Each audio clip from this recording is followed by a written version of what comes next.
4 years.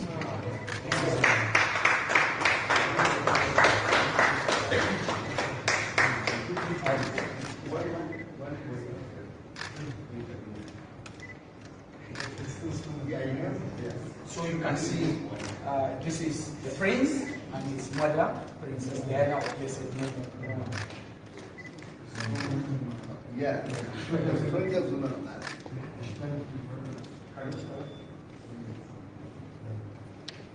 Here is another one, wedding day of the prince and the princess.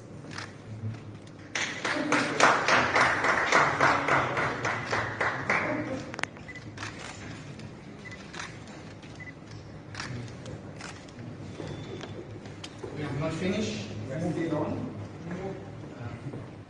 This is a symbol of our culture, reflecting our diversity.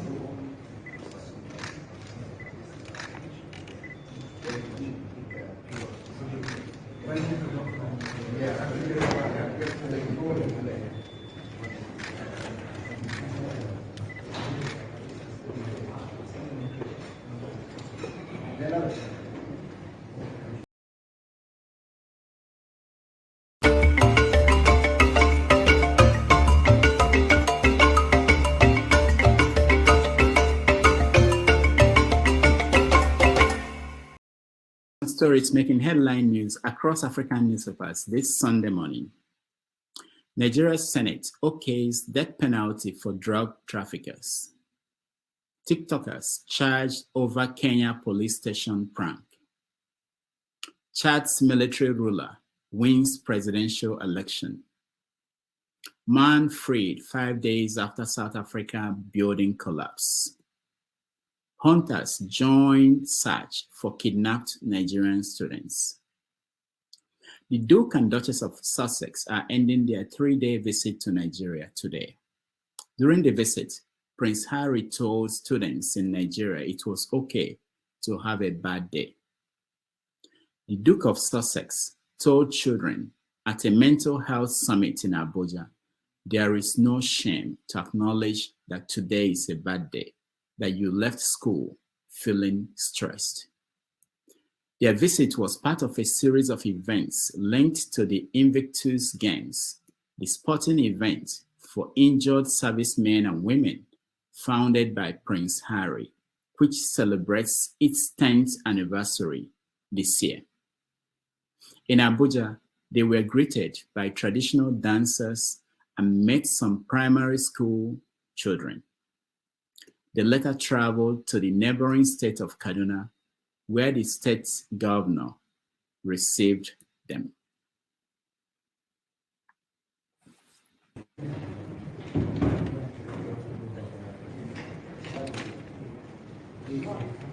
At this point, the governor will unveil you with this dress. If you can, the governor should help you. Yes.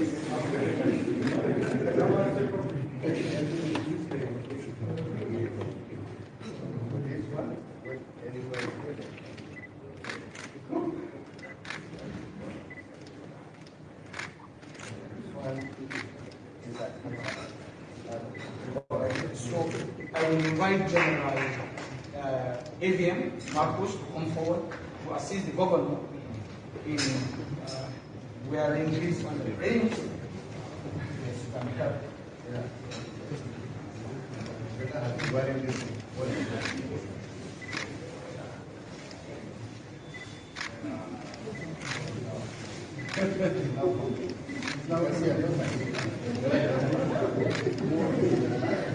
But the prince is incomplete. You will be complete with this. Now, yes.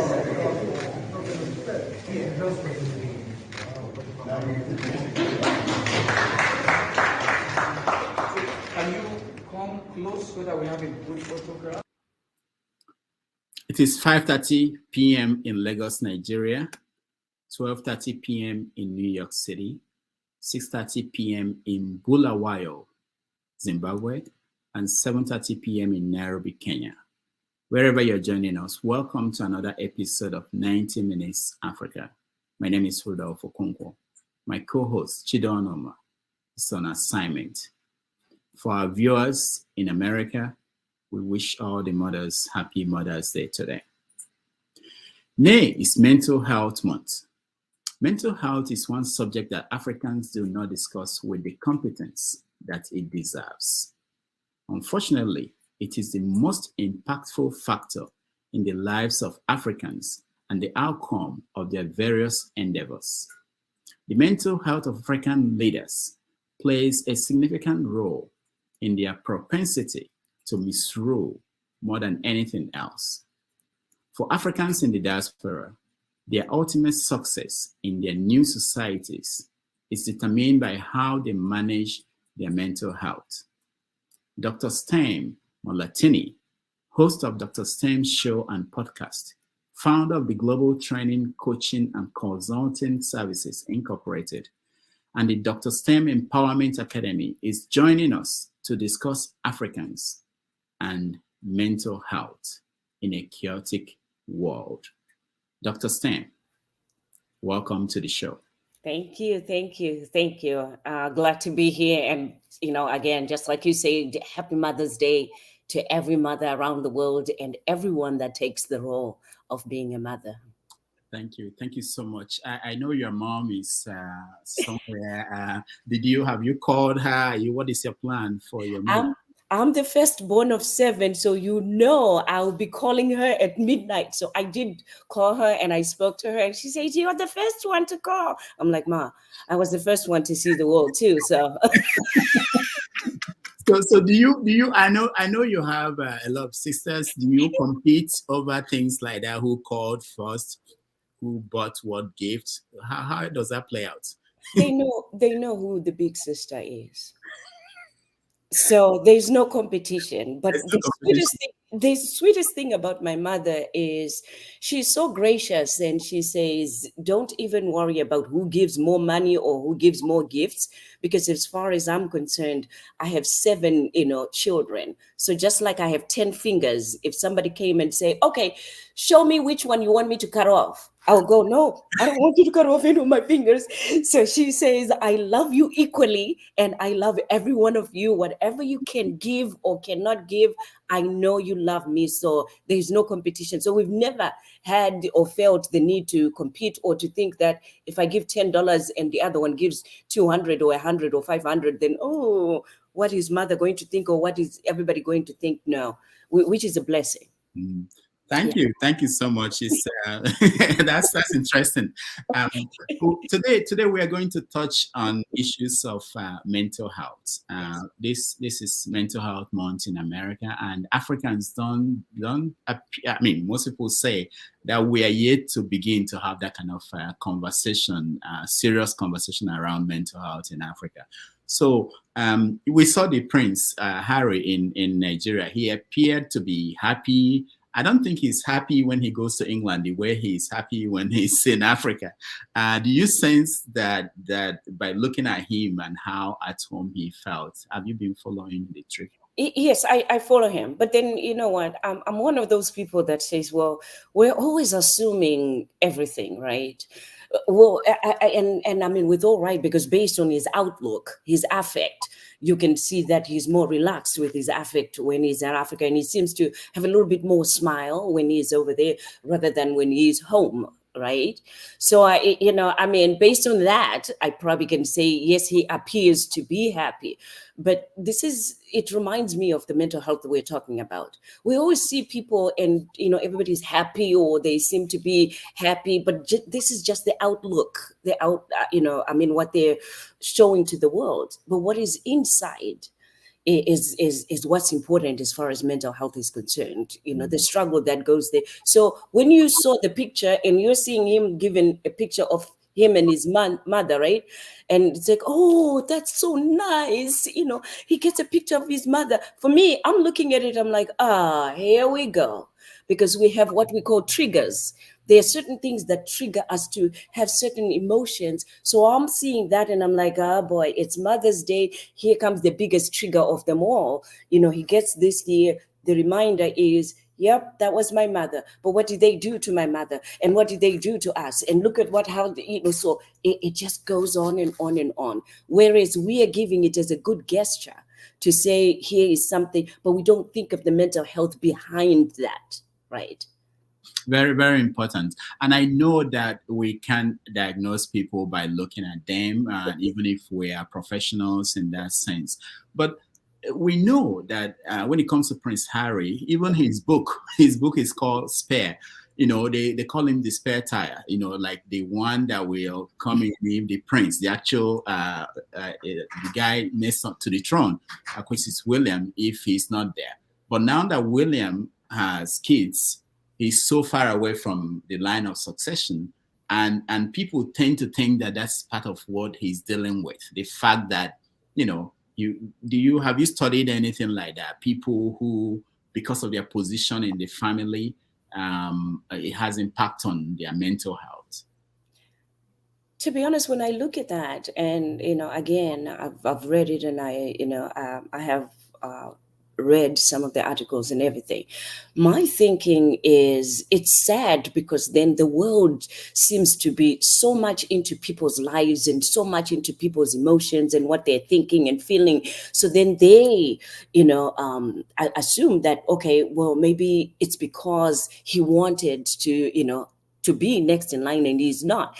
And yet when we really look at it, it's way more, because then he doesn't like the exposure of being, from the time that he was a little boy. He's one that didn't want the media and people, his life. He wanted to just be by himself with the family. So now when it comes to being on the throne, that would have allowed more people to be impinging on his private life and his privacy, and then he wouldn't be able to do the work that he wants to do from the heart. So again, we can look at it from that way, but then I think he's one of those people that just, people have negated the fact that their emotions, feelings, and there's a human being in him that wants to be seen, to be loved, and to be, embraced in the community, whether it's within the, family, his immediate family, or the outside family, which, the whole of England could be a part of his family. But everybody has just put him on the side, because of the choices that he's making. And those choices, when you look at it, they are choices about him.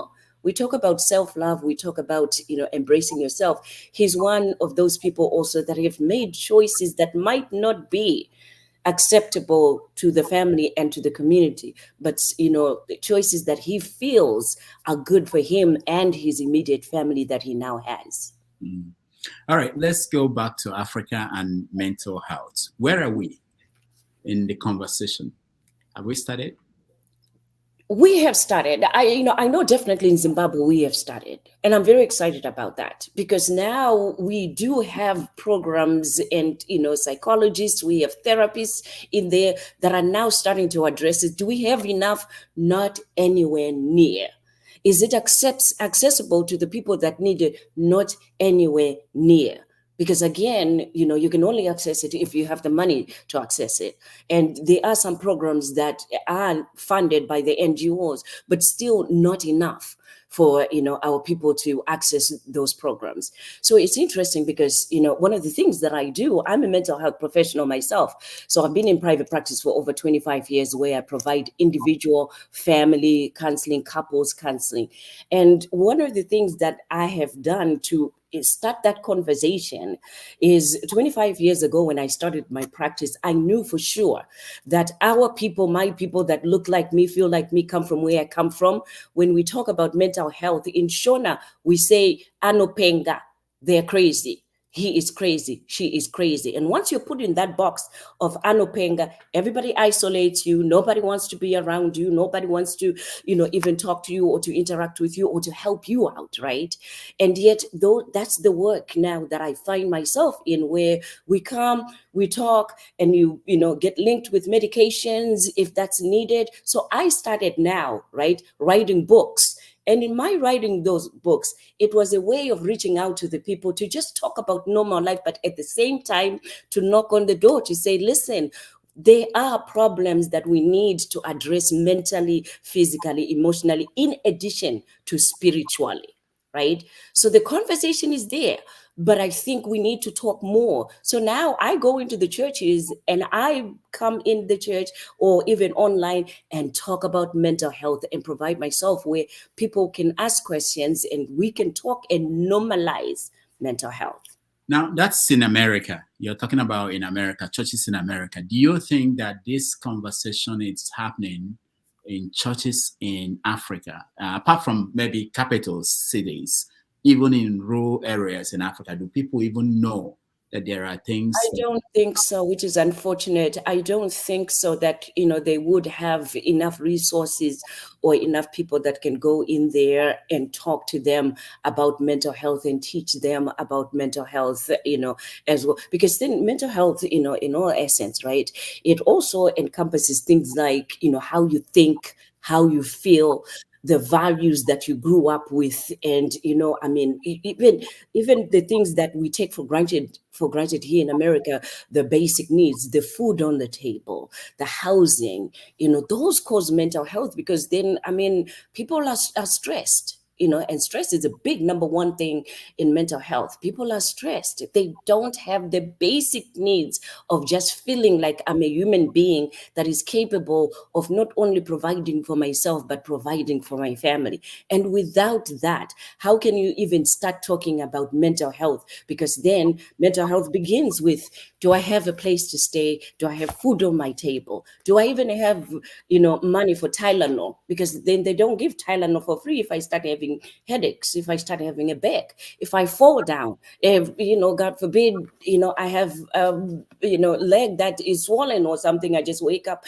How do I treat that? That's big mental health. People are dying right in front of other people because they're helpless, they're hopeless. And after seeing someone die or someone get ill to the point where you even try to have a drive to get money, 30,000 US dollars, you and I here, right here as we are, I don't have $30,000 in my account, and I'm not looking into you and your wife's bank account, but we just can't grab $30,000, like that and give it. But these people need that kind of money, in order for them to get treatment, in order for life. That's mental health. So the talk will need to begin at the leadership at the top, where we're providing the basic needs in order to even start preventing mental health problems in Africa.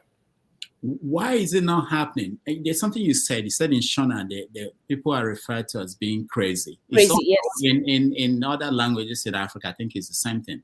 Yes. And I know that in New York City, major cities in America, you still find people who are homeless, who have mental health issues. But in Africa, it's even more prevalent. You yes. see in marketplaces, yes, people who are basically discarded and said they are crazy. How will the society begin this conversation? African society begin the conversation about what to do and that something could be done to give these people dignity and life that is worth it. So as I mentioned, it needs to start at the top with leadership, right? And everything starts there at the top. When I mentioned that it needs to start at the top, it means that it has to be a topic that is put at the table, that we do need, people to come into our country and bring us the information and resources. So here's the thing, right? Without having the conversation of the need for resources, again, just the conversation alone, and I'm a mental health professional, and mine is more talk therapy, which means you come in and we talk about some of the choices that you have. We talk about the treatments. We talk about what's been going on with you. But at the same time, right, in Africa, without the resources, the basic needs resources, talk alone is not even going to be something that it will be received. They will not be able to receive that, I am stressed, I'm depressed, I have anxiety when I can't even eat. Of course, I'm going to have depression and anxiety. Of course, I'm going to start, having bad dreams and now, seeing things that everybody else is not seeing. And I'm only the one that is seeing, these people telling me to kill the next person. And the next thing I have a knife or I have a gun and I'm killing the next people. Of course, I'm going to see all of those things, right? But I can't even start to acknowledge seeing them. Okay, fine. You tell me that I have depression because I'm telling you, I can't sleep. I can't eat. I cry all the time. Those are symptoms of depression, the basic symptoms. Now what? You told me that, and I have the checklist, and I've checked this box, check that box, check that box. Here, when you check those boxes, when you check those boxes here, we make a referral. You either come to me where we talk about what's going on, and sometimes we even need you to go to a doctor who does a medical checkup to confirm that diagnosis of depression and anxiety. And then many a time, if you go to the doctor, that means you need medication, because for some, it's so genetic that they need medication in order for them to function. So what do we do without those kind of resources if we talk to the people? And now it's almost like now you have opened up something, a wound now, right? Now I tell you that you have depression, you know, you have anxiety, and now it's something new that I didn't know. So everybody gets in the panic mode. Okay, so what do I do? Doctor, you mentioned that the depression. So what do I do? Because I know I have that. And now my children, there's another, panic attack that we've just instilled in the people. There are still some Africans, even those who live in the West, yes, who will tell you that depression is a white man's, white people's disease, anxiety, that they don't have it. It doesn't get up and go and find a job, do something, take care. What do you say to those people?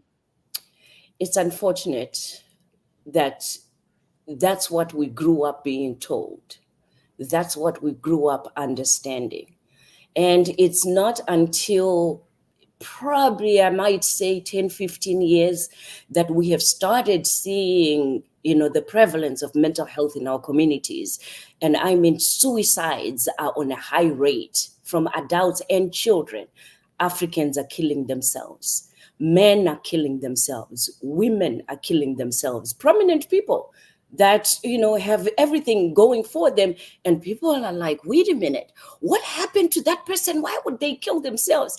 Because depression, anxiety, any mental health illness is something that is not talked about. It's something that is, people are not willing to talk about, to listen to, or to be empathetic about. So people suffer inwardly by themselves. And because of that notion, which is a misconception, right, that we heard about, depression being a white people's disease, we literally believed that it wouldn't catch me, it wouldn't get to me, and I wouldn't struggle with that. And yet, many of us at one point or another go through depression, especially anxiety and other mental health illnesses that, can be diagnosed and can be found. So it's not something that affects just white people. It affects human beings. It affects people. So when it comes to that, we are a people. We are Africans, but we are a people. We have blood, skin, thoughts. We were created by God himself as well. So we do struggle with any ailments that will affect the mind and the body.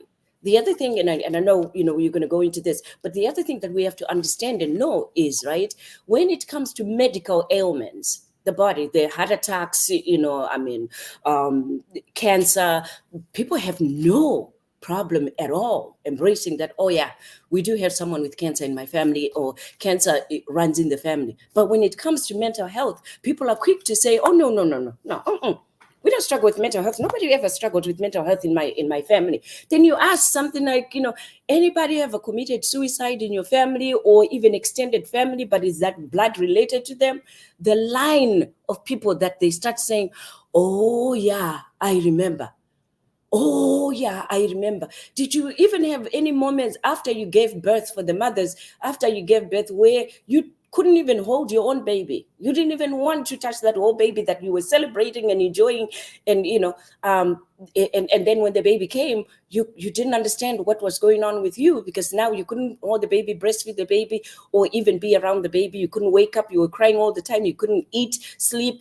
And they go, yeah, but I thought it was just part of giving birth, that every mother goes through that. No, ma'am, it's postpartum depression.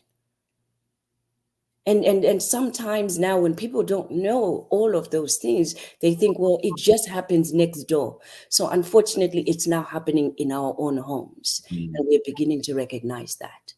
We will talk about the stigma and everything, but let me go back to something about people at home. So someone like Zimbabwe, for instance, okay, you had Mugabe, and you have the current president. And these are, they were people who fought in wars. Yes. We have a lot of African leaders who were former soldiers. and we know that most of them have post-traumatic stress disorder. Do you think it's a factor in how they end up governing, especially across Africa, in terms of how they feel sympathetic about the people they govern, their approach to governance? Is that a factor? To be honest with you, I couldn't say it's a factor. You know, I mean, with 100%, like I'm 100% sure that it could be a factor. It could be affecting, because then when, you know, even here in America, when people are, you know, trained to be soldiers, you know, there's a certain, you know, way that you just can't even feel that you're killing a human being because you're at war. So you're fighting. So I think it is, yes, something that would have to be retraining the mind when you come back home. And now you're in a space where even when people die, you know, you now recognize and have feel and empathy that people are dying, people are hungry, and people, you know, are human beings. So it could be, but again, just like we do in mental health, right? Everything has to go through a process. There's diagnosis, there's information that could equate to that being a factor that affects their ruling. So I couldn't say that. Again, it's something that if we have the mental health services, they also would be encouraged. I would encourage everyone from top to bottom to go through the testings and everything, because again, the relief is for the person rather than even for the country. So the way that it goes, if we had to mandate all our leaders to go in there now, they're going to be like, no, I'm not doing this so that all of you can think that I'm crazy and do this here. But then inwardly, they probably could be struggling with PTSD. They're not sleeping. They, you know, they have nightmares, and only them and the spouse or the people in the immediate family can tell that, oh yeah, my mother never, you know, she would talk to people, or she would scream at night, or dad would scream, or you hear wives saying, my husband doesn't sleep. Because every time it's almost like he's shaking all the time. And I'm like, what? They're trying to kill him. They're trying to kill. But then when they come out and put their suits and they're in the government and everything, those attacks are not coming to attack them. There is actually a Nigerian former general who became a minister, who it was reported that at night he will start shouting about the last war he fought, that the Biafrans are coming, the Biafrans are coming. But you see, so that's something. But what about if we agree that there are people, obviously, in villages, especially old men and women, who may be dealing with mental health issues, and people tend to see them as wicked people, they are evil, they are witches. How do we begin to have that conversation, especially at that level in villages, to get people to understand that this person, this woman that they are calling a witch, or this man they think is evil, is killing everybody in the village because he's making statements that may not make sense to people? How do we begin to reach those that kind of population? You know, sometimes, you know, seeing the change in another person where they do, and right here in America, that's what they do. Remember, they do testings and they do studies. So you'll get 100 people that will be treated, you know, that everybody in the village knows that this one here is crazy, and that one talks to himself, and that one drinks all the time. They're always drunk all the time. And drinking, again, is self-medication. So it's common that, you know, a man drinks or women drink. Oh, that one there, drinking all the time. Many a time, there's an underlying mental health problem that is going on with them that makes them drink that much. So then if we take 100 of those people that everybody knows that they're crazy, and we start treating them and providing that treatment, and then now, you know, show the people that, look, you remember Mrs. So-and-so? Look at her now. She doesn't sing. She doesn't undress herself anymore. She's now sitting in church and not screaming and yelling anymore. So the problem is we have also, you know, in our African culture, right, the traditional healers and traditional beliefs of, you know, I mean, ghosts and demons, you know, that possess people. And that's real in its own sense. So I'm not going to, you know, undermine that. But then because of that, it's been difficult for people to be told that it's not a demon that is going on with you. Literally, this is schizophrenia that you're dealing with. It's got nothing to do with your ancestors or the people that put voodoo in your food or anything. This is this is a mental health problem that you're dealing with. So it's really challenging per se to separate that. And again, it goes with the generations. We have the generations now where you can talk about mental health and they know that there's something called depression. Generations like my mom, who's in her late 70s, and say there's something called mental health and it affects your mind and, you can get treatment for it. They're going to look at you like you got 20 heads. No, I will pray to my God, and by God, there's no demon that will get me. That's the generation, right? Yeah. So until I start talking and educating them in a different way that is, again, information is power. And now they're beginning to even say the word depression, because remember how you were saying, I can't sleep, I cry all the time, and I get upset for no reason. I just wake up and I'm just upset.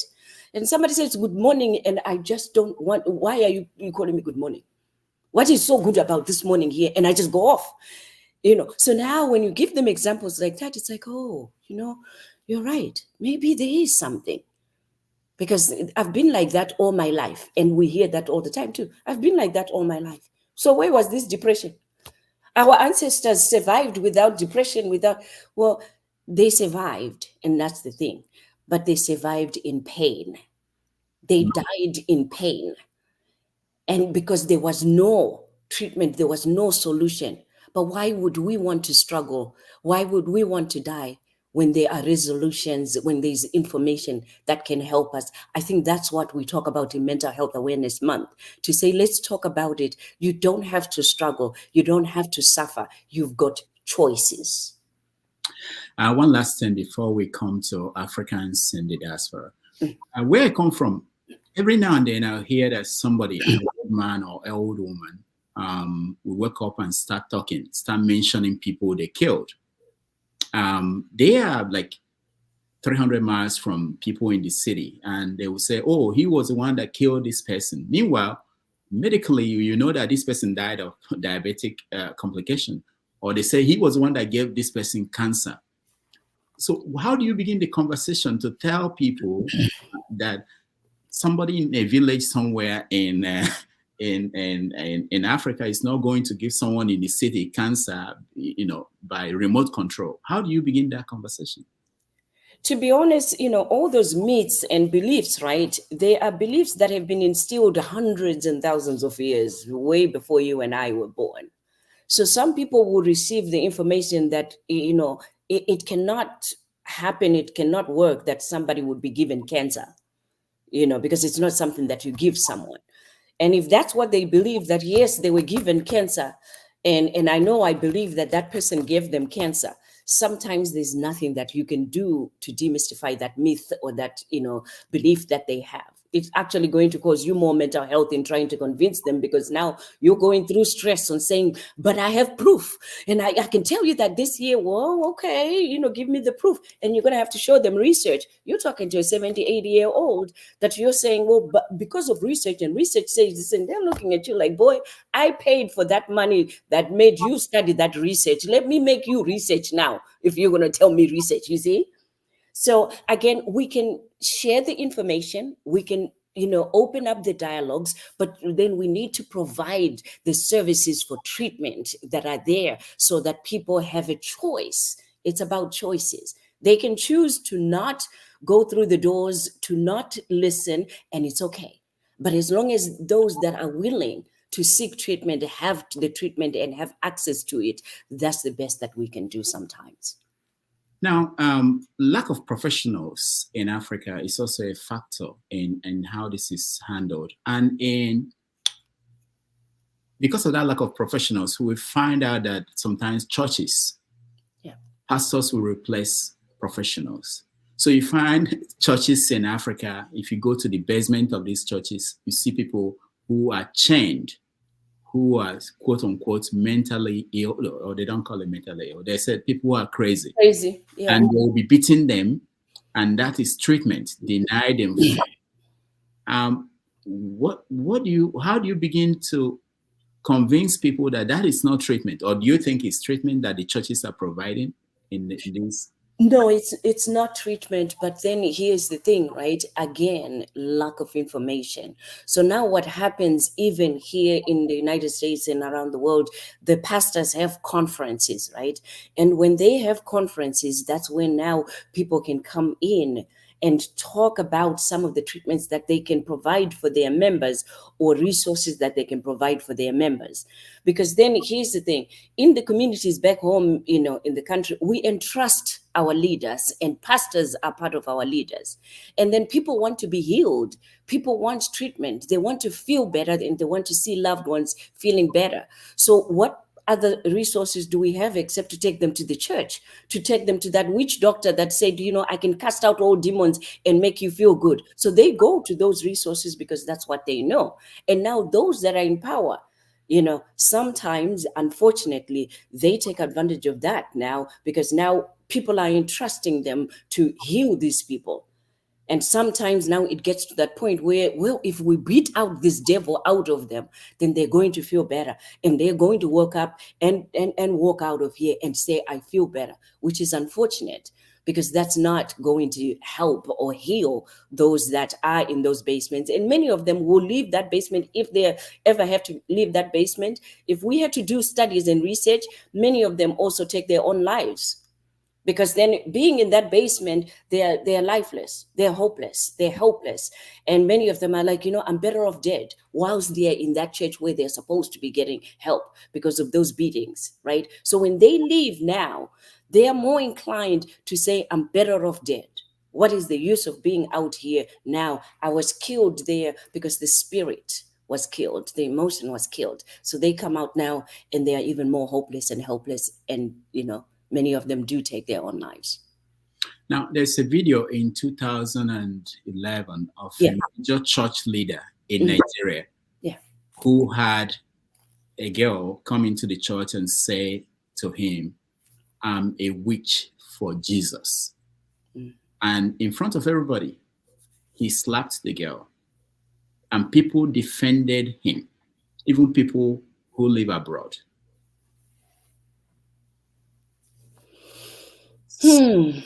So when we find a society like that, how do we begin? Are we doing enough to actually change the conversation and make people have a different perspective? Safety is one word that comes to mind.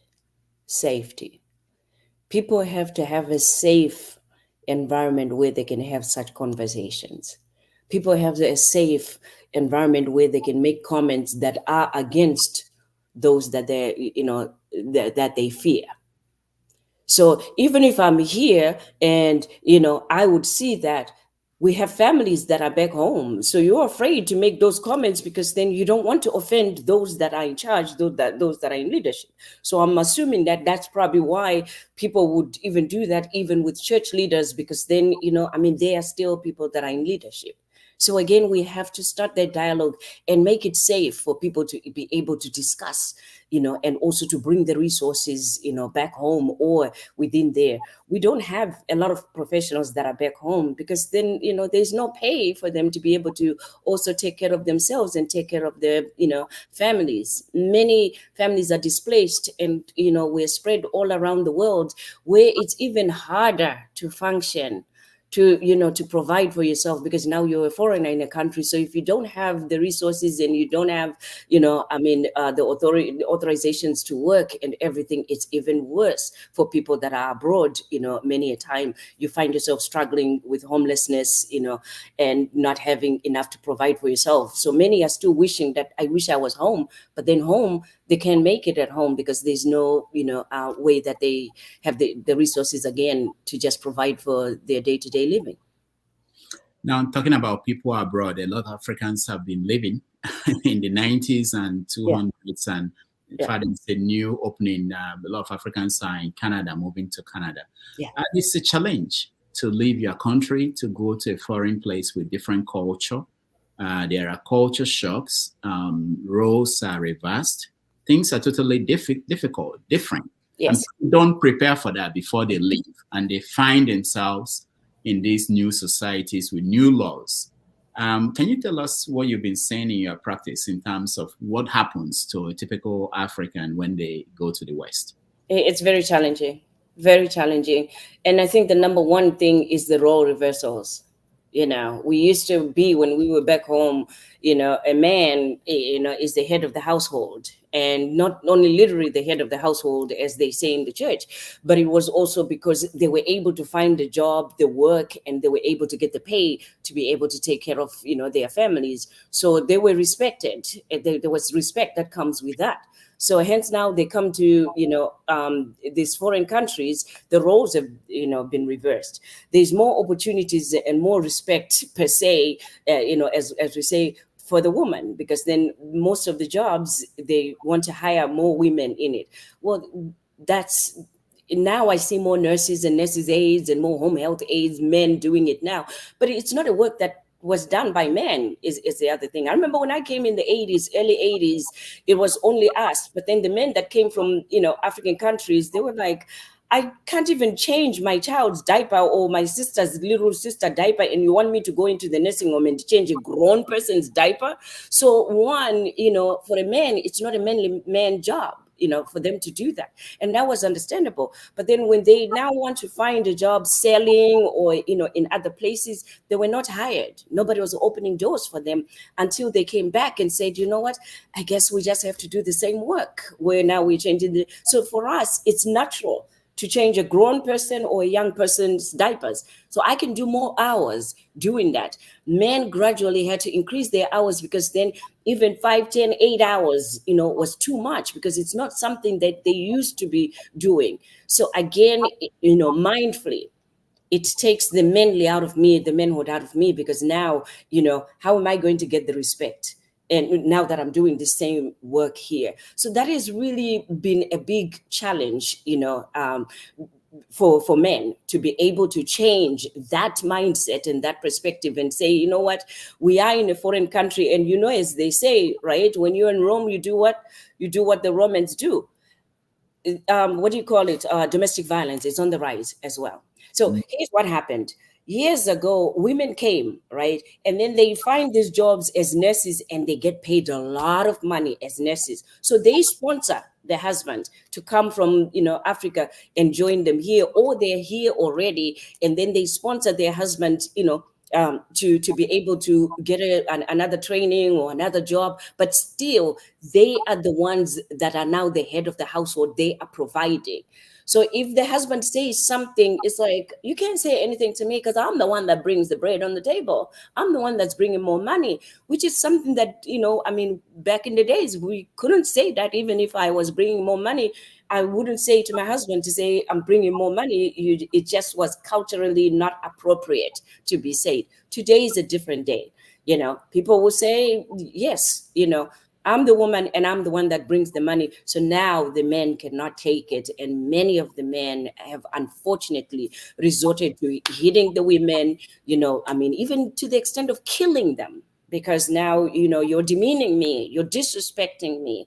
And then, with the role reversal, because then remember now, when men used to have the money and they are the head of the household, they could go and have 20 girlfriends, just 2 girlfriends, even 1 girlfriend. We have women that are also saying, well, shoot, if you can do it, then I can do it too. But then here's the thing. If you do it, the men cannot take it. We as women, it's almost like, which is unfortunate.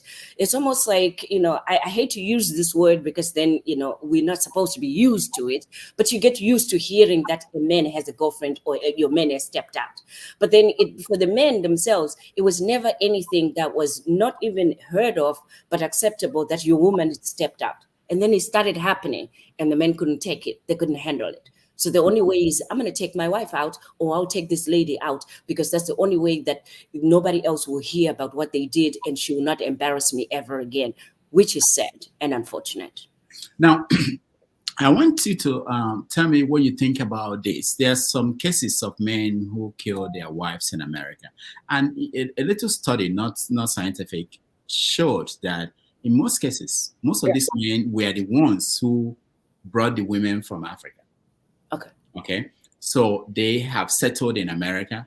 They now went to Africa, married someone. In most cases, the women are younger than the men by a generation, and they bring them here, and then the women, like you said, will get a job, and in most cases make more money than the men, and that sets the stage for the crisis that that happens. What do you think is a way to change the mindset of the men, or to actually warn them before they come or before they go through this process, that this is what might lead to this? Because it appears as if they don't expect that somebody, okay, in one case, there was one case where the man was collecting the paycheck from the wife, saying, I paid for your school when you were in nursing school. I brought you from Africa. Once you start getting paychecks, you give it to me. The moment the woman said, I'm not giving it to you, that's the beginning of the crisis. Or in some cases, the woman will say, I'm not contributing to any upkeep of the house. You are the man. You know, it's almost like I want to say to you, we also need more men doing this work that I do, because we don't have a lot of men doing this. And as a result, even when we do talk to the men and we do come in and have men and, you know, have this conversation, they would rather listen to another man telling them that, listen, you have to accept the fact that times have changed and things have changed. So a woman making more money is now the norm more than, abnormal. It's the norm that you will have more women making more money. And it's not a threat to who you are as a man, as respect or anything. It is what it is. We are awake now. We now are more educated or even more educated. But the bottom line is, when you are in a relationship, right, and you are married, see, this is my philosophy. I don't know. And, you know, the audience will tell us when they start to come in. This is what I believe. I wanted to get, you know, an education, get a business and get more money, right? Not more money than my man, but I wanted to make money so that when we bring the two incomes together, whether it's 80-20 or 60-40, I don't care if I have the 60 and he has the 40, or he has the 80 and I have the 20. Together we have 100% income in our family. That is my belief and that is my philosophy. So the education, the businesses, the everything is because I want to make sure that we have 100%. So whether, you know, he brings in 10% and I have 90%, that's our 100%. If I have a husband that, you know, is willing to work with me and be one in that unity, right? So we have to get back again to the meaning of marriage, to the meaning of a relationship. What does it mean to you? And what is it for the two of you, again, to do marriage counseling?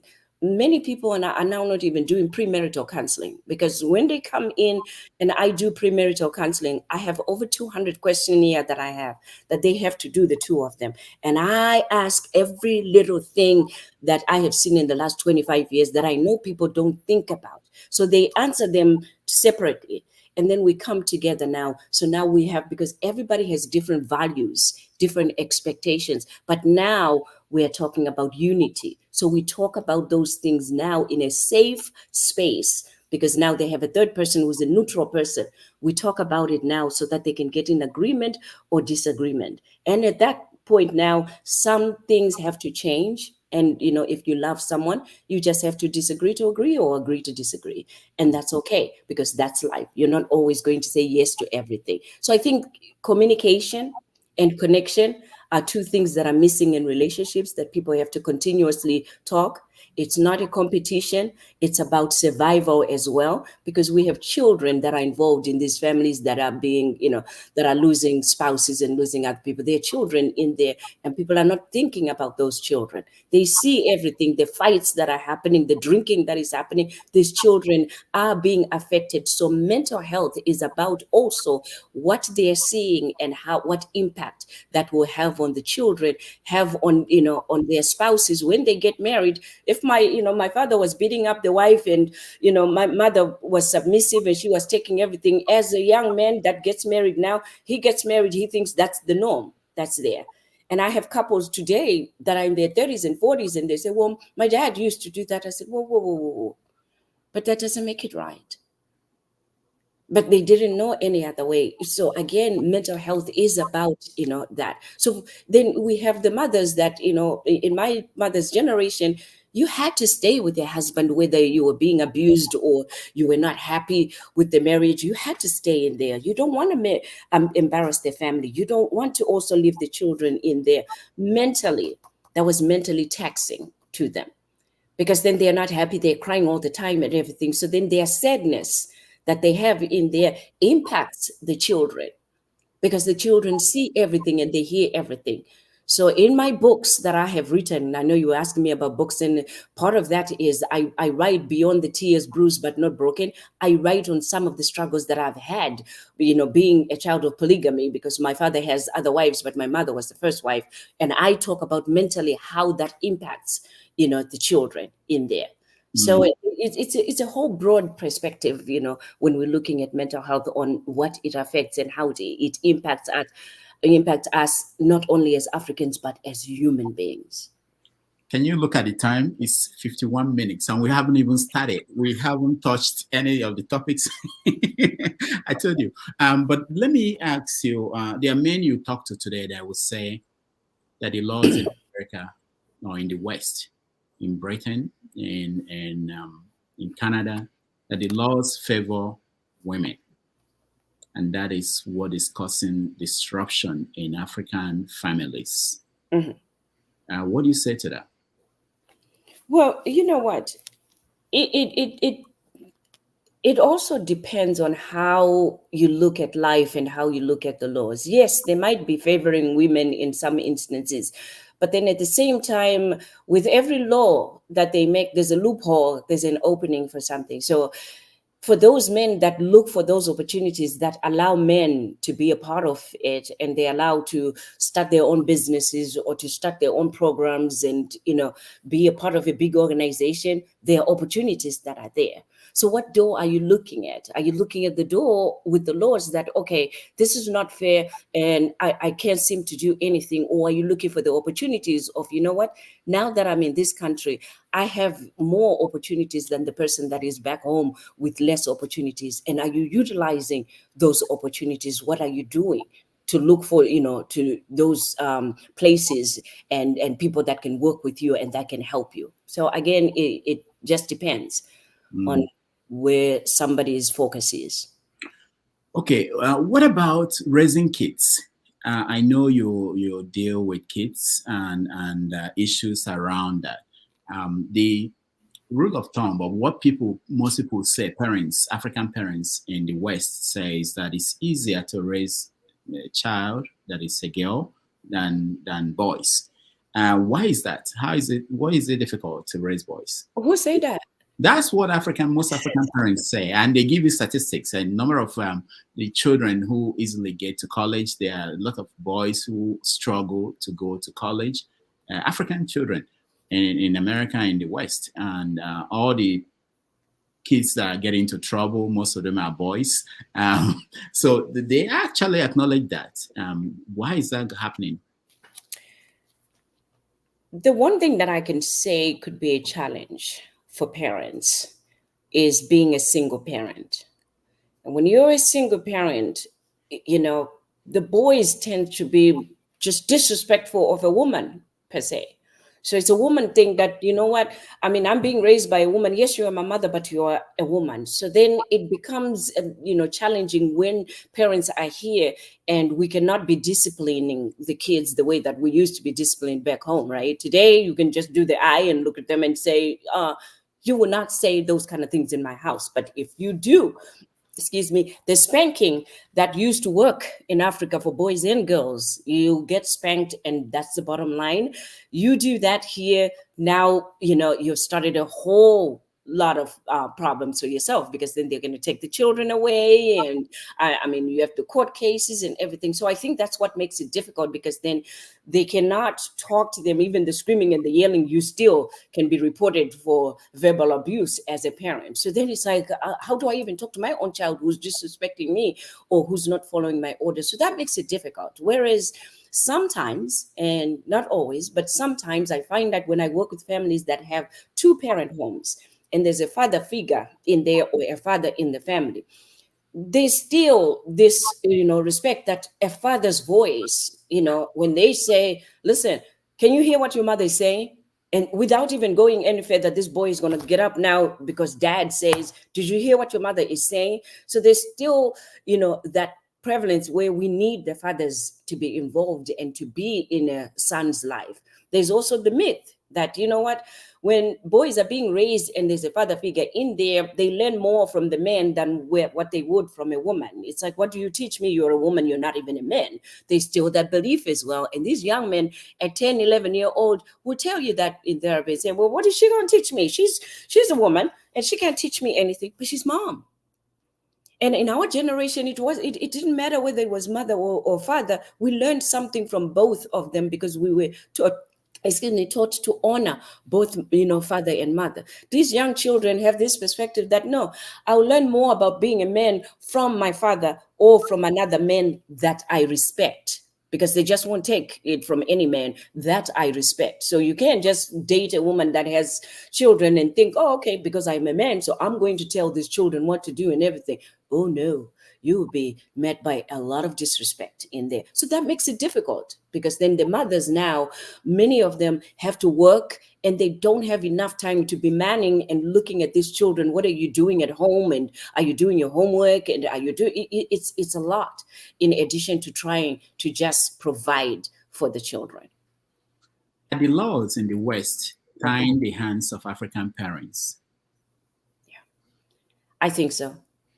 I think so. It feels that way. It feels that way because then, not that I condone to say they should, abuse their children or beat their children, but I just think that it's a lot now for the mother to be able to be the provider as well as, the parent, in the home, the primary parent in the home. It's a lot. So then they can't do their motherly duties well, because now they're having to juggle the responsibility of being the head of the household and providing, for the roof and food on the table at the same time, right? Mm-hmm. So the one thing that we have done is, I'm starting another nonprofit organization, Women and Youth Empowerment Services, which is a nonprofit that will be starting in a couple months. The reason why I'm doing that is whenever we have resources that we can reach out now and provide resources for these young men and young women, it gives the mother a chance to do what she's now able to do. And we can, help with these young, young teenagers, to provide them with, job skills and study skills and help out with what the parents can do. See, I have a PhD. And if I had one of my nieces and nephews, come to me and they give me 6th grade homework, I wouldn't know what to do with that 6th grade homework. And people are like, how can you not do 6th grade homework when you have a doctorate degree? I can't. So can you imagine a mother who has a high school diploma or a bachelor's degree and has to work, 56, 80 hours a week and sit down and try to figure out math and, social sciences and stuff? That's a lot. That's true. That's true. Yeah, it's a lot. You're right. So, so what advice now will you give Africans who are preparing, because there are so many now at the embassies of Western countries applying to migrate and live in the West? What advice? How do they prepare? How do they do preparation? How do they condition their mind about what to meet when they come to the West? Conditioning your mind is key, right? What are you seeking when you come here or when you go overseas? What are you looking for?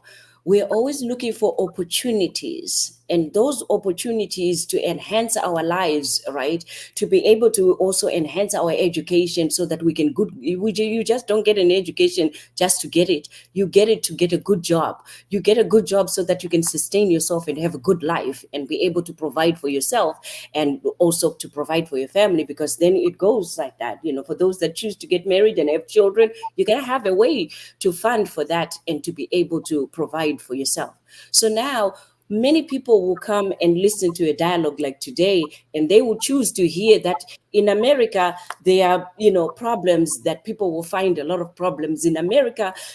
People don't respect their wives, and they don't respect this, and then they focus on that to say, oh my God, so I have to be careful, on that. There are many good things that are happening in America and overseas, and any other country. There are many opportunities that are available for those that are willing and ready to get those opportunities. So again, the mindset is having the mindset of, I want to find opportunities and ways that I can make it in America or anywhere that I go. And if you come with that kind of mentality, start where you start.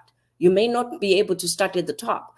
You can start way at the bottom, but as you start at the bottom, have a mindset that I want to increase and to learn more and to do more. And as you do that, the opportunities are there. I see my website. Yes. Yes, I wanted people to get to see what you do. And so give people a brief description of the kind of work you do. I know you're in private practice.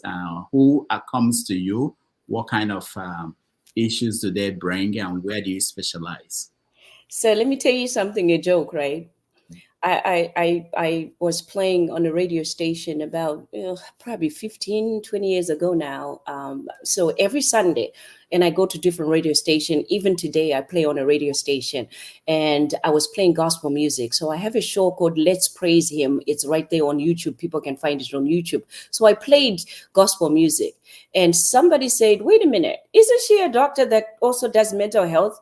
And, and they said, yes. They're like, okay, she's trying to be a jack of all trades and master of none. Because how can you do that, play radio music, and then you want to do the, mental health, professional as well? I want to demystify that myth as well, because I am a master of a lot of things. And also I know exactly what I'm doing. There's a method to my madness. So I am a mental health professional. What you will see there is, counseling services that I provide, but I also do coaching, because coaching and counseling work, in sync.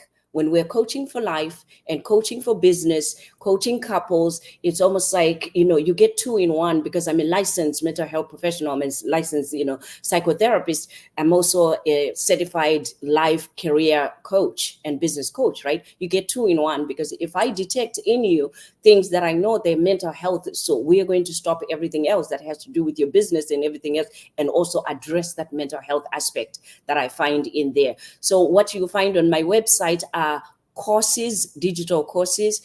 Self-sabotage are some of the things that we talk about, things that get in our way because of the values that we learned. So with that course, like the course that you just saw there, I have recorded videos, and there are different sections of the videos where you can watch in the comfort of your home and, do one video at a time. I also put in there a little questionnaire that you have. So it's an opportunity for people to receive counseling without making, themselves uncomfortable or not having the time. We talk about grief. I have programs on grief.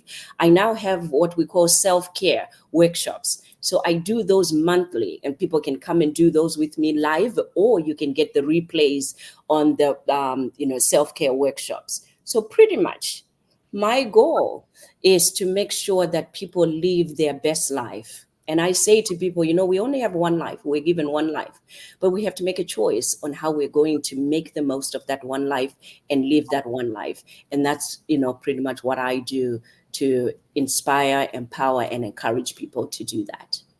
All right. We are going to let people join us. One more question from me, and I'll keep quiet. You had many questions more than because it's not every day we get people like you to join us and talk about professional. We typically talk about politics here. So for parents, there are parents, African parents, who they try to get their kids to be Africans when they live in the West. They make efforts to get their kids to speak the language, get their kids to behave like Africans, get their kids to, say things to kids like, you are not an American, don't be like Americans. But these kids were born here, they were born in England, they were born in Canada, and so it's a struggle. What do you say to those parents? You know, and I know it's a great question. I know their heart is in the right place, and I know that this is also a benefit to the children to be able to know, you know, where they come from, to know the culture where they come from. But unfortunately, because they were born here, right, or in other countries in there, their identification will be I'm an American with parents that come from there. And that's a struggle that, you know, many parents are fighting, that to say, well, but you're not American because I am from Africa and your father is from Africa, so we are from Africa, right? And I say to them, you know, many a time I would say to you, choose your battles. Because would you rather have a son or a daughter that embraces, you know, the culture because they admire their parents and they admire the culture, you know, because of the good deeds that we are doing? Or would you have them resent you for having forced them to acknowledge and to learn things that they did not want to learn and they did not want to acknowledge? And what you will find is sometimes they might fight you when they are young, and then they get to be 18, 20, and they're now in college and they're now getting married, and they're now coming back to you and say, well, can you, you know, teach my children, you know, because then I want them to know. And you're looking at them like, wait a minute, teach your children. I tried to teach you and you didn't, you know, you were not listening to me. So again, you know, be patient, you know, with them, and also be okay with the timing of when they are ready, because it is much more, you know, exciting to have them come to you and say, I want to learn this.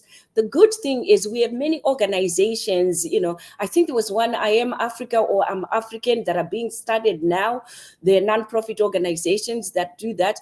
Again, if you enroll the children in those kind of organizations where they meet other children that were born here, that have parents that are coming from Africa, the first thing that they're going to do is to talk about you and say, can you believe them? They're just like too much. They're thirsty because they want us to do this, but at the same time, they are still in the environment. They are learning about the culture, and they are also getting to understand it. So being forced is not a good thing. Mentally, we're talking about mental health. It's not a good thing to force them, but they will learn.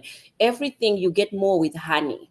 And you get more with honey when you're doing things in a nicer way and your heart is in the right place. When it comes to being forced, and because I am mother, I said so, and because we are Africans, we don't do it this way, it's being forced. There's no honey about that, and you're going to get resistance. So with that resistance now comes the fighting. They're not understanding. They're not going to listen to you. And then now you think, well, wait a minute. Why is my child being disrespectful and not listening to me? It was because, remember that conversation that they told you that I'm not African and I'm not doing it, and you say, yes, you are African and you are going to do it. They remember that and they say, okay, all right.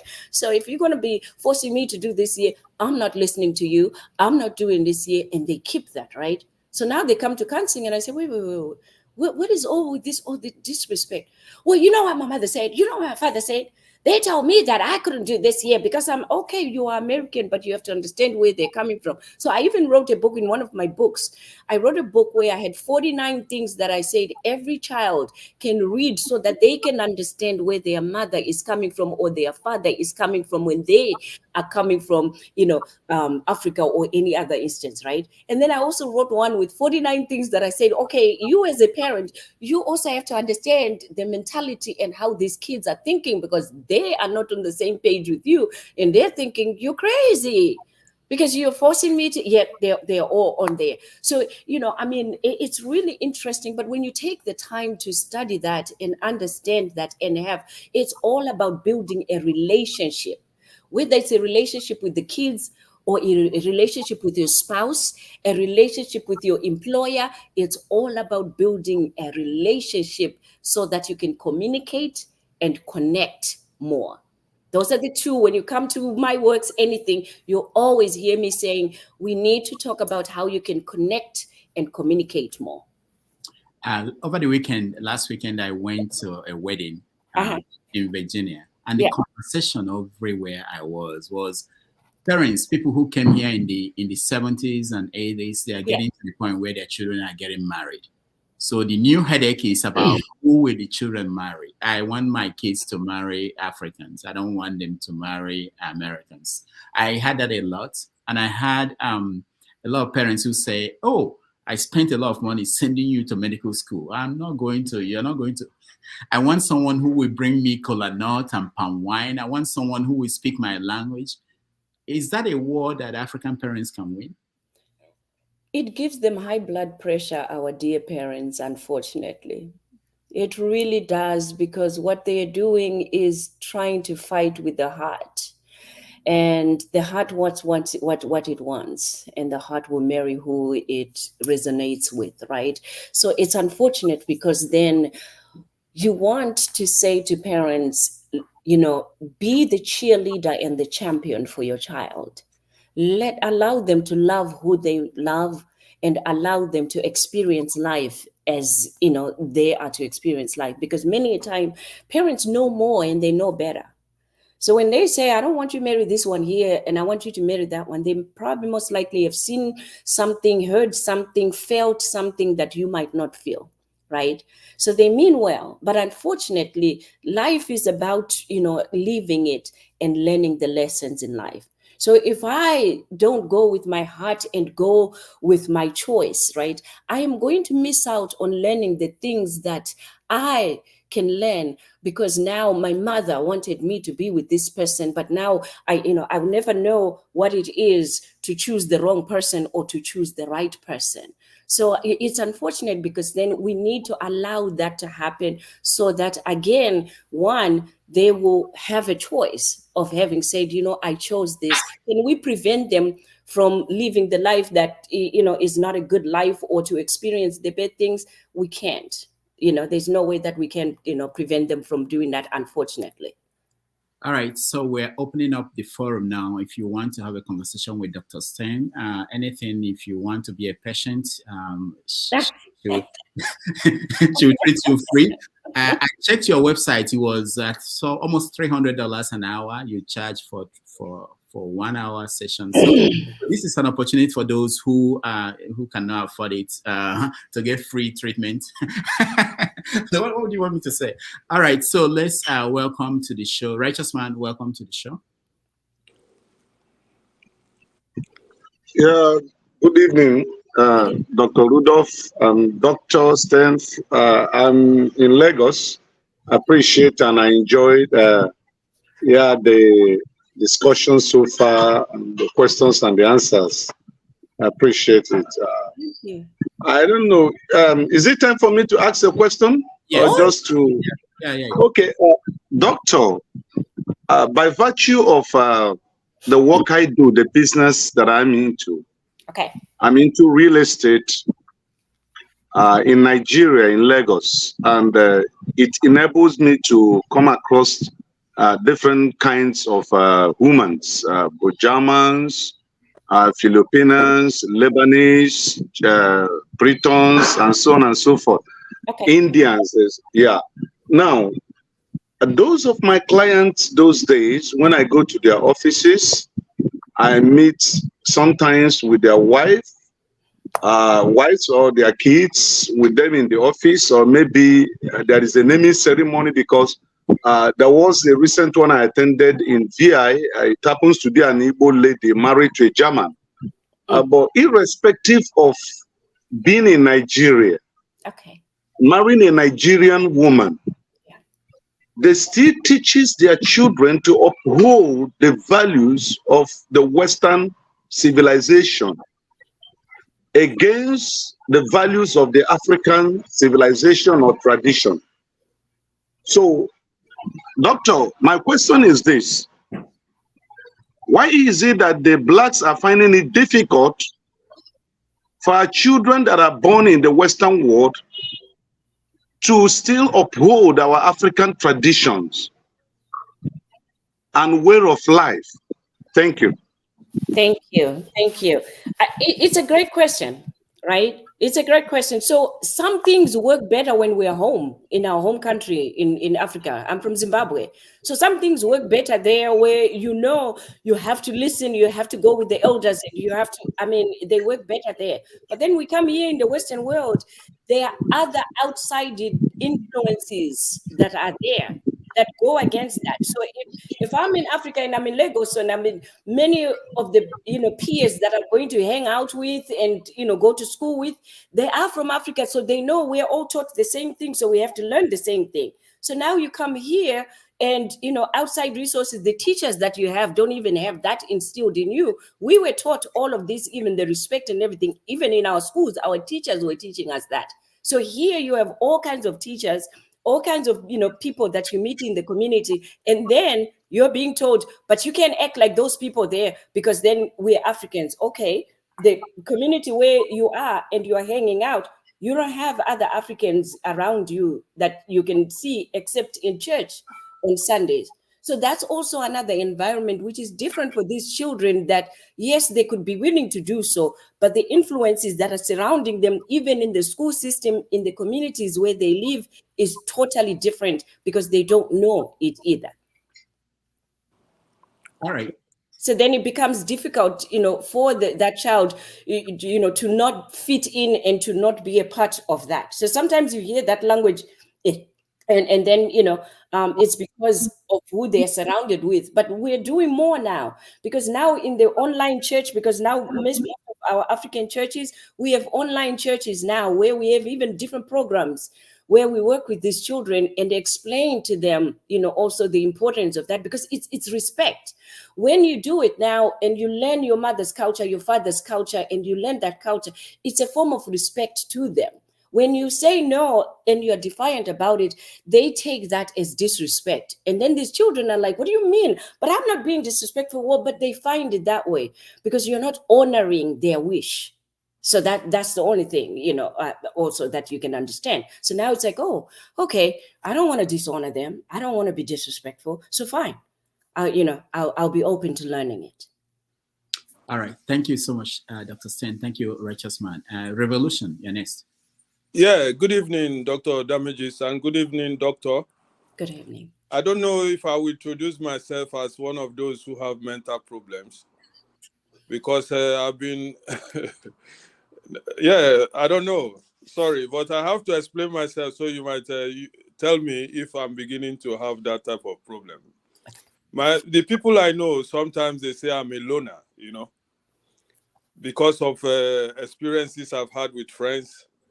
I became so afraid to create new friends, because the first ones, I don't say I'm a perfect man, but sometimes they disappoint you in many ways. You cannot trust them. Then suddenly I went back into my shell and I enjoyed being alone. My wife have told me straight to my face, you're a loner. You cannot live without having friends. But I said, I don't want friends because maybe it's my fault. Maybe it's their fault. I don't. Suddenly, I prefer to really do my things by myself because I'm more safer. Can I categorize that as developing a mental problem? That's my question. Thank you. Thank you. So it's a good question. So here's the thing, right?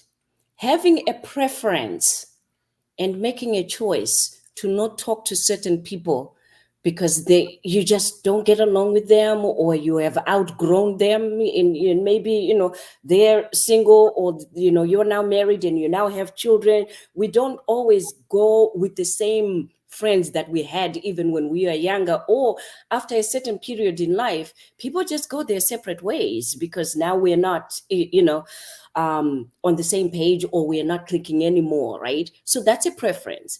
It becomes a problem of mental health now if that loneliness gets in the way of you living your life, where your wife says, you don't talk, you don't eat, you close the door in the house all the time by yourself, you're smoking yourself and, drugging yourself, or you're drinking yourself to just drown that loneliness and aloneness. Now we have a problem.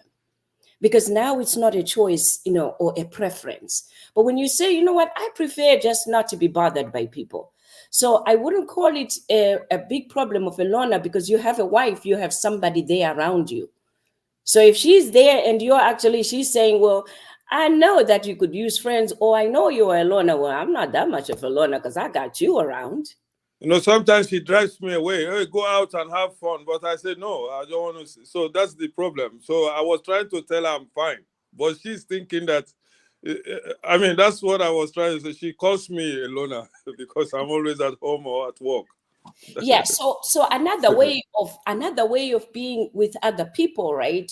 You know, I remember I've been in the United States now over 36 years, you know, this year, right? But I remember very well, one of the things that I miss from back home was congregating with other family members where we can cook and people come and we eat and drink for no reason, and people just come in and just have family members around, or other people from church, they come after church. So that's another way that you also can meet other people to come to you. And since, you know, you might not be a person that wants to be going to other people's houses or anything, but then as you entertain and bring other people, you know, around, then again, you are being around people. And sometimes you're going to have to do it for her as well, because then just looking at you and seeing you there, it's like, well, I mean, you know, my husband is such a lawyer. He doesn't have any other people there. So, okay, honey, let's bring people in and let's just have, you know, at least lunch or dinner on the weekend where we can talk to people and just, you know, stay around the house. That will help. Okay, thank you very much. Yeah. Revolution, your problem is opposite of what most men have. so I don't think it's a big. It's a big problem, right? Okay. All right. Let's go to KJ. KJ. Good afternoon, Doctor. I've listened to part of what you talked about this morning, or rather afternoon, and you know, you virtually covered every aspect. One of what I wanted to ask is part of what the righteous man asked earlier, Okay. and that's the issue of Africans, you know, understanding their mother tongue. When I was growing up, I grew up on the part in the northern part of Nigeria, and so I don't speak fluent Igbo, even though I'm Igbo, Okay. both mother and father. But because of the environment I grew, I remember I was just the only Igbo guy around that vicinity. I mean, my primary school was just like maybe one or two of us, so we really didn't have that interaction. But now growing up, I haven't grown up and I'm married and I have children. This is where my question is coming to. I realized that those people who grew up with their mother tongue have much better understanding of comprehension of what, you know, so they are able to articulate things much properly than those of us who grew up outside our environment. Because as I'm talking to you, I reason, I think in English, I don't think in my mother tongue. But some of those people who grew up in the environment where their mother tongue is more largely spoken, they think and they reason in their mother tongue. And I see, sometimes I feel they have more depth of understanding. Now, coming to this is my two questions. My son, just like you say, I'm not trying to force him to learn Igbo, but I know that later in life, he's going to be like me also saying, why didn't I get to know this is what I should have learned? So how do we manage without ruffling them, but getting them to understand that you need to understand your mother tongue because it gives you a more depth of field, if you allow me to use that word, in understanding and comprehending later in life. Thank you for that question. Mr. KJ, you're going to be my first client today. So, here's what I want you to understand, sir. One, you are enough. Two, you are really a great man as you are. What you know is valid, because many times when I'm hearing you speak, it's almost like you want to say those that grew up and can speak the mother language and grew up in the, among our own people, or your own people, they know more and they can articulate more. But we're talking about life here. We're talking about instilling life and instilling experiences, right? So then it goes into the confidence of how confident you are, sharing what you know with your children and your wife and the people that are around you, the confidence. But the minute we start comparing ourselves to the next person and other people, we lose our sense of self, we lose our confidence, because now it seems like if I had, then I would have been. No, you wouldn't have been a better father than you are. You are a great father now. So the thing about it is, how can I now allow my son, my daughter, my children to also have their own journey? Because again, if it's causing distress and it's causing stress and it's causing arguments between you and your child, it's not one that you want to choose. That's not something that you want to choose, because again, I was speaking earlier, if you were here, it's always about communicating and connecting with spouse, children, bosses, anyone. Everything that we do in life is about connecting and communicating. So if I'm talking to my son and I'm saying, well, son, I missed out on it because I wish I could have been a better father. He's looking at you like, what do you mean? You okay to me? I don't know what you're talking about. Well, I would have known a little bit more, like more than what you have now. That's what they're thinking in their minds. Like, you're fine. I don't see anything wrong with you. Whereas you're questioning yourself and saying, well, but I see something wrong with me because I know that there are things that I miss culturally that I could have known. The good thing about being on this side of life, right, on this earth, as long as you are alive, you can learn anything and everything that you ever thought you wanted. But the good thing too is we have, and which we take pride of as an African, right, extended family. So I don't have children of my own, but my sisters and my brothers have children. So I'm auntie.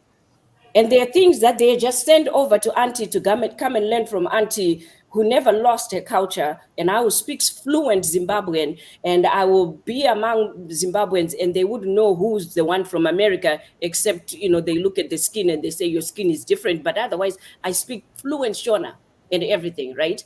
So, and sitting there, again, it was a choice. People that came at the same time with me, some of them cannot speak a word of Shona anymore, but I chose to continue to speak the language because I wanted to come back and give back, but I also wanted to teach what I learned in school and teach it in my language so I can relate to them again. So confidence is the big word that, I was kidding with you and say, let me start with that. But confidence is the big word where you believe in yourself that, you know what, I know enough to instill in my son. If you're communicating with him and asking him to go there and he's not buying into it, right? There's no way that you can get that for him to, learn it and embrace it and celebrate it the way that you want it to be celebrated. He will learn it, but it's because you made me learn it. But I'm not celebrating the culture. We want to be celebrated and we want them to celebrate the culture. So sometimes it's about seeing us being proud of, who we are, being proud of who they are and the product that we have brought. Because either way, whether they speak the language or not speak the language, they'll always be connected to us and they'll always learn from us. What are we doing more for these kids to buy into it so that there's more honey? Like, oh, I love it because I want to be like my dad. He's from Africa. And they say, what does he do? He's from Africa, And it's because of what you do that he's going to be proud of, but not because now he learned the language and he learned the culture. That's not what he's going to be talking about, or even to his children. That's not. I was saying, so I think it goes for you, and I'll be done, to say to you, if he doesn't buy into it, God willing, his children will buy into it, and they will be the ones that will be so excited and want to know from you to say, so tell me where you come from and what language you are. And again, it goes by generation and the timing. So if it's not now for him and he doesn't, get it, his children will get it because the connection is there and the value is there. All right. Thank you, Dr. Stem. Let's go to Chim. KJ, thank you so much for that question. Good afternoon, Rudolph, and good day, Dr. Stem. It's a pleasure to meet you. Thank you. Incidentally, I missed a lot of what you had already discussed, especially on the mental health side. I only caught you when you were advising Rudolph to stop disturbing his children and trying to make them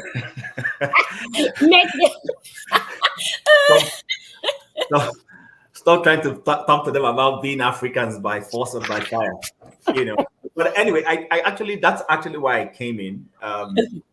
In addition to, on a lighter note, is there a difference between mental health and having a mental problem?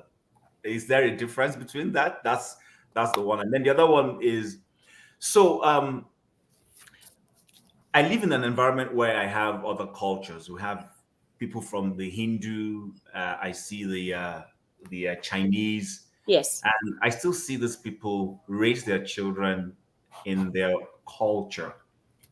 Although they're in Canada, they speak their languages.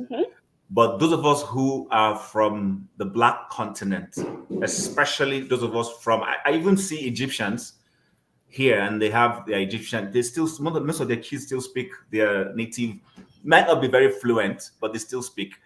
But when I see the Blacks, Nigeria, Zimbabwe, Kenyans, I notice most of us don't exactly speak our native language. Okay. So in the light of your earlier advice about not trying to make a fuss about it and to realize that they're on this side of the divide already, would you not say that we run a risk of being a people without an identity, even though we're in diaspora? Because like I said, these Chinese people, they have their own malls, and you find that even within that place, they speak the language.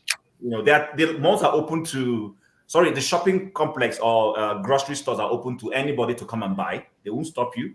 But predominantly the people who work there are people from their own part of the world, and that's a fact. So my question is, in the light of the earlier conversation I heard both of you share, don't we as Blacks risk, we're just going to be very educated, moved into the Western white language, English language, but our native foundation becomes lost to the next generation? It's a great question. So here's the thing, right? I don't know. Now I can say maybe it's unfortunate, because remember when we were back home before we all started being, going to different countries, and, our countries were not viable for us to stay there. We were westernized. The English people came and we spoke English, and we were westernized, even being in Zimbabwe, and I'll talk about Zimbabwe in there where we had the British coming in. So we were British colonized, right? And people were speaking, were teaching us to speak in English. So then many of us wanted so much to speak in English, but then it was also, very much prominent that we have to speak Shona, and we are Shona. But it was like, an upscale that, you can speak English as well, and was speaking English. But it wasn't forced on us. There was no language or culture that was forced on us. When you look at the Chinese, the Indians, and everything, right? They celebrate their culture. They embrace their culture even in the homes, that the children grow up wanting even to be part of that culture and wearing all the things that they wear, the clothing and everything, because it's celebrated and it's nice and it's enjoyable, right? But we are coming in, forcing them. We look at them, and I will sit in church and the mothers will say, well, if the Chinese people can do that, why can't our children do it? The energy is different. We are being forceful. And now it's like, you know what? Our children need to do that as well. So the children are like, wow, what do we get caught up in? What is this? Why is it that we have to do anything, and yet, we didn't do anything? That's pretty much what the young ones are saying, right? So we are not coming with love. We are not embracing this, culture and saying, you know what, you want to speak Igbo, you want to, speak this, and look at this, and celebrating it, where the children are like, man, it's cool. I love my culture. Well, it's good now, because we have more people that are coming from our different cultures. The musicians are doing really well, because then as they sing, they're coming in wearing, their clothing, and they're singing songs in their language. And then now you hear people singing. They don't even understand the language, but they sing the song. And like, do you know what they say? Nope, I don't. But now our generation is beginning to say, yep, I'm from Nigeria and I'm from Zimbabwe. You know where this one comes from? That's where I'm from. And they're buying into it now. So it's the way, again, that we are asking these children to be a part of it. And I don't know if you were there when I was saying you get more with honey. And when I say you get more with honey, it involves with our children, in relationships. You want to say something and you're harsh and everything, the partner is going to shut down. And then you're like, can you hear me? Yeah, I can hear you, but I can't hear you. Yeah. Well, I mean, did you say? Yeah, I do, but I really can't. Again, it's communication. It's also where it's coming from. It doesn't feel like it's coming from the heart. It doesn't feel like it's coming from the people that are celebrating. And again, I want to bring it up where, I mean, we're talking politics, and they talk politics. I'm not a politician, and, I have to put that disclaimer. I don't know much. But I'll say to you, with the politics and everything that is happening in the environment of the Africa where my parents are from, hey, I don't want to be associated with that mess. I mean, ain't nothing good about it. That's what they'll tell you. Like, there's nothing good about it. But you want me to speak their language. You want me to associate with that. But you telling me the same thing that I'm seeing on the news. People are getting killed and people are hungry and people are this. And you want me to be a part of that? No, I'm American. I'm Canadian. I'm British. And that's where our children come from. So we have a lot of work to do. We've got to also fix there so that we can take them on vacations. They can see our culture. They can sit in the village and they can have, the food smelling and eating in there and see people laugh for no reason. And they're just sitting outside and they go to the gardens and they eat the corn. And they really like, man, I like this. And it's so relaxed, right? They will come back again and again, and then they'll bring their families and they'll bring friends. And now we've got, tourism going on the rise because these kids are buying into it. And because we are proud of that. We ran away from home. We're here. And then we're saying, no, you've got to embrace the home that I ran away from, that I keep crying about every day and saying, I wish I was home. Because when we were back home, they can hear that. But at the same time, I know I say that, but I want you to learn this because then that's your culture. You belong there. Well, I mean, ain't nothing there for me to belong to. That's the struggle that we're having. So now they're saying, so now I'm saying, if you put more effort and energy into them and your family, them remembering growing up in a family that was loving, that had kind parents, that we did a lot with my parents. I actually could talk to my dad, man. I could communicate with him about anything and we could argue, but he was putting a point, I had a point, and we could debate together. And they grow up in an environment like that. We are, raising figures, children that will be leaders of tomorrow. But today, as Africans, we believe that, how are they going to be leaders when they don't know anything about Africa? They know. Oh, they know. They won't lose that effect, and we won't lose our generation because there's too many of us to just perish and all of us are gone. We're here to stay, and we will be here to stay. But the good thing is, if we're going to learn the Western way of doing things and we can give back and go back at home and improve the situations in our homes, you bet. I'm putting you on the back burner because I'm going to learn about the things that will make that country grow and make you proud as my parents and also make my country proud. What's wrong with that? All right. Thank you. Thank you, Chim. Thank you, Dr. Stein. Ikena San Antonio, you're next.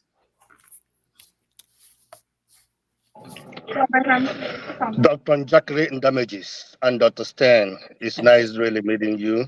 A lot of things that you talk about, I can relate to. I'm a typical Igbo man. And as a young man in America, I was young when I got to US and I decided that I'm going to go and marry a wife in Nigeria. I married from the same state I came from. But when my wife arrived, my principle was I will raise my children to learn Igbo. But my wife discouraged me about that. But there is one thing I did that was different. I taught my children, when you open the door and you step out of my house, you're in America. But when you open the door and come back inside the house, you're in Nigeria. And I will tell you, it have worked out for me. And I managed, a lot of people were investing in Nigeria, investing in making money, investing, building hotels. I decided to use my money to take them home, to get to go to the village and learn. Even though they cannot speak Igbo, but my children can speak broken English. They can identify with what is happening. I give you an example. Their mom says, I want to go home in December. Yeah. I told them, let's go and see my brother in Europe. They said, no, Dad, save the money because all of us are going home in December. That is where I got lucky. But what I will say on everything you have said, Yes. it's difficult to raise our children in this Western world and try to imply uh, forcing them to learn the language. But I will tell you, it's good to be African now compared to when I was growing up over Right. here. It's cool, and they have embraced it and they have made us proud. Our kids will tell their friends, "Oh, this is my dad. He's so so. He came from Nigeria. This is my mom. She's so so." They are proud of that. So don't don't think because they cannot speak Igbo that is the worst thing. Those culture that that is implied to them Yeah. manifest in them all the time, Yes. and that support what you're saying. But I would love for them to speak Igbo. My son was my son is in middle school, and the mother call him and go through all this talk. Yeah. Look, you like a goosey soup. A white girl cannot cannot cook a goosey soup to you. Uh, because my daughter says that she like white girls. My wife call her and sit her down for 20 minutes explaining he can't cook a goosey soup for you, he can't cook fufu for you, this and that. Then I asked my son after they finished talking, what did your mom says? He says that I don't even know what she's talking about. He says, I don't even know where this conversation was going. What is she talking about? The goosey soup, he can cook fufu soup. But that is what we get for living in Western world. That is the punishment we get to live in our culture and come over here. So kudos to what you do. I will go to your website and see what you have over there. I appreciate you. Thank you. Thank you. So then, you know what, Mr. Ike, I want to correct you. Let's call everything a blessing, because the minute that we say, you know, that is the curse that we have, we start attracting the curse in us, right? It's a blessing. I love the way that you make the door be the divider. Outside, I'm cool with you being American because you're in America. And when you come inside, we're in Nigeria. That is the best analogy. And I'm so glad for you and wife for having done that. And I will be telling more people to do that, because that's really cool. Because then now it becomes almost like a game, right? When you walk in, you know, they're going to expect us to eat, speak, and behave like we are in Nigeria. And I mean, what better world that is. I really like that. Really like that, sir. All right. Thank you. Thank you so much. Let's go to Pastor Andrew. Pastor, welcome to the show. Yeah, thank you, Dr. Rudolph. Good morning, good afternoon, good evening, depending on your geographical location. Dr. Stem. Hello, sir. Thank you. I didn't want to join in, but you said something that touched my heart, given to my experience with Malawians. So, but you're welcome. Yeah. I have one question first, but before I ask the question, yes, just to buttress what you said, and I hope we all will take it home and go to bed with it. Yeah. While we condemn our country, I'm glad you are the one that said it, to be honest. If Rudolph have said it, they'll probably tell him to go to hell. We condemn our country, and yet we want our children yes, to go and learn the culture. yes. How is that possible?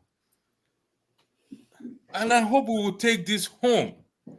And when we come here, we will not, even though we recognize that we have issues back at home, but we have to be cautious on some of our utterances. I didn't want to come, but when you said that, I said, no, I had to come. I had to come, and thank you for saying it. I don't have the only question I have is an hypothetical question. Okay. Will you consider somebody to be suffering from mental health if they claim they've gone to hell and come back? Rudolph is laughing. Of course, there must be a context, to it. So, thank you for those comments. It's just on the lighter mood. It's just a joke. But thank you very much. Have a lovely evening. Thank you, thank you. So, I mean, but just in case anybody is wondering, because everywhere I am, right, everybody's always going. So, can you read me? Do you think I'm crazy? Everywhere. I'll be sitting, and the minute that they know what I do, they're like, so can you read me? Do you think I'm crazy? We don't do it that way. So unless if you come, we even have processes of determining what is going on with someone before we can make a diagnosis to that. But unfortunately, because of the internet, a lot of people are self-diagnosing. So it's going to be very important as well when we, you re-listen to this conversation or you join us, that you do not self-diagnose or even take anything out of context that we've spoken about today and think, oh, now I fall into this box. Mr. Rudolph, before you go further, there was, I can't remember if it was Mr. Chim or someone, or Mr. KJ, who mentioned that mental health and mental problem. I don't think I addressed that, right? So the only distinction that I can make is even in our diagnosis of mental health, we have what we call a clinical diagnosis of mental health, which means, if somebody has depression and anxiety, when it becomes clinical, it's to the severity that it needs medication in order for it to be treatment. So then we can call that, probably put that in the mental health box when it's clinical and it does need treatment that is deeper than just talking about it. Whereas now mental health problem is, the children not doing well in school, not having money, and having problems with wifey at home, or parents are sick at home, or just not having food. That brings normal day-to-day problems, mental health problems, because now I can't sleep, I can't eat, I'm stressed out all the time. That's a mental health problem that is common. I hope that helps. All right. Yes. Thank you. Before I go to James, I have a question here someone sent to me to ask you about Africans who want to be buried when they die. Do they have mental health issues? Buried in Africa, who die in the West, or they insist that they... So what is the thinking behind that? Okay. Somebody has their mic on. Yeah, I'll meet him. Okay, good. Okay, good. So that is not a mental health problem. Because remember now, even though there are mental health problems, we have choices in life. So choices and preferences will always be a part of us. So someone saying, so right now, many people that are not living in our home countries, it's not by choice. It's because literally they were looking for ways to survive. So now when you've lived in a country for survival purposes, the thinking is, but I want to be laid, to rest at home, which is my home country, where my ancestors are, where I know, there will be people there that I can relate to. So I don't think it's a mental health problem, per se, if it's that choice. Now it becomes a mental health problem to the person that is choosing to go home, when they now think and know that, what, it's $25,000, which here in the US, it's $25,000 just to put your casket in the plane, to go. $25,000, because then they're going to preserve the body, they're going to do everything. $25,000. You take that 25,000 plus, you're going to need at least 2-3 people going with that casket to take it home, right? So now we are probably at 35,000. Right now, you live with your family, let's say it's an elderly or even, someone that's there. You live with a family and everyone is working 40 hours, 80 hours a week in order to pay $1,500 rent, $200 car insurance and everything, right? So at the end of the month, we only have about $5,000-$6,000 that we are making a month after working 80 hours a week and 60 hours a week. And then now here comes you with this, but I want to get married at home and I want to, I don't want to be married here. $30,000. Where is it going to come from? Because many people also don't even buy the insurances that will cover for that, because, you know what, I'll just wait until it happens. But when it happens, we never know when it's going to happen. So now it becomes a problem, right? It becomes a problem too to the children that are hearing this and the spouses that are hearing this, because then we are Africans, so there's a tendency to want to honor our elders. So if I'm staying here with my mother and she says, I don't want to be buried here, I want to be buried in Africa, We better start saving if you're the children that have mothers that are saying that. Don't wait until, and say, well, you know what, she's just talking. No, she's not just talking. That's what she wants. So you better start put $20 and $50 in there. And we say, well, but where does she think we get it? Well, I believe that that's where prayer comes into, right? They're saying that, so that means God is blessing you with more money. You start being intentional, put the money there. When that happens, you'll be amazed at how that process goes so easily, and that $25,000 you get, and mother or father or whoever it is goes home. So it's not mental health, but it can become mental health depending on how we respond or react to it. All right. Thank you so much. Let's see if Mr. James is able to talk to us. Mr. James. It's okay. Can you hear me, please? Yes, we can. Yeah, thank you. Thank you for coming.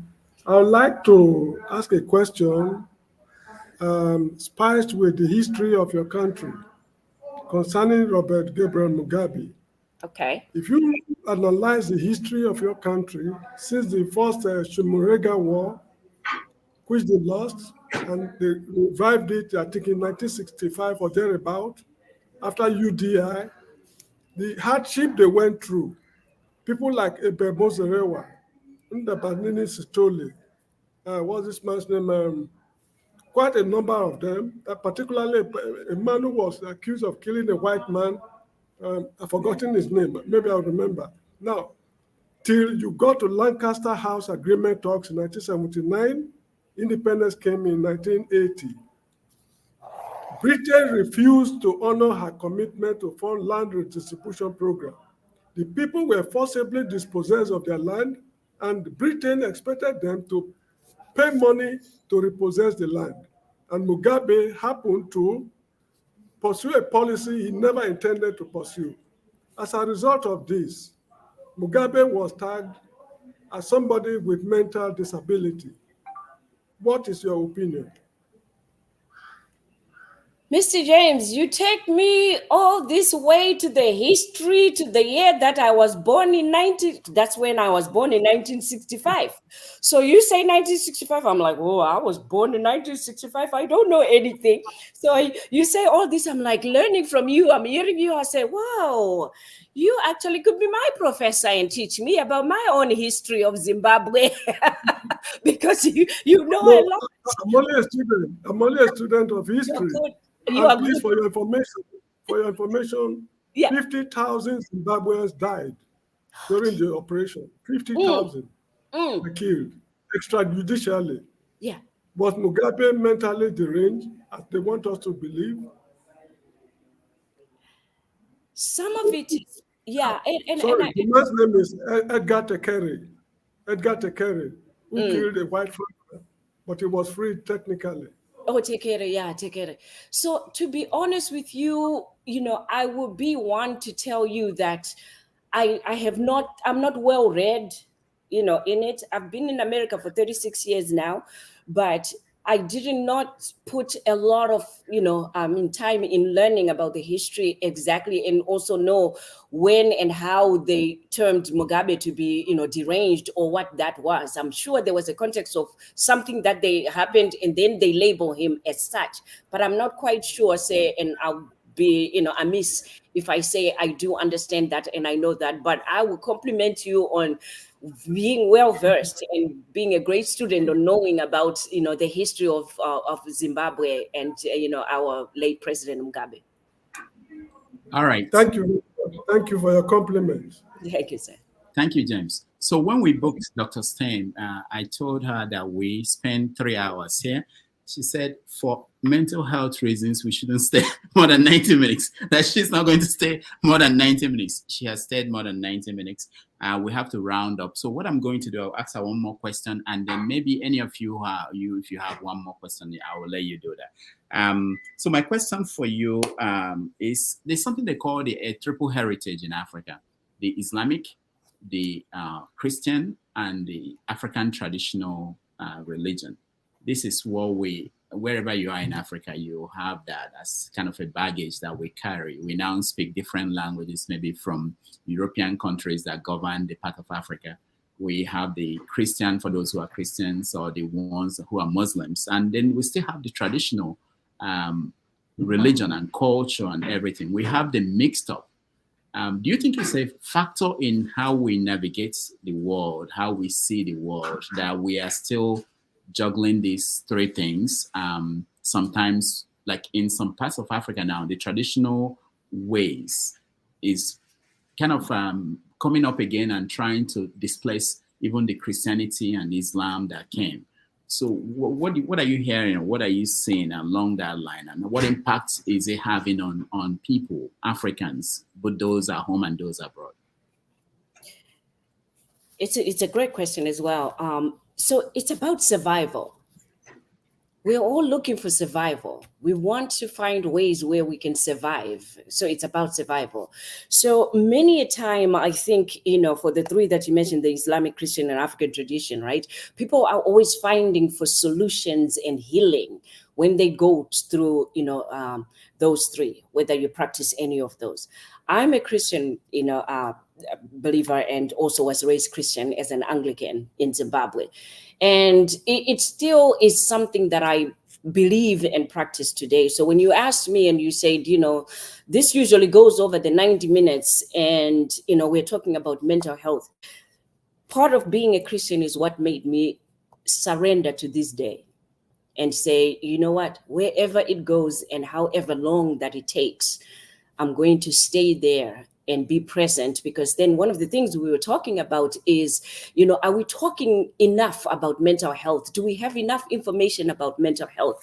So when we have a platform like today, which I'm very grateful and thankful to every one of you that is here and that is also listening and that will listen to this, but to have a platform like this and have people show up and make a comment or ask a question, it's not something that we have every day. So when we have it, I also have to honor that and have to be present in that environment if I'm honored enough, like I was today, to be a part of this conversation. So I said I will surrender to it, and surrendering is part of being a Christian and being a believer, to say, you know what, wherever the Lord calls you, go there, because he has work that he wants you to do.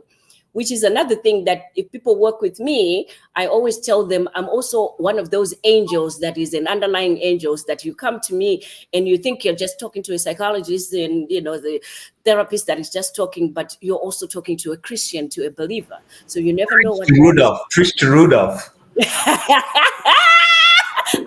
You never know what God's message will be. So let's talk. So today, I don't know what, the forum is about, but today was also an angel that I came here to be used as an instrument to talk about mental health, to demystify mental health, and to also help, hopefully, relieve the stress that parents are going through, the struggles that are going through with their children, that maybe we've said one or two things that they will go back and be able to be a little lighter with their children, right? And the children will look and say, what happened to you? Like, what do you mean? What happened to me?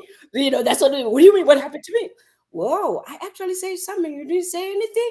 It's like, yeah, I just thought I would listen to you. So I think it plays a big part, on us, on also how we receive what mental health is, how we receive the changes that we need to make in life, how we change in life, how we put in. So everything is not going to be the same. The things that we spoke about today, some tips and some things that we shared will work for one family, some might not work for another family. And some families may choose to say, not in my house. We are going to learn, our culture, and we are going to eat at a certain time and do things at a certain time, fine and dandy. But what you're doing is long-term. That child is going to not forget that, and that's not going to help them, because indirectly, they subconsciously, they were fighting it and knew that it doesn't go with what it is that they would like to talk to you about. But then it shuts down a lot of communication that you could have with your children whilst you still can talk to your children, just because you were so gung-ho on wanting them to do this and do it my way. All right. Thank you. There's a question in the comment section from Bumi about colonization and the whether it's the tragic events of colonization and whether Africans are struggling with that. I know we're going to end. We're ending on this. But on my own part, I went to a medical conference recently, and these doctors were talking about sickle cell. And they were talking about it from the Western perspective, all that they are doing now. And I said to this doctor who's a Nigerian, I said, what were they doing in Africa before the Europeans came about sickle cell? So for you, what were they doing in Africa about mental health? Or is it that there were no treatments, no issues? For instance, I know that in Igbo culture, when a woman gives birth, and they do what they call omugo, where the mom will come and help the woman, and in the process deal with this thing that the Western people are now calling postpartum, what do you call it? Depression, postpartum depression. Yeah. It helps to solve that. What were we doing in Africa before to deal with the depression, with mental health issues? Because we believe now that has been going on in Africa for many, many years. Did we throw them away because we now met the West, met the white people, and we are following the one that is written? Well, again, remember now when you're here or up in the Western, right, everything has to be tested and everything has to be labeled and everything has to be grown. So sometimes it's difficult to even bring those traditional, treatments into the country or to, be able to use them. But I just think that mental health was always tied to medical. So it was all in one. So you have problems with your thinking, you can't sleep, you can't do anything, they tie it to stomach pain or they tie it to a headache. So then they treat the headache. You get something, drink that you can drink the leaves and everything. Oh, it's because of your headache. Oh, it's because of your stomach. And then if you're really, having a mental breakdown where you're now running the streets and you're taking off your clothes or you're talking to other people or you're just saying, you know what, I just can't handle this anymore because the stress is too much, or anything. It was told that now, like we were saying in Shona, you're crazy. Wakupenga. And once the word you're crazy, wakupenga, in whatever language comes, nobody pays attention to you because now it's something that has to do with the demons and the devils and everything. They want to cast away the demons, but not treat you. But let's cast away the demons. So it goes into there. So I don't think there was a focus that has been right on just dealing with the ailments of the mind, which is mental health, anything that disturbs our minds. I don't think we put much attention to it, but it was always medical. But now we have, treatments that are coming. We also have researchers, we have doctors that are interested. We have, funders that are interested in treating mental health in Africa. I think we need to continue to talk about it, advocate for it, and ask for funding. Okay. I know I said last question, but this person has a heartbreak, and the question for you is, please answer the list of major steps that someone can take to quickly bounce back from a heartbreak. They need to attend my conference. I have a conference called Bounce Back, which happens every year. I started Bounce Back 5 years ago. This year it will be year 5 on how to bounce back, and it was because of COVID, right, that we had to bounce back. But I'm just saying that a heartbreak is almost like losing someone. It's grief. So in stages of grief, we have different stages of grief. You have a moment where, yes, you'll accept it or not accept it. You have a moment where it's difficult to even move on and to do anything. But just like anything else, time heals everything, right? And many a time also we mourn for what we have lost. And yet there is more that is to come when you do get, through the moment that you're going through right now. So know that the sun will shine again. And I always, take it as, during that heartbreak, during our loss, it's almost like during the darkness where we can't see anything. And, there's nothing that is moving. Everything just seems to not be working, right? But then the sun comes, out again. And, we have the next day coming. So when you can hold on to that and know that, yes, tomorrow will come, better will come, and things will work out for the better at all times, then, you'll be able to go through the heartache. Let me just tell you real quick, right? This morning, I was talking to one of my sisters. I have 5 sisters, and I was wishing them Happy Mother's Day, this morning. And they were saying to me, they're like, but what do you do when you have problems? Because you're always talking to other people about problems and, helping other people. And I said, I wouldn't be good at what I do if I didn't practice what I preach. So I'm one of those people that has a counselor, a therapist myself, who I had to work through, because every time that I would go to her, she would start telling me her problems because she knows I'm a therapist. I said, whoa, whoa, whoa, no. I'm sitting on the couch and I just want you to listen to me so that I can pour my heart as well. So I go for therapy, myself as well, where I can also talk about life. Life is about challenges. Life is about problems, and life is about learning from those lessons. So I said, I didn't know what I know today, because now at 59 years old, it's starting to all make sense that whatever you go through in life, whether it's a heartbreak, whether it's being fired from work, whether it's pain of not having anything, illnesses that you have, whatever life problem that you have, remember now that it's part of a bigger plan for your life. So we have to take the good and the bad for that bigger picture and that bigger plan that is there in store for you. So I hope that it helps the person in a heartbreak. You know what? Give it some time, but do not let it hold you back, because the longer that you take staying in that darkness and not walking into the light, the longer that is going to take for you to receive and to be with that other person that you need to be with. Very good. Not a question, just a comment. If Yeah, if my I hand may. was up first, sir. Okay, Please. let's go to Revolution first. I don't have a problem with that. It's okay. Yeah, go ahead, Revolution. Yes, please. It's a very short question, and I'm sure you're going to give me a very short answer. And this is an opportunity to relieve this question. Would we say that these African rulers who come and embezzle our money, is it that they have mental problem, or just say, what would we say to that? Because like my country, somebody will now come and steal up to 80 billion naira, and you start wondering, what are they going to do with it? Would that fit into mental problem or what? Thank you. I still want my life. That is the shortest answer I can give you. Thank you very much. All right, Chim, your final, yeah. Okay, so mine is, first of all, thank you very much. It's been very, very educating. I think the last comment you were making when it comes to the person who has either lost someone, had a heartbreak, I think when we grieve, part of grieving is to have closure. So until someone has closure, they're not going to move on. So however long it takes them for that to happen, I actually learned that. But I was going to say, to Rudolph's question about before our contact with the West, how we were dealing with mental health issues and all. Well, luckily he's from the same part of Nigeria with me, and I'm sure he's read a lot of works by Chinua Achebe. I personally believe, based off my experiences, is that not that we didn't have mental health issues. They were there. It's always been there with man. But it wasn't as pronounced as what we have today because of our communal living, especially those of us from Africa, the Igbo people.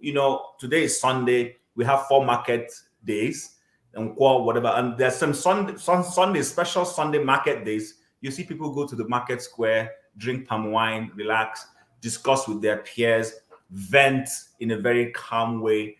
And sometimes those things help you literally close whatever the issues were that would have led to your mental health issues. But fast forward now, we live in a more nuclear setting world where people are more individualistic. So it becomes more pronounced. Every time I go to see my family doctor, who incidentally is also European / Iranian descent, she shares a lot of things in common with me. She doesn't just start by telling me, oh, Mr. Guru, what leg is it or that? She'll talk about, how's your work going? And now, before you know it, I'm discussing like I'm in a beer parlor with her, and I forget I'm actually in her clinic.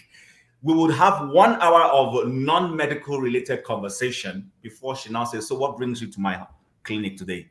And, it just sort of simplifies everything. So I think sometimes we've lost some of those human touches. That's why some of these things are a bit more pronounced today. I just wanted to throw that in. I don't know if it makes sense. It does. It does. Thank you for that. It makes a lot of sense.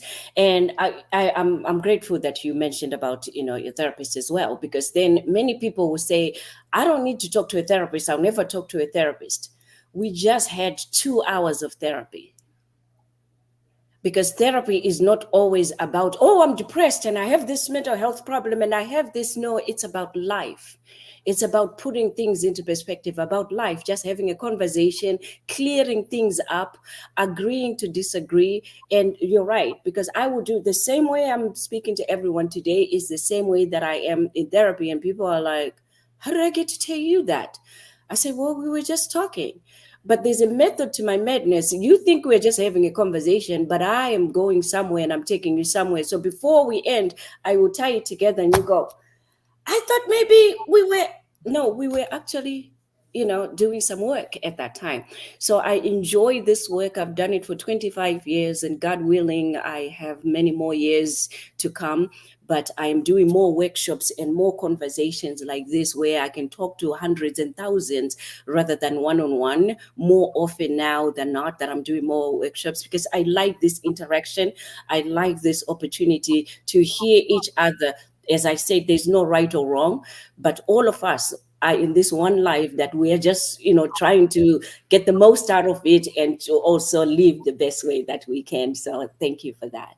All right. Thank you, Dr. Steyn, for this wonderful session. And we appreciate you. And hopefully very soon we will bring you back and you'll help us to diagnose. Thank you very much. Thank you. All right.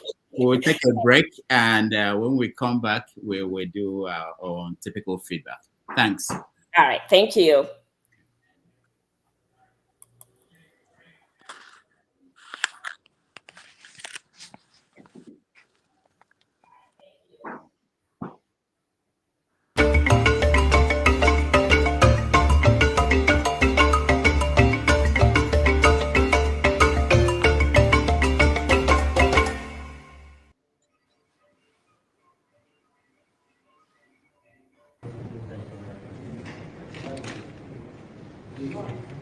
At this point, the governor will unveil you with this rest.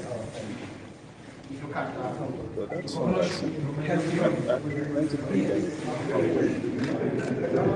the empty form. The reason why I'm talking about it, you don't have to play it. It doesn't suit you.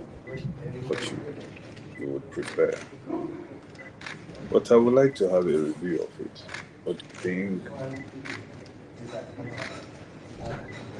So I will invite General AVM Marcos to come forward to assist the governor in wearing his. How I can improve. Very important. But that's my first personal product. I did. In fact, because of that song, that Jason, I was able to.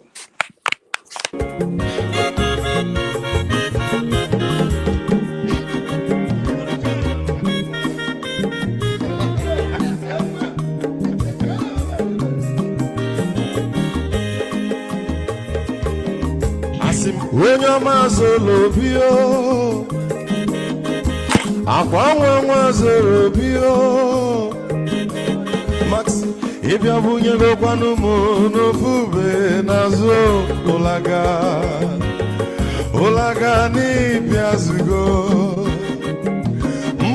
ulaga do ni piazugo, akwa mwilo chiyo biko rapuzoro, kona bazia. Onyo mazoro biko abamba wazoro dasari ibya unyane gana mo ulaga dori biazigo mo ulaga dori biazigo abamba wilo chira bigora fuzoro ona wazia. As you wake up, Odaguna Paresanaka, on your money got the lemon. Mazini Mazina, you will go with the melody.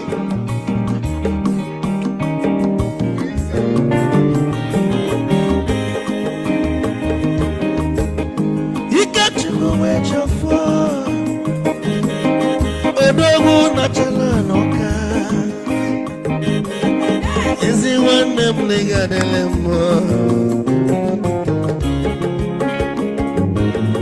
Olagado ni bezigono Mma olagado ni bezigono Amama wilo chilo Bigora muzo Anabazi Te Onyamazoro de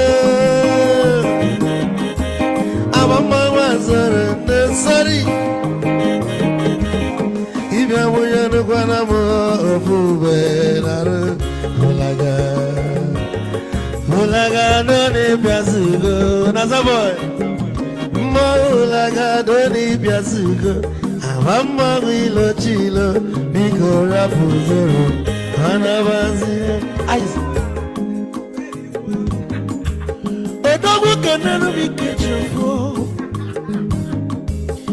Amagwa mnika bugogia Oligwe kwelo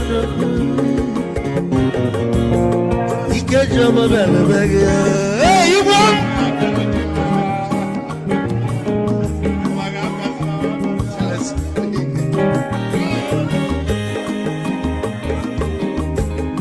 Eku kampune kene Amago ndinso Chukwe mekalumo Ike chukwu negaji Esi nwanne m ekene mi Ịlapụlụ ife niile na-eme wee bịa Nke gosi gị na gị bụ nwanne Wisdom ị ga-adị Ka nye gị maịkị ka ogobanya bụ egwu Isili mmaksi ọ bụ na-etiri egwu a Malụkwa malụ n'imego m ife ọjọọ Wee sị gị nwanne m ife ọkụ na ịchọlụ na ngeme Wisdom onume ekene gị Bama m iyo iyo biko lapụ Namasị ya Zoro, zoro, zoro, zoro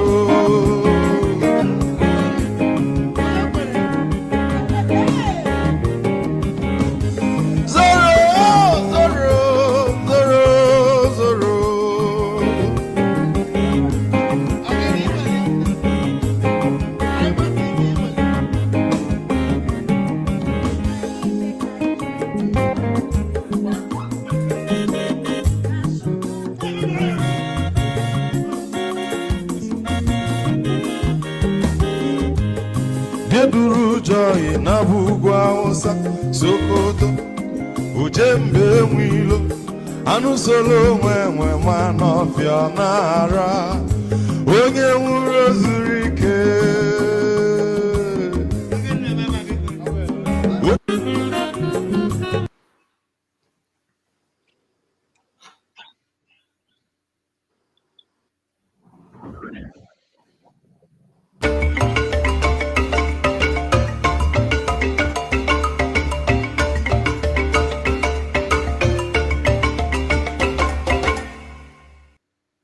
All right, welcome back, everybody. Thank you so much for joining us today. We had quite an interesting conversation with Dr. Stem, who's a psychologist, therapist, coach, trainer, and I think at the end, you guys came to the conclusion. I have a friend, somebody, I don't want to mention the name, who calls what we do here every Saturday and Sunday, Beer Palo. This is that I'm going to the beer parlor to hang out with my people I drink beer with, that we don't have a job. But it's also a therapeutic, and I think that's the conclusion for me, what I got out of this, that there is something we're getting out of this that we may not really understand and value. So let me go around and see what everyone thinks of our encounter with Dr. Steen. Righteous Man. Yeah, Dr. Rudolph, it was a nice one. Really appreciate her coming and all that she taught us and lectured us. But I had a question. I was raising my finger, but it looks as if time was really not on our side to ask the second question. I wanted to ask her whether loneliness can lead to that mental health breakdown. That's number one. And then number two, the pastor you introduced, I don't know, is it Pastor Electricity or Pastor Shu? I don't know. You introduced the pastor, and the pastor was trying to marry culture with nationhood. I think there are two different things, you know. Teaching your children about your culture has nothing to do with saying that the country is not functioning. There are two different things entirely. By my own understanding, I don't think they relate. I'm a proud Igbo man. I teach my children the Igbo culture. That has nothing to do with Nigeria as a nation. So that's just what I'm trying to, my input. Thank you. All right, thank you. Let me just mention that we will continue this month to have conversation on mental health. Hopefully, our own Dr. Alexander Gomez will join us as a guest at the end of the month to talk about this from the perspective of a doctor, not a therapist, you know, like treatment options and medication. So we are working on that. If we are lucky, we can get him to give us maybe 2 hours and we'll talk about that. All right, Revolution, go ahead. Well, yeah, for me, I learned a lot. I started watching from beginning. She was very exposed, and the way she handled the issue was, for me, very nice. That's why I was able to summon the courage to ask if I was having mental problem or not. And she was she was able to only that she that big question I threw to her, the last one, she answered it also very wisely because of where we come from. That answer could cause another war, you know. So she just quenched them like that.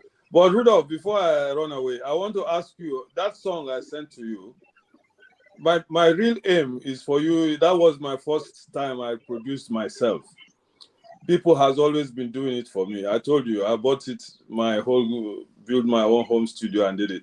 For me, whether you use it or not, I want you to give me a review. I will. You know, I said yesterday, I wanted to play it live. I've not listened to it, but the format is not MP4 or so it couldn't support it. Yeah, but I think it's to download it to be able to play. I have to download. But I sent another one, which will be much easier. Okay, I'll be able to listen to it. I know that. Yeah, but I want to play it platform. Yeah, I would like you to give me your own private. I will. Next week I'll also play it for everybody to listen to. By next week I'll convert it. Yeah, I enjoyed myself, and I really, like you said again, this program is therapeutic for me because when I come here, hear what people are saying and how we are trying to solve Nigerians' problem, if it's going to be solved, it helps me a lot for a new week, you know. So keep it up, bro. Thank you. All right, thank you. AJ. Dr. Rudolph, thank you so much. You've always brought quality people, so this is not the first time, and we enjoyed her take on. In fact, we're educated because not all of us, not me especially, have not really had any close shave with anybody who is dealing with any mental health issues. So it was an eye opener. Some of the things she talked about. And then also, I want to also tend to agree with my brother Revolution on what they one of the things they answered. A comment made that we don't love Nigeria or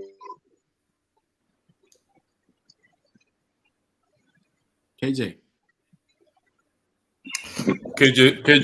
system is suffering from mental health, so go to him. His system will not KJ himself. His system have developed mental health. All right, let's go to sorry. KJ's back. Go ahead. we now that I think my dear brother and pastor misunderstand our position. Nobody in his right thinking mind hates his culture. My culture is not Nigeria. My culture is I'm Igbo. And that's what I always say here. We are first our indigenous people before we became the name given by a man. We are born into the world as we speak our dialect. That dialect is not created by Nigeria. is created by the Almighty God who put us in different positions of geographical locations of the earth. And so we can claim without mincing word and without being misunderstood that we're from that part of the earth. And that is where we are. And we speak the dialect in which we find ourselves in those locations. We didn't create it.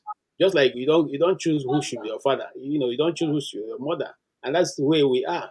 So telling my children and teaching them you are Igbo, whether you are in America or you are there or you're there, and this is your culture, is behoves on me. That's why God gave me the children, because He knows I'm going to teach them what He has taught me. It's not because it doesn't have anything to do with Nigeria as a nation. It does not have anything to do with the government in power. It does not have nothing. It's who I am. Okay, so I just want to, I don't know if I understood the question he was trying to put to her. No, we don't hate, no, but no, I don't even think any African person will say I hate Africa, because Africa still remains, plays a major part in our lives. I would prefer, like I always said here, to be in the environment I know better, that has fresh food, fresh corn, fresh everything, okay, than to be where I have to be eating burger, nonsense, dog burger, cat burger, and the rest burgers. Those don't make, that's not food for me, So I enjoyed her, and I hope also some other time she'll come back. Meanwhile, there's another, sorry, this is for you, Rodolphe. There's a group you will also introduce, and we ask that you give us information on them.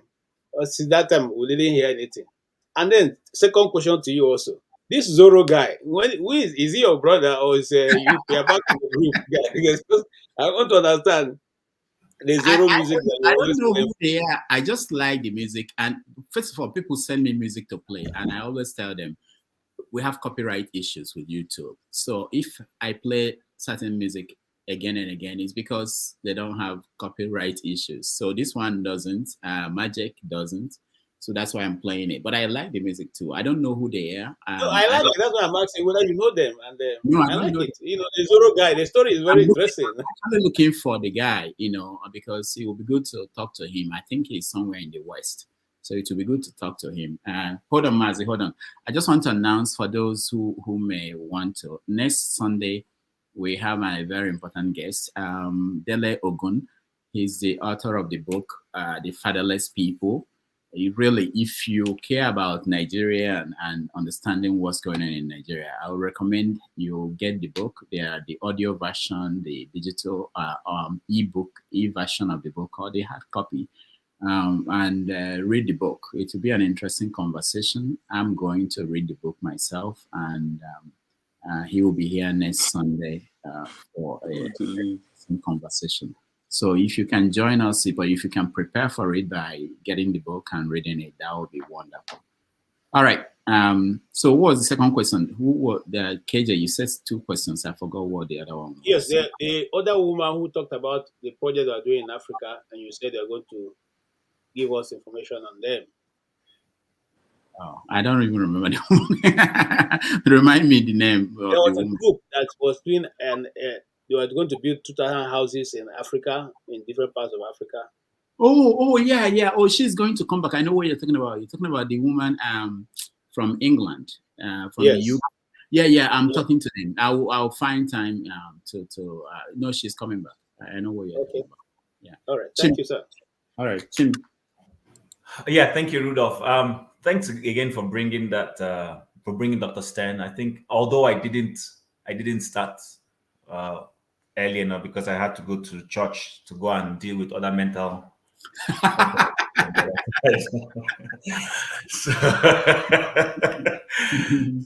But I mean, to be honest with you, we do need experts like that from time to time to come in. And like you, honestly, even though, yes, I take it serious, but I also see coming to this platform as, it's like my place. KJ is here. He knows about church in Kwanta. So we go and sit down on a Sunday like this. It could be a K could be Nkwo, it could be Afo. But and then whichever of the villages that has that market. If for instance, KJ comes from a village where today is Nkwo Sunday, I will be in KJ's house today. We will sit down, he will bring palm wine, we will drink. In 2 weeks' time, when it falls on my own, when my village, each village has their market day, he will come and we will sit down, pepper soup will be flowing and people will be chatting. I personally think some of those things help. They help us kind of unwind. It's in the midst of that place, in a light mood. You probably will be discussing with your friend, and before you know it, somebody will give you an answer to a naughty issue that you're facing and all those things. And you go home. So we've always had. It's just that we didn't have it as scientific as the Western world has put it, and we didn't put monetary values to some of those things. That's the one part of our African culture that we goofed. We didn't put monetary values to certain things. So the white man is very good with money. I tell people he lost more money more than the black man. That's what we don't seem to understand. That's why he's able to monetize literally everything. Even things that way back home Africa give out freely, the white man puts a monetary value to it, which has its own good side. But I mean, in all, I think it was a wonderful outing. I just got in when both of you were talking about that children issue and all that, and my family was watching. I had to leave them and come into the office where they were watching it and they were laughing and all that, because there are times I tease them and say, if you don't even know how to speak, of course you put the blame on me because as a parent and all that. But I mean, without wasting too much time, I think it was a wonderful I gained a lot within the short period that I caught, because I didn't come in quite early. I missed all the clinical conversations you probably had with her. So, but this one part of this thing, and she tied it in very well. And I love the fact that, she saw that there is this is holistic. Everything we do, whether you're an African traditional worshiper, or you're a Muslim, or you're a Christian, it all has a place to play in helping you to manage your mental health and stay balanced. So, when we go to our town hall meetings, like those of us who live in Lagos, and they say, Oposi people are having Sunday meeting. Those things help. They help. Even though you go there and there's somebody you don't agree with and you fight with, you vent it and you go home. It helps. So, but for me personally, there's nobody I'm not going to be able to sit down and drink beer with. I went to church. I go to church, but I still drink beer and take my what's it called, my red wine, because I believe these things are all blessings God gave us. I'm not extreme to any of those things. There are people who. Chim, what about this one? One I am not sure yet. I don't have the revelation. I don't have the revelation about that one. Chim, I thought you were a pastor.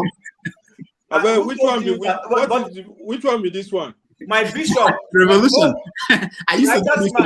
They told me I used to do it like this on Dr. Damage. No. That one is secret. That the other one is this way. I didn't know.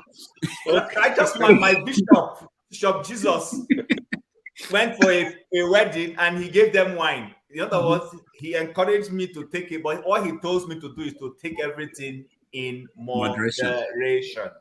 So but wine is not beer. There is difference between wine and beer. No, do you know how wine is gotten? Do you know how wine is gotten? Okay, explain. Through fermentation. Wine comes from a fruit. Wine is not the natural state of that fruit. You ferment it, it goes through a process.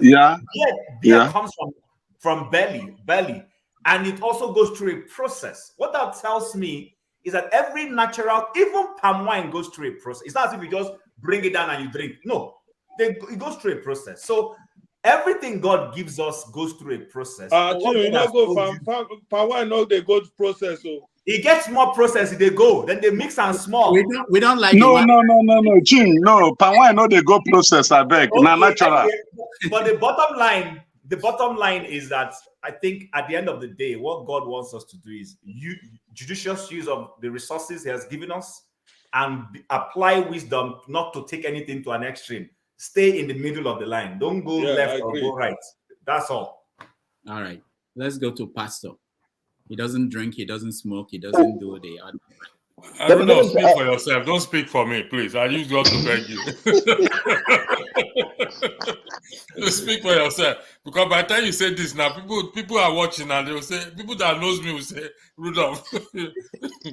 Well, actually, here is therapeutic. Let me say why it's therapeutic. There are several times I have told myself I'm not coming, I'm not broadcasting, I'm not moderating.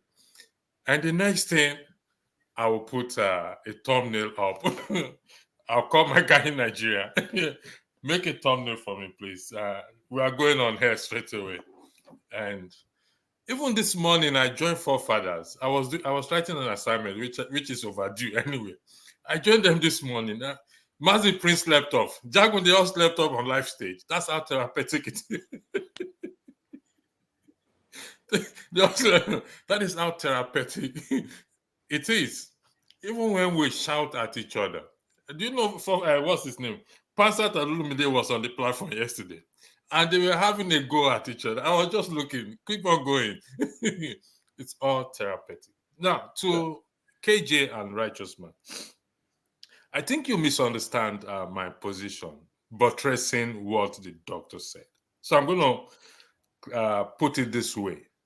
You keep telling your child, I'm not going to go down that road. I'm not going to go down that road. You give your child that reason, oh, there are bad guys there, they're this and that, they're this and that. And tomorrow, you now tell your child to go down that road. Will that child go down that road? Be honest, please. Will it? The child will not go down that road. I am not against teaching culture, teaching our... One of the regrets, I'm one who don't have regret. I try not to have regret, no matter how bad things I have done.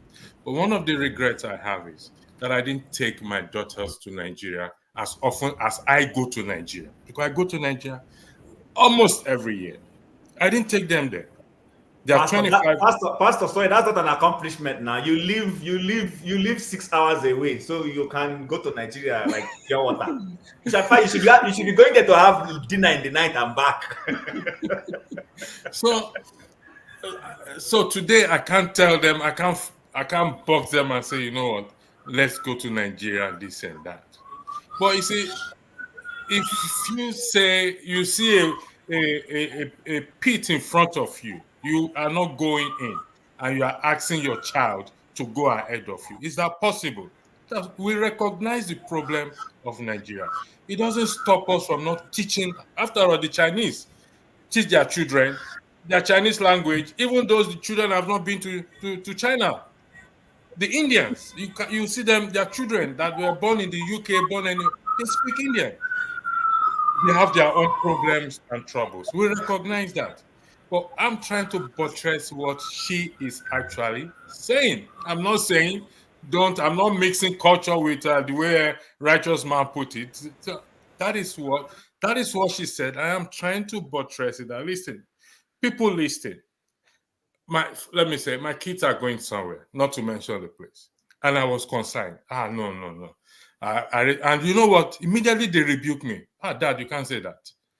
After all, when people talk about Nigeria, that people do, you always kick against them and say, go home. Why are you telling us not to go there now? What sort of concern is that? That's not a balance. And immediately I shut up. So you see, I'll be an idiot to say I don't recognize the troubles and the problems in Nigeria. No, I do.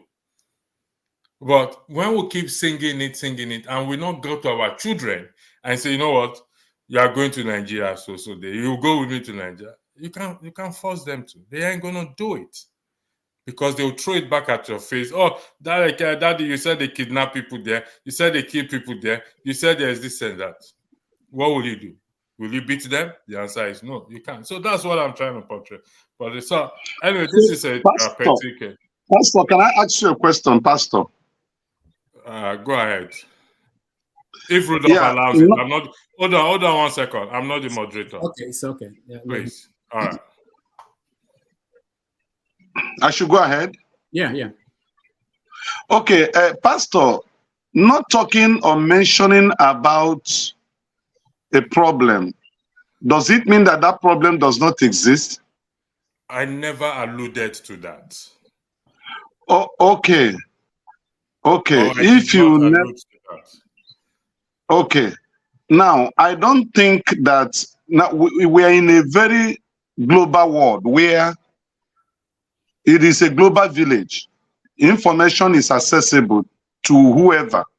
Correct. And the kids we have today, there are things my second son was teaching me yesterday, you know, while we were discussing on phone because he's in school. So we were discussing, there were things he was teaching me. And I marveled. I had him, the thing really touched my marrows. So whether you tell your children the problem of Nigeria, whether you discuss the problem or not, the internet has made it so easy for them to assess what is happening globally. And they will come back to ask you questions about, oh, this is what I read in the internet. Is it true? Was Zeke formerly a president and he had no power? He was just a ceremonial president. Because while he was growing up in Nigeria, there was no opportunity to be taught history. So now on the internet, they are getting this information and they are coming back to ask you. So he didn't have any presidential power. He was just ceremonial. The power was lying in the north, the prime minister. That is it true. So what do you want me to tell him? Okay, thank you for that. I'm glad you said that they can learn from anywhere. You are the father, you have a role to play, and that is the role to give a proper guidance, okay? And not to confuse the child. My son also is very intelligent. I was talking to him today, he has a phone, and you find out that he was using different voices to talk to me on the phone. And I was confused. Who is there talking, who is there in the background? This and that, this and that. So I have to educate him. So your role is to educate that child properly. There are certain things we can't deny. For example, you can't deny that there's an absence of electricity in Nigeria. I'll be telling the child a lie that there's electricity in Nigeria when there is none. But does that mean that people don't have a means of managing or surviving it? They do. So your role as a father is to guide the child. For example, you said Zeke is a ceremonial this thing. The power lies in the north, this and that. I mean, what are you portraying to the child? Is that really true? I don't know. So is that really true? So you have to give the child a balanced truth so that the child remember we are talking about our root here. What the doctor came is more or less highlight our root, not to forgo our root or whatever it is. Your job as a father is to guide the child properly. Don't say because you also read the Bible. So you have to guide the child properly. Pastor, sorry, you have misquoted me. You have misquoted me. Okay. Am I? Yeah. Okay, I don't know. I said my son read in the internet because history is absent in Nigerian school today. So he called me yesterday. No, you were quoting it as if that was what I told him. You are misquoting me. No, that's not what I said.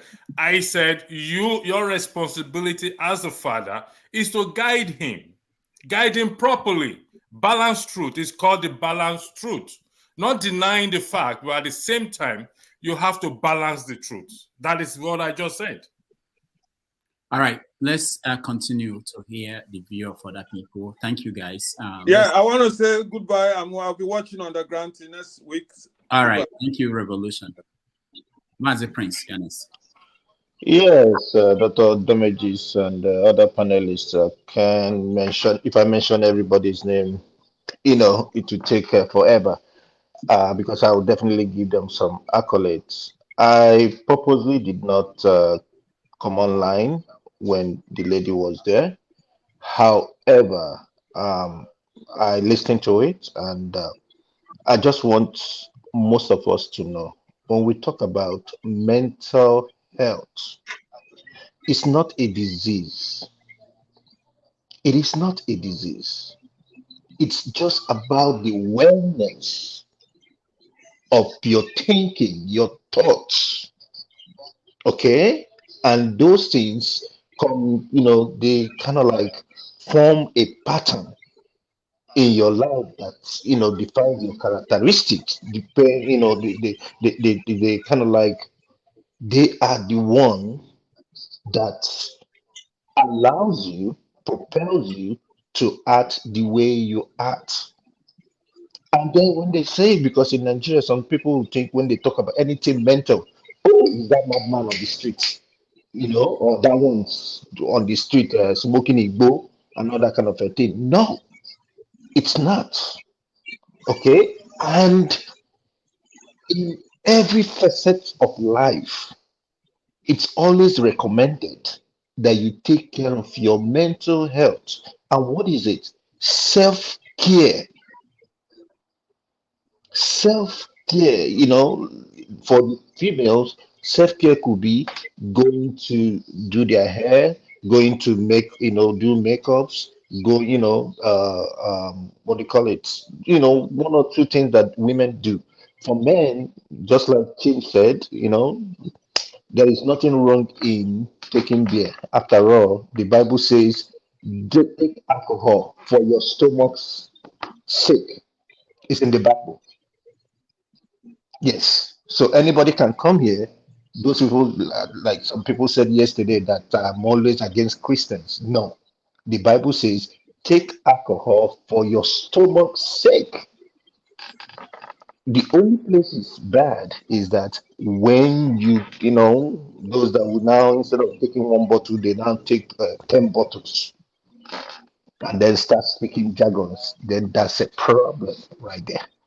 A bottle or two does not kill as long as you can withstand it. As long as you are not drinking it at work, you are not drinking it to go and drive, you're good. Um, Katie, you wanted to talk about those Zoro. Zoro is Ijele. He is in Dubai. He used to be in this other program, other platform, this Igbo TV with Izuchuku, but Izuchuku passed on, you know. And then the other guy with him is called Maxi Michael. He's on Facebook. You can even communicate with him. He does all these MCs, he does all these shows, even in Nigeria. He can, if you have an event, he can come and perform and all that stuff. He does all that stuff. Uh, Reference man, yes, in this, generation, they know better than us because of the internet. It's not a bad thing. It's not a bad thing. The only thing there is if you don't know, if they ask you question related to what they've read, if you've not, you don't know much about it, you can ask for time to do your own, carry out your own research, or you tell them what you know, just what you know. It could be the truth, it could be distorted, whatever it is, but you tell them how you were told or how you saw it, what you know about it. Once you do that, you don't owe much explanation. That's all it is. Because if you go and then you distorting and kind of like acting as if it's the truth, they will still carry out their research, and when they come out, they will be disappointed that, oh, you told us lies. This is what we read, and that. So, in other words, just tell them what you know, and if you know, certain references that you could use, you make the references to them. They can go read it up, do their research, and all that stuff. Teaching children our dialects. I'm also, how would I put it? I'm also guilty of it too.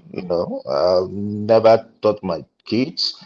Rather, I prefer my wife, to teach them her own dialect. She's from the Cross Riverian area, so she does that. And then sometimes one or two times they come to me and they say, "Oh, they've had this thing in Igbo. What is it?" I explain it to them too, and I also tax my daughter, I texted her, I said, you know what? I want you to, go on YouTube, find out, find an Igbo speaking whatever it is that you want to learn Igbo from there. And if you have questions, you come to me because most things they learn it from online. Things that they even know, they learn it from online, and all that. It's just our guidance that they need. It's very necessary we teach them. It's very necessary we also show them our cultural beliefs. I do tell them from time to time because there is something that is called cultural competence, meaning what is culture, the way of life of people, and competence meaning how, to adapt to it and all that kind of a thing. It's not a bad thing at all. It all helps. But like I said earlier, mental health, it's not a bad thing. It's not a death sentence. It's not a disease, like some people would think. In Nigeria, they say, oh, once they just say something about mental, they say, that one, remember, make it be it there for street now. Make it enter street, go from one place to the other. And that one, a Chris. But other than that, it's all good. Do what you can do to maintain your mental health. You need it. Okay. If not, Does that mean, yeah. like, for instance, Kulata needs to maintain his mental by I wanted, I avoiding you, wanted to mention avoiding you, his name. avoiding you? I wanted to, I tried to stay away from that name. I tried to stay away from that name, and you mentioned it because I wanted to recommend he show up here. But him and who else? Him, one man went to Mo, and who else again? Too much. Oh, The difference is too Fokada much. should have been here. The difference is too much. Fokada In should- fact, not just too much, too much. Okay, I think let's go to John Abba. That's 25252525. I'll be saying a phone about. Pastor Yukoro, we dey hear you. Pastor Yukoro, we are hearing you.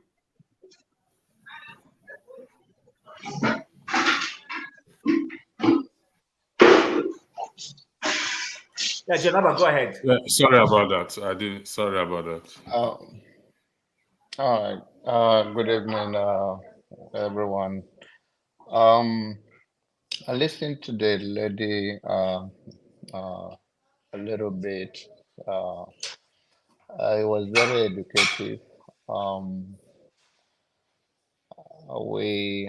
We need such information for our generation, and we also believe, I don't know where Magic Priest have his own chapter and his own, and I think he's talking from First Timothy, where Paul says you should take a little. This is okay. That's what makes us in Nigeria, and that's what makes us good. I think Bible have helped us a lot, apart from those pastors that facing so other challenges and everything spiritualized. But it's something we need to talk about often. I remember one young man from Nigeria said, doctor, he used to come from Nigeria to buy some medications to so many prominent Nigerians who have opportunity to diagnose whatever they are going through in terms of the mental health, and place them on medications. Eventually, I think things went out of hand. Some of them want, of course, it's a private thing, and they killed him. He's from my area. They killed him in Nigeria because those people don't want.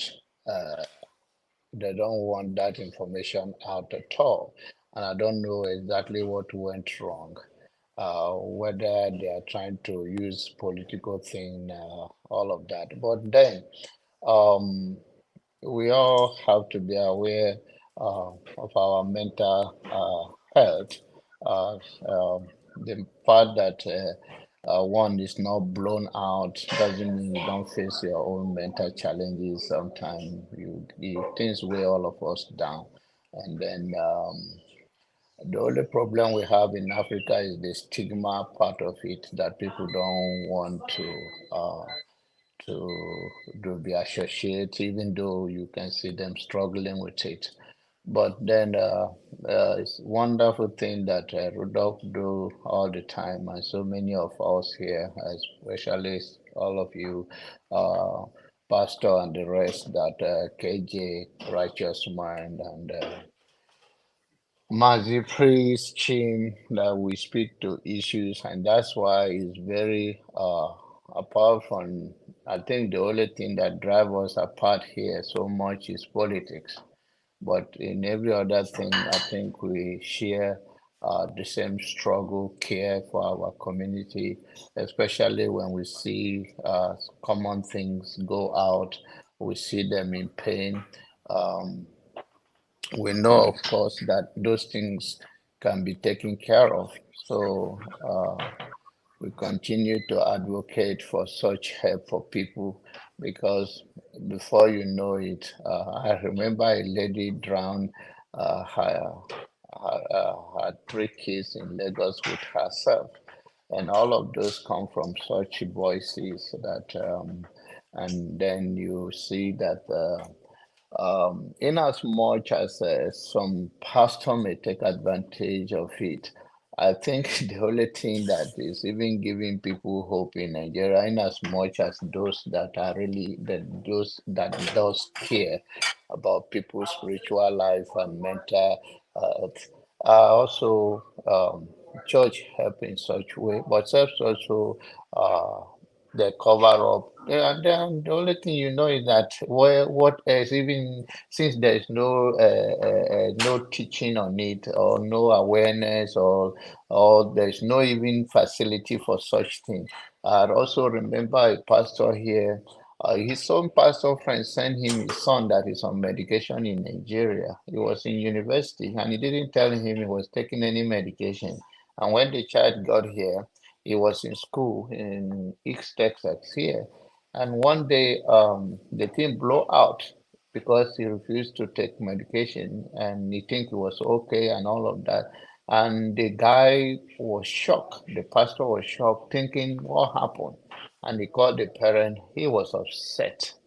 You know, the pastor, I know him very well, we're very close. He was very upset with his pastor friend. I thank God the pastor here is a nurse. So he understands the struggle. But because of that, his own pastor friend covered up and didn't tell him what was the son was struggling with. A child has to end up go back to Nigeria. So we have a lot of challenges, maybe the stigma, but we, like Dr. Mazi Prince says that of California too, says that some of them you take a little wine for your infirmity, so maybe that way. Mr. Jonabo, I'm not a doctor yet. I'm just an MFT, not a doctor yet. But if you are a doctor, you can't quote from the Bible anyway. It's not Bible that you're not licensed. That is not part of your license. I'm just kidding.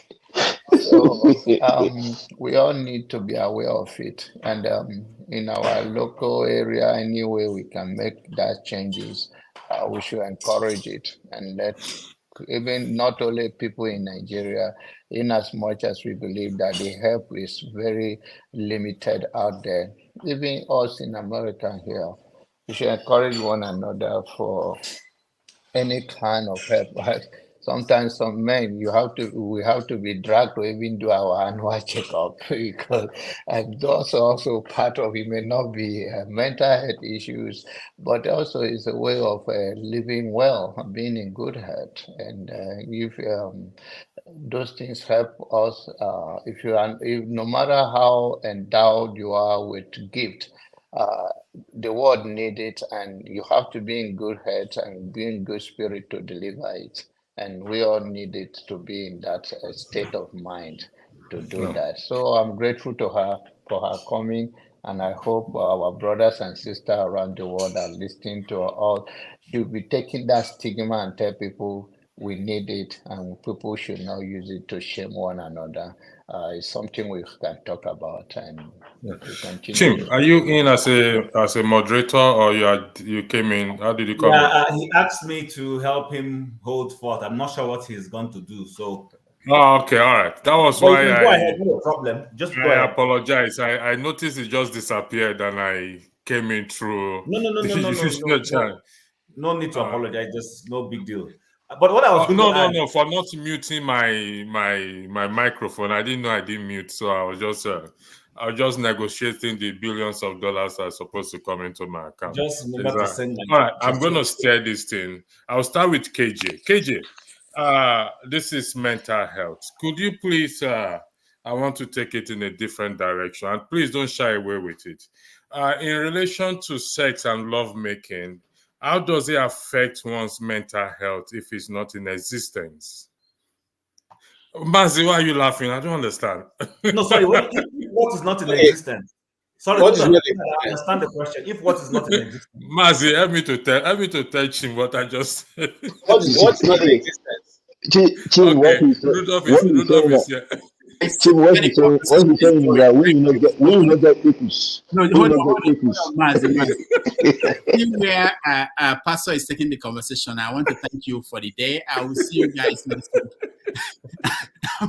I'm not part of this. Tim, thank you so much.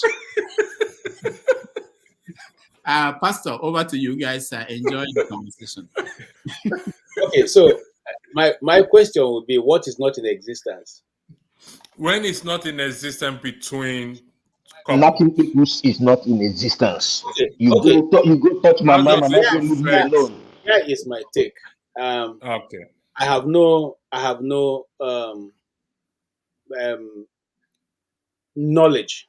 Let's say educational knowledge. I'm not qualified to speak on that topic. But I can say no, KJ, that is unacceptable. You have why did you choose KJ to start this topic? Why did you choose KJ to start the topic? I like to make an informed, give an informed information. KJ, I don't have no, everybody opposed to that. You must say something. Why did you choose? Why did you choose KJ to start the topic? I'm happy to make any informed decision that I can stand by. I have not read anything of, like I said earlier to Dr. Rudolph, I've never dabbled into mental health, and I've never read anything except for gleaning here and there, which is not enough. But all I can say is that life itself and human creation is a creation that God has perfectly made. Nothing that does not that should exist and it didn't exist will make the person become handicapped. In other words, even when one person's limb is taken off, there's always a built-in. It's just like the aeroplane. Once I was talking to my pastor, is a pilot, and so once I was saying that the aeroplane is built in such a way that it has 3 redundant engines for every small part, so that whenever one is not working, the other one automatically will kick in. So they must have taken that design from God. If you take off any part of your limb or your body part, or something is not functioning appropriately, God has made the provision that another part of it quickly kicks in and takes control of that function. If someone loses an eye, the other eye becomes more effective than if someone loses a limb. Those who have gone to school and lost their limb, automatically they switch to writing with the left, and they're able to do that very effectively. So I think that is my thinking now. I'm not talking from any research that I've done or anything. I'm just speaking off my head. That's why I say I'm not in a position to give you an informed information on this. Make a very good contribution. Thank you, gentlemen. I beg your indulgence to give to follow. There's a follow-up question for KJ. KJ, you gave an analogy of an aeroplane having extra engine to kick in view in the context of what we are discussing about, and you said that they must have gotten it from humans or from God. Am I correct? Yes. Okay. So in the context of the question I asked to you, in the absence of that, based on your argument, what are you suggesting? I want to put some things before you. So just tell me if that is what you are suggesting. If that is absent in the life of a husband and a wife, in the context of marriage, in the conference of marriage, are you suggesting that they both, since it's not in existence, they can go have it somewhere else or do some other thing? You see, if you taking my analogy, it didn't project in any way to that point. It didn't project in any way. I said it is built in, not outside of the aeroplane. Thank you. It's built into the aeroplane. I'll go to the next one. When the plane is airborne, it doesn't have any other place to go and plug that. So it's built in. Now I will expand because you've okay.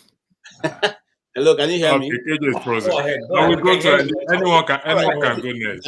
Anyone can go next. It's frozen. Anyone can go next. I'm saying that. Oh, I see that. Sorry. When that does not work, when it's one function is not functioning, it can be overlooked. That is first of all, the reason for marriage is companionship. First, it's not about that. Everything mustn't be built in one goal, one particular function. But it can be, there's nothing that cannot be worked on, So you can always change from what you lay out. Unless, of course, that's the reason why you went into marriage, then it becomes a problem. Thank you. All right, anyone can go next. There's no particular order. KJ, I disagree with you. I disagree with you. So Pastor. Okay. Master Prince, hold on 1 second. Go ahead, Chief. Sorry, I'll come to you, Master Prince. Sorry about that. Yeah, I wanted to fully understand that concept of when it's not in existence. Do you mean in terms of practical physicality? There is a... Sorry, I mute myself. Yes, practical physicality. Yeah, that's it. There's no two words for it. There's nothing spiritual about it. Okay. All right. So my view is that like the doctor rightly said, that when we have challenges as human beings, sometimes we have this tendency, me inclusive. So I'm not speaking from a perspective of and not somebody who's exonerating himself and talking like a specialist. I'm not, but I'm talking from experience and from something that personally I have been guilty of. You find out that when we experience challenges, either it is money or, typically for us as Africans, one of the things that, in marriage gives people headache, they don't have children. The woman is worried she doesn't have children. She starts considering what is her stake. Like we say, those who go to school, they say, when you get into university, they say they use pencil to write your name. So the woman is feeling maybe they use pencil to write her name in that family is not yet strong. She no get root yet. When we go through any challenge that has a tendency to create a mental challenge for us, we often feel that's the end of it. But like this doctor said, she used a phrase. She said, the sun will shine again tomorrow, meaning there is hope. That don't just conclude that because right now you're in a challenge, then that's the end of the world. You've hit a brick wall. So you taking that into this conversation, I would say my view would be that nothing has spoiled yet, is to give it time, to give it opportunity to resolve it. If it is in terms of the physicality, like you remember our last conversation, Pastor, when I said they can work on it. You understand what I said? If you remember, I said something about that the couples will work. Now you're a team. So it's to go and work on it. And I think personally, coming from the Christian angle where it says love suffereth long and love is patient. So that is where that patience will be tried. Usually it is when people feel that there is no hope. And that's the beauty of Christianity. Christianity gives a lot of hope. In fact, for those who bash Christianity, and I'm happy John Abba mentioned that earlier on when he when he spoke. That's the beauty of the Christian faith. It gives hope. You understand? Unfortunately, yes, we know that some ministers have overstretched it and taken advantage of that hope to do other things behind the scene. But Christianity gives you hope that is today, you know, it may not be working today, tomorrow things could get better. And that's what has actually created the resilience in Nigerians back home. So I would say my suggestion would be that, you know, that it's not working today doesn't mean it won't work. It won't work tomorrow. So sorry, Achim, if you need permission before you speak, go get it. That's Rudolph for you. Okay. Rudolph, please. You have gone. Go away. Don't come.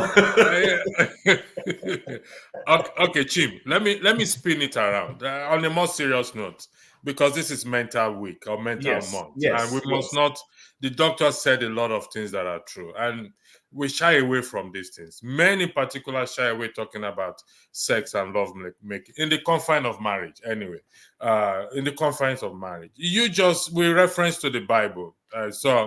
When the Bible was talking about the husband and wife fasting, and after fasting, they should come together immediately so that they don't give room to the devil to get tempted. Mm-hmm. And in reference to that temptation, it's often the man that falls. So if the Bible that's not true. But Chim, statistically, wives are more faithful than husbands. We can't deny that. Statistically, how can you say that when we have a Nigeria where I say don't say that? What are you saying? Listen, Tim. Why no? This is Pastor, before you go ahead, sorry, don't be funny that I took the words of you. You know what? There are some myths, some things that we have held on to because of the culture where we come from, where, you know, our culture raised our women well to be patient, to be enduring. But in the modern era, where we are beginning to embrace more of openness for women and everything, you begin to see that, listen, those things are not actually accurate anymore. So I would argue that statistics, wherever you got it from, is not accurate. It's not accurate. I am standing on that statistics that regardless of the culture, geographical location, women tend to be more faithful, regardless, married or otherwise, than the men. And I'm going to give you an example. I'm going to cite a lot of examples to you. Okay, it takes for the man. We're all men. With most of us, like John Abba has gone around the block more than every one of us on the platform here. Everybody shy. Why are you people shy? I don't get this. What is Nobody is shy. You're making us laugh, and you say we shouldn't laugh. No, shy away. KG has run away because I said John Abba. For you to be able to go that far with a woman, it takes a lot of, it requires a consent. But for a man, you know that is not the case. Once you touch him, he's gone. We all know that. So that is where I draw my statistics from. And you can ask anybody. Yes, the world have changed. There's this openness and everything. But I still say that statistically wise, women, married or not, are more faithful than the men. But let's go to what we said. The Bible says that you should come together. So if there is prolonged abstinence between these two people, do you not think that is a room for what? For either of them to check on each other? So is that to me or to everybody? To everybody. Okay. People with experience. Righteous man. Sorry, Chim. People with experience. People with experience are joining.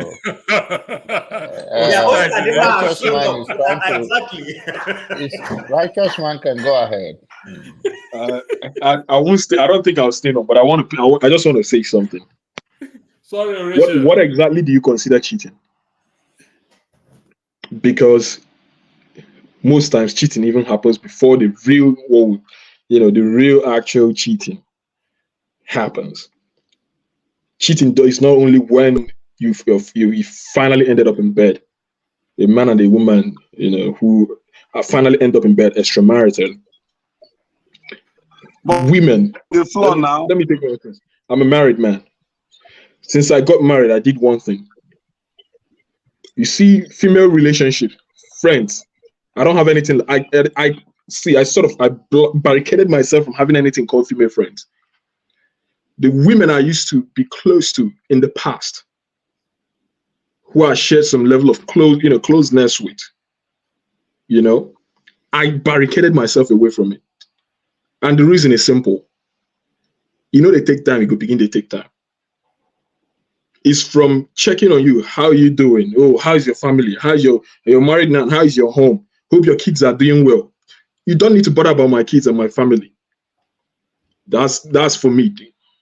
It's left for me and my wife to bother about what's going on in our home. Question for you as you continue. Introducing your spouse to those people. So, are you saying that you are perfect? No, I'm not. See, it's from the recognition of my weakness. Is the fact that I recognize my weakness, that I don't want to give space for anything. But women, on the other hand, a woman can be in the market today trying to buy something, and the person maybe she's buying from is a male trader or whatever, and they can exchange numbers. This thing that male could chat that woman up. Hope you got home safely. Yeah, so thank you for the woman will say yes, thank you for everything. You are very nice to me. The woman already knows that this man has interest in you. They might even know that the woman is married. They will know the woman is married. The woman equally understands this. But women, they tend to think they are mentally stronger. Women naturally enjoy attention. As men, as for us, we don't care about attention. Women enjoy that attention. That aspect of enjoying attention, trying to keep a man, at arm's length, and interested admirer or whatever. For me, that is where the cheating starts. Somebody says we need a female here, and I'm going to beg at the Black Beauty to please come and join us, please. But Ostadema, what about those on the streets? Because I could see you right now while driving. How many women have you looked at? Let me tell you, since I got married, my brother, I've not looked at any woman twice. Oh, you always close your eyes when driving. Listen, see, my brother, listen. You see, to the extent that if I'm with my wife and we're watching a movie or we're going through a vlog, she'll be like, hey, this woman is beautiful. I've never commented on the beauty of any woman since I got married. I said to my wife, you see me, where I date, nothing like any other woman fine for my eye. In fact, I've used something to block my eyes. You're very I know. Oh, see, I'm not telling you. If someone, any of you had my wife's phone number and you call her today, she'll still tell you this. In the midst of my friends, I got married. To call your wife, I need to follow you one day when you are driving. I've not recognized another woman being beautiful. Good. Yeah, Oshita is a very good woman rapper. Let's go. Listen. It's not about being a good woman. It's not about being a woman rapper. No, it's about somebody knowing what I mean in that in another language, we are using the old terminology. The Bible says, behold, things are changed. We are talking about my brother, listen. We are not saying when I use the word rapper, I do not mean it in the it's not using that term, right? It's not the word, the way I use it is not the way. That's the term I understand it. I don't know the other term for woman rapper. Woman rapper in my own sense is someone who is under the control of a woman. No. I mean, God has saved you your focus. My brother, it's not just about God. Yes, there is grace, but discipline, but understanding your weakness. See, there are other men who are able to cope with that, keeping female friends and all of that. Solomon in the Bible was weak. No. See, listen. If you brought a Muslim to this forum now, and in their culture, polygamy is allowed, isn't it? Who told you that it's not allowed in Christianity? Who told you it's not allowed? Who told you polygamy is not allowed in Christianity?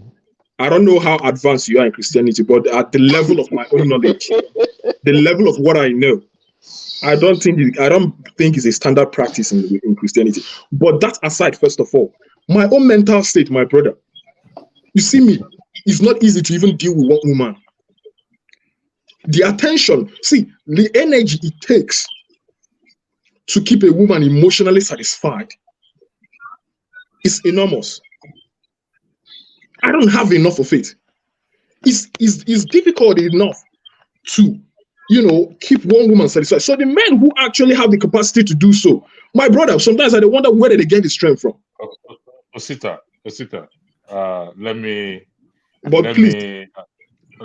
should take off the floor. I just wanted to present my own. No, Osita, before you go, hold on. Okay, I acknowledge your claim. Okay, but you see, when you say you don't even look at the beauty of another woman, am I correct? I don't see it. See, okay. If another woman passes me now, Osita, wait. You see, when some experienced people do, Osita, wait. Even Jesus Christ said, if you look lustfully unto a woman, Osita, the only person who know your heart, now be God, who can see your heart. Your wife cannot. Absolutely. Nobody can. But I can put it to you, say, you don't see babe before, where you talk, say, Kai, man, this shankers, this person, God take time to create this person. In your heart, you don't have, only once looking, you go through face. But once it registered in your heart, it's always registered there. Let's keep things realistic and simple. My brother, Osita have already defined himself. Osita said that we cannot prolong this thing. We can't. Osita defined himself. He said, "I'm weak as hell. I don't do those things." So my brother, listen. With what he says. Listen, I know who I was when I was single, and I know the man I want to be as a husband and as a father. You get? So I said, that's why I said everybody is different. Everybody's strength and weaknesses is different. What if I'm that kind of person that the moment I stare for more than 1 minute, you will start leading to wanting to go and collect number? So can I quickly say something? I hear you, and please, I'm not here. Please, whatever works for you, stay with it and do it. Please, like you rightly did, you have defined yourself, you understand yourself. Nevertheless, one or two things I want to add is this. A lot of the things we do sometimes is also a function of what we have been taught. Do you understand what we've learned?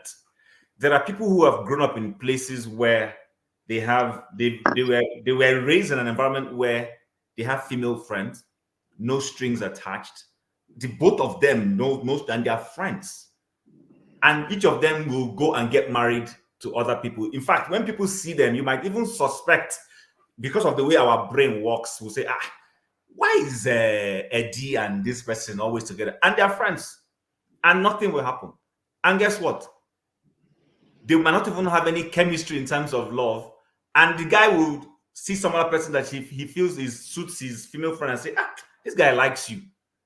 And that person will go and marry that person, and this person, and they say, oh, I thought they were together or whatever. No, they were not. No, but see, this is a function. A lot of the times, the environments, the settings we are raised in influences our worldview, whether it is worldview in terms of money, worldview in terms of male-female relationship, even understanding of what sex means. Incidentally, because we were raised in an African society where, to an extent, there was some measure of diversity. Remember, sex is not an open conversation. It's not. It's just now that we are starting to deal with these things openly. When in our own days, in the days when we were growing up, not taboo to talk about them. And I don't know if I speak for everybody here. Not taboo, we know they talk about them. My father, my mother never talked sex with me till I left the house. Not till today. They never discussed that with me. My father has never asked me who was your girlfriend. Never till today. But remember, right now, my wife teases my son. She will say, hey, bro, your son is having female admirer. And my son will say, oh, stop that. This is my wife teasing my son. And we too, we tease. So, but I didn't even get that teasing when I was growing up. So there are certain things that were taboo. So it's not uncommon that in our generation, when you see a man and a woman together and purely nothing, for outsiders of those two to just conjure and say, that guy don't catch that babe. See, as the told them just did. Meanwhile, nothing. So my own philosophy when it comes to this is to say, if you have a female relationship and there's nothing wrong, what's wrong in at a point, my wife knew all my female colleagues, all of them. I always introduce. She would ask me, "Oh yeah, she's doing well." She knew them, and they knew her. They knew her. They call her. Some of them end up building their own relationships with her. So that's why I asked you that question at the beginning. Have you ever thought about if you had a female friend? And I want to believe that when I use the word friend, I mean real friend. Nothing. No, there's no chemistry. Have you ever thought about saying, okay, one of the safe zones to have this relationship is for this person to also be your wife's friend? It's another way.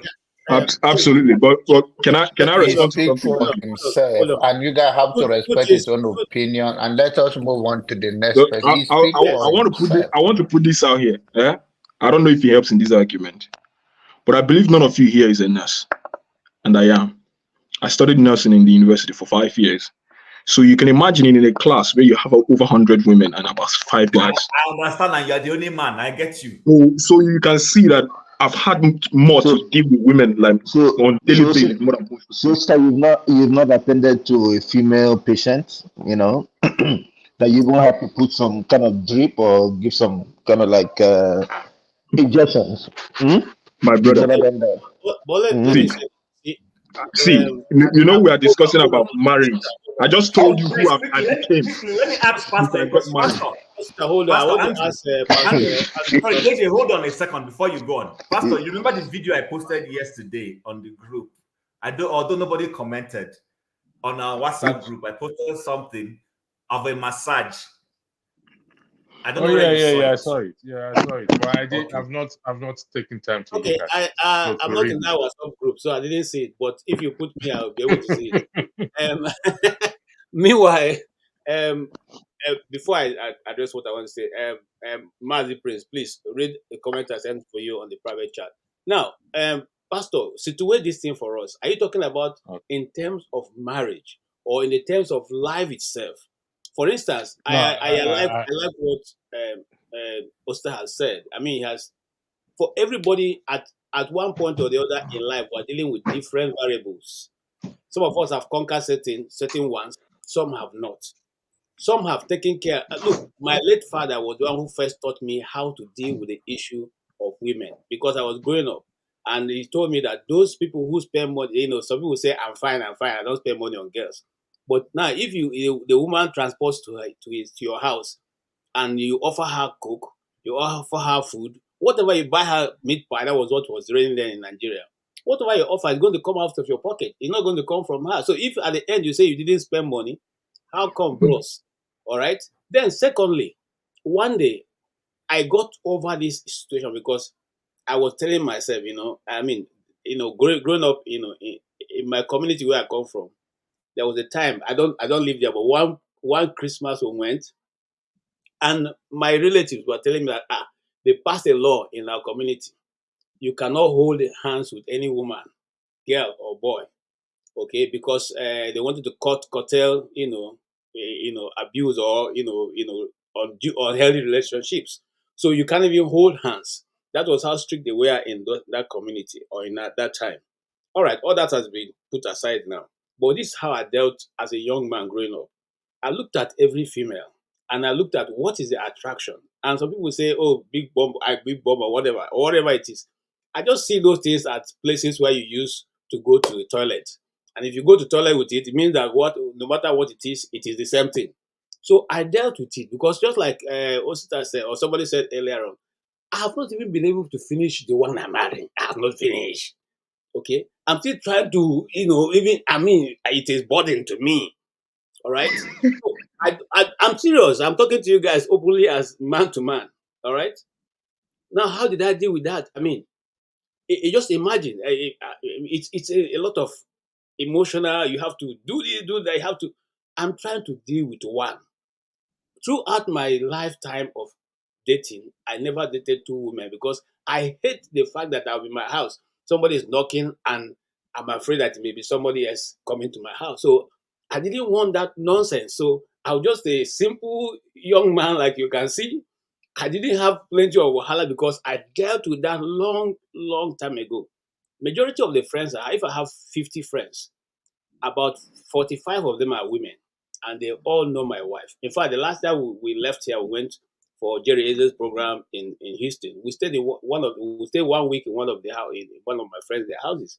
There are people I knew before I even got married because my wife herself know, and they also know. We have had a healthy relationship. It didn't pass brother and sister. I never let it go beyond that point because I situated myself in a place where that issue will not even come up. That issue will not come up at all. So it depends. Like I said, I'm not blaming anybody who has not gone through that, but I'm saying that we all at different levels in life. We have dealt with different situations at different times. Some are ahead, some are behind, some are the middle. So I cannot use my position to judge anybody or to use it to say this person also, I'm able to do this, why can't you do it? No, we are all at different levels of life and we are dealing with different situations at per time. So nobody can say I'm an expert in this. So if it gets to me, no, you can't say that. Please, let me put this out here. I didn't paint the picture of myself because I was trying to define myself. Please, the conversation was about, I was trying to make point about the fact that women can actually be cheating more. That's what I was trying to support. Yeah, you get because most times women give more rooms easily for cheating. That is not actually the real cheating. Whereas when a man wants to cheat, he goes straight, he will collect the number. You will know his intention. But the woman can be enjoying attention as a side dish. That is the point I was trying to make. For myself. My counter with your thoughts is this. I'm guilty of collecting numbers. Yes, I do collect numbers. But does that mean that I cheat? No, I don't. But we don't know what your intentions are. That's fine. You don't plan to cheat. What I'm saying is that myself, I won't put myself in a position where I need to collect number to even ask you or check on you or want you to know. Anything that makes me collect a woman's number, it has to be something that maybe is work related or business related. In most places that I've worked, I left there without having anybody's personal contact, apart from the person, maybe the managers or the HR. If I want to reach somebody, I know how to call them officially. But I'm doing it for my own reason, based on, like I said, I know my weaknesses. I know myself. So if a woman calls you now, my brother, listen.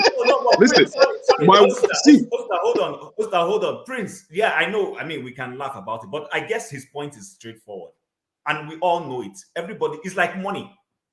Listen, it's like money. There are people that I'm telling you can become Nigeria's president and not touch a dime. It's possible. But there are people you can't even keep it's like saying keeping the goat and the yam. There are some people you won't try it with. If you just try one thing near them. But there are other people who are honest with themselves. They know financially they're not very good. And when they're like maybe in a group, they're gathering money and they say, let's give it to the person will tell you honestly, don't give it. Not because he's going to steal it. But what happens is if he suddenly has a need for money, he might be tempted to touch that money. And he doesn't want to go in because he doesn't have the capacity to pay back. But there are people you will give billions, wake them up the next second, they will give you your money back instantly. So I guess that's what Osta is saying. For instance, there are times when sometimes I get messages on my Facebook. It will be a woman saying, oh, I just wanted to check on you. I just wanted to be there. And I'm looking like, what? You want to check on me for what? I don't know you. What do you want to check on me for? I don't have any business with you. You know? So what I'm saying is that, but there are people who are very good, who can handle all those things, create that communication. I don't want to put myself in that position. I don't see, I have a lot going on in my life already. I don't need any side distraction. Do you understand? But that doesn't mean it is the strategy for everybody. It's all about self-control. and it's all about my brother. Now my self-control be that. Please, can I make a contribution? My brother, I just told you, Can I make a contribution? no matter the number of women you've not met more women than myself. I can say that to you. Pastor You've not met more women than myself. I'm listening. Osita, let Righteous Man make a contribution, please. I just want things to flow naturally. I don't want to interject, or it's not a discussion we are fighting over. So, Righteous Man, the floor is yours. Pastor, I asked you a question. Why did you start this discussion with KJ?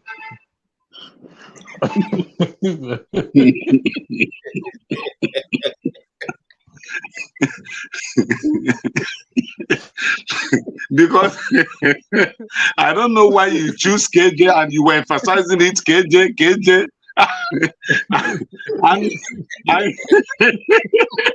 and KJ Righteous Man is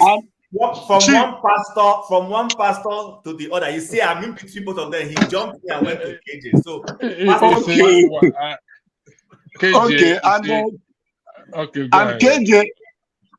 KJ innocently gave analysis with aeroplane. Yet pastor was not convinced. He dragged him back again. So I really don't know. But since both of you are pastors, you will be able to preach to us better and then teach us the things we don't know, why he's so much after you opening this topic, you know. This is my opinion. KJ is trying to shy away. If we can, I would love to hear from Olumide. Let's hear his own. Let's see if a perfectionist. No, but I have not finished now. I have not finished. Sorry, Righteous Man. Sorry. John Aban.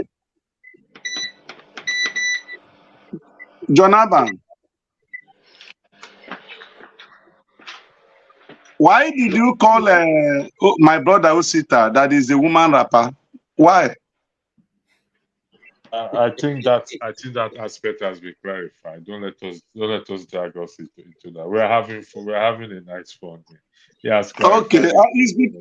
I believe it's part of the therapy. I believe it's part of balancing our mental health. You know. He has already clarified himself.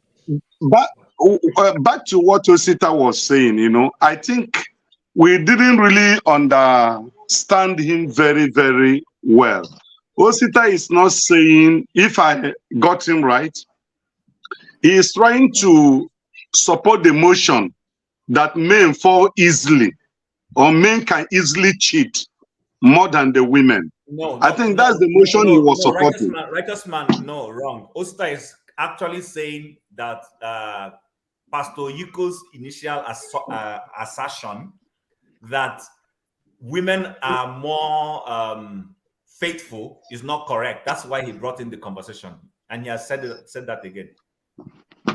Okay, he is saying that women cheat more than men. No, I didn't say that women cheat more than men. No, please look at what I said. I said, listen, if a man wants to cheat, he go collect number, and he will start making the advances. You can clearly see it. You know, clearly asking a woman out, let's see where you did, and all of that stuff. A woman, on the other hand, let's say a woman who is married, she could meet someone, and in her heart of hearts, she knows that this man has interest in her. The woman will still give her number and be enjoying the attention on the side, not actively cheating on the husband, like going to meet the man in a hotel or in a certain position. But you should be enjoying all that attention. How was your day, and all those stuff? All of that stuff. A man who doesn't want to have interest in cheating with a woman doesn't do that. A man has no time, checking on women for, frivolities. How are you doing and all that kind of stuff. I don't think any man has that kind of time, especially one who is married and who has a family. But where women can be enjoying that attention as a married woman. That's what I'm saying. Can you repeat yourself? Osita, I support your stand 100%. You are very, very correct. Yeah, it's true. What you have said is true.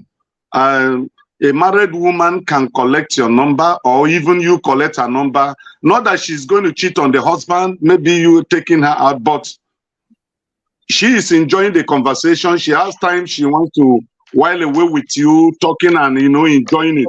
But I don't think exactly, which is what I'm saying, and all that is also part of cheating. Although no, it's not cheating. No, that's not cheating. That's not cheating. No. Okay, it's not cheating.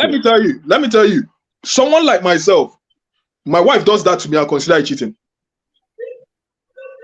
Wow, you are in the extreme. So I am. See me. If that is the case, then let it be. And that is also the reason why the sort of measures I put on myself, I put it on myself. No, but don't you, Osita, sorry, don't you consider it that you are caging the woman and she's not breathing? Oh, caging the woman. So where they cage myself, does it mean that I need oxygen? But that is Osita, that is not the woman. The woman is different. Osita is different. My brother, see, maybe all of us don't come discuss how our marriage day for here anyway. Okay. What I've just told you is what I think. Okay, you can't be chatting a married woman, asking her how was your day. Hope it went well. What did you guys eat today? How was work? What then is the job of the husband? What then is the job of the husband? Osita, let me ask you a question, please, guys. Hold on, please. Let me ask you a question. So you work in an organization, a corporate environment. And you guys, after the weekend, everybody comes in. You know the usual, especially here in the Western world, it happens a lot. But it also happens back home in Nigeria, from a different cultural perspective. And everybody like, hello, hi, how was your weekend? You share those things. Sometimes, depending on how close people are in a team, you will see some male counterparts say, so and so female colleague, you're looking radiant. Oga must have been very caring over you during the weekend. Now, I don't do that in this Western world. I try to stay away from that because of the nuances and the way people interpret things. But back home in Nigeria, I've done that. I've seen female colleagues too have that. Hello, I hope you took madam out today or whatever. And then you but even the things let me land so that you respond well. You compliment your female colleague. You're married, the person is married, all of you know. You might have attended her wedding. She might have attended your own. But you give that compliment to say, wow, you're looking wonderful. You must have had a beautiful weekend. Our guy is really doing a beautiful job. All of us, you understand what I'm saying? Now, in the context of what I've explained to you, Osita, so that is wrong. No. What you just did now, in fact, is something that is so public. You're in a workplace. People are saying, hey, this woman, your things are good for you, or because some people can make such comments, they shine, or sometimes you even come to work, or you went for a holiday, this holiday come off for your body. That is a very different thing. But when you walk up to a woman personally at a workplace, see, my brother, we know, see, there is something that is a very platonic admiration at a workplace, and even at a workplace. But I can tell you this, I can tell you about myself, and I'm not saying about people. And the reason is this. I'm also not the kind of person who makes frivolous jokes or who just wants to play around with people. Since I got married,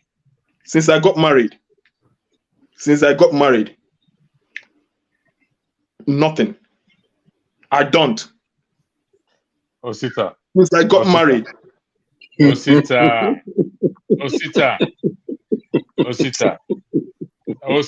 How many times? My brother, I'm listening to you. How many times did you call me? Speak to me. No, I'm not going to ask you that. Allow me to cancel you. Leave that your personal life aside. Just keep it to yourself.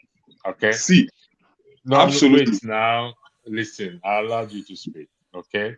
Keep your marriage private. Leave it like that. You know why I say you should leave it like that? Okay? People are listening. Okay? And you don't know human beings. And my prayer is that you should not know human beings to that extent that when you boast too much, They will Osita, wait, relax. See, your blood is too hot. Don't worry, they see your blood too hot. Relax. Let me. Relax. I allow you to I want to close this topic. Do you know why? Osita, you know why? Wait. Like I said, I said wait. I didn't say this because I wanted to. Osita, no, I want to put it down here. Osita, hold on. Okay, guys, I will leave because I don't want to become personal, and I want to put it out here. This is not a template for everybody. That is what I'm saying. People have things that work for them in marriages, but I believe that all those things about that the cheating. The whole point I'm trying to make is this: the cheating doesn't start. It's not only when it's ended up in bed. Cheating actually starts before that. That is the whole point I'm trying to make here. And nothing else. I'm not trying to define myself or prove about it. I agree with you on that. That is the only that is the only point, so that we don't delve away from that. And it's because they said, "Oh, men cheat more." But if you now calculate the psychological cheating, the pre-cheating aspect before the cheating, that figure might not be correct. This is the whole point I'm trying to paint here, please, so that we don't drift away from the main conversation. Okay, so before you leave, there's something I guess Pastor was trying to say, but he didn't get time to say it. I understand where he's going. I'm going to throw it at you. You remember the story? You're a Christian, right? So you've heard of the story of Judah and his daughter-in-law. Please remind me. You know, plenty story in the Bible. Judah was not cheating on anybody. His wife, I don't know whether his wife, the Bible doesn't tell us, but maybe I think his wife was late. The pastor said, can correct me. Yeah, the wife was late. The wife died. All right. And he had 2 sons that he gave out. He helped them get married. And long story, there was, one son, the other, he couldn't give birth to children and they were dying because one not the other. Anyway, cut long story short, he promised his daughter-in-law he would give her in marriage to his younger son when his younger son gets older. The younger son got older. He didn't fulfill that promise intentionally because he feared she had bad luck with husbands. Now, that daughter-in-law planned him, arranged and had sex with him. I still struggle to understand how he did that without knowing that was his daughter-in-law. But remember, these are Oriental people. They used to cover their faces. So the point I'm trying to make to you is this, and that was where Pastor was going. We have this colloquial saying that if they mean you, then go arrange you. So Pastor was trying to tell you to keep your things private, not be too open, because if those people mean you, with which you don't talk this evening, then go find you. So that's all I wanted to say.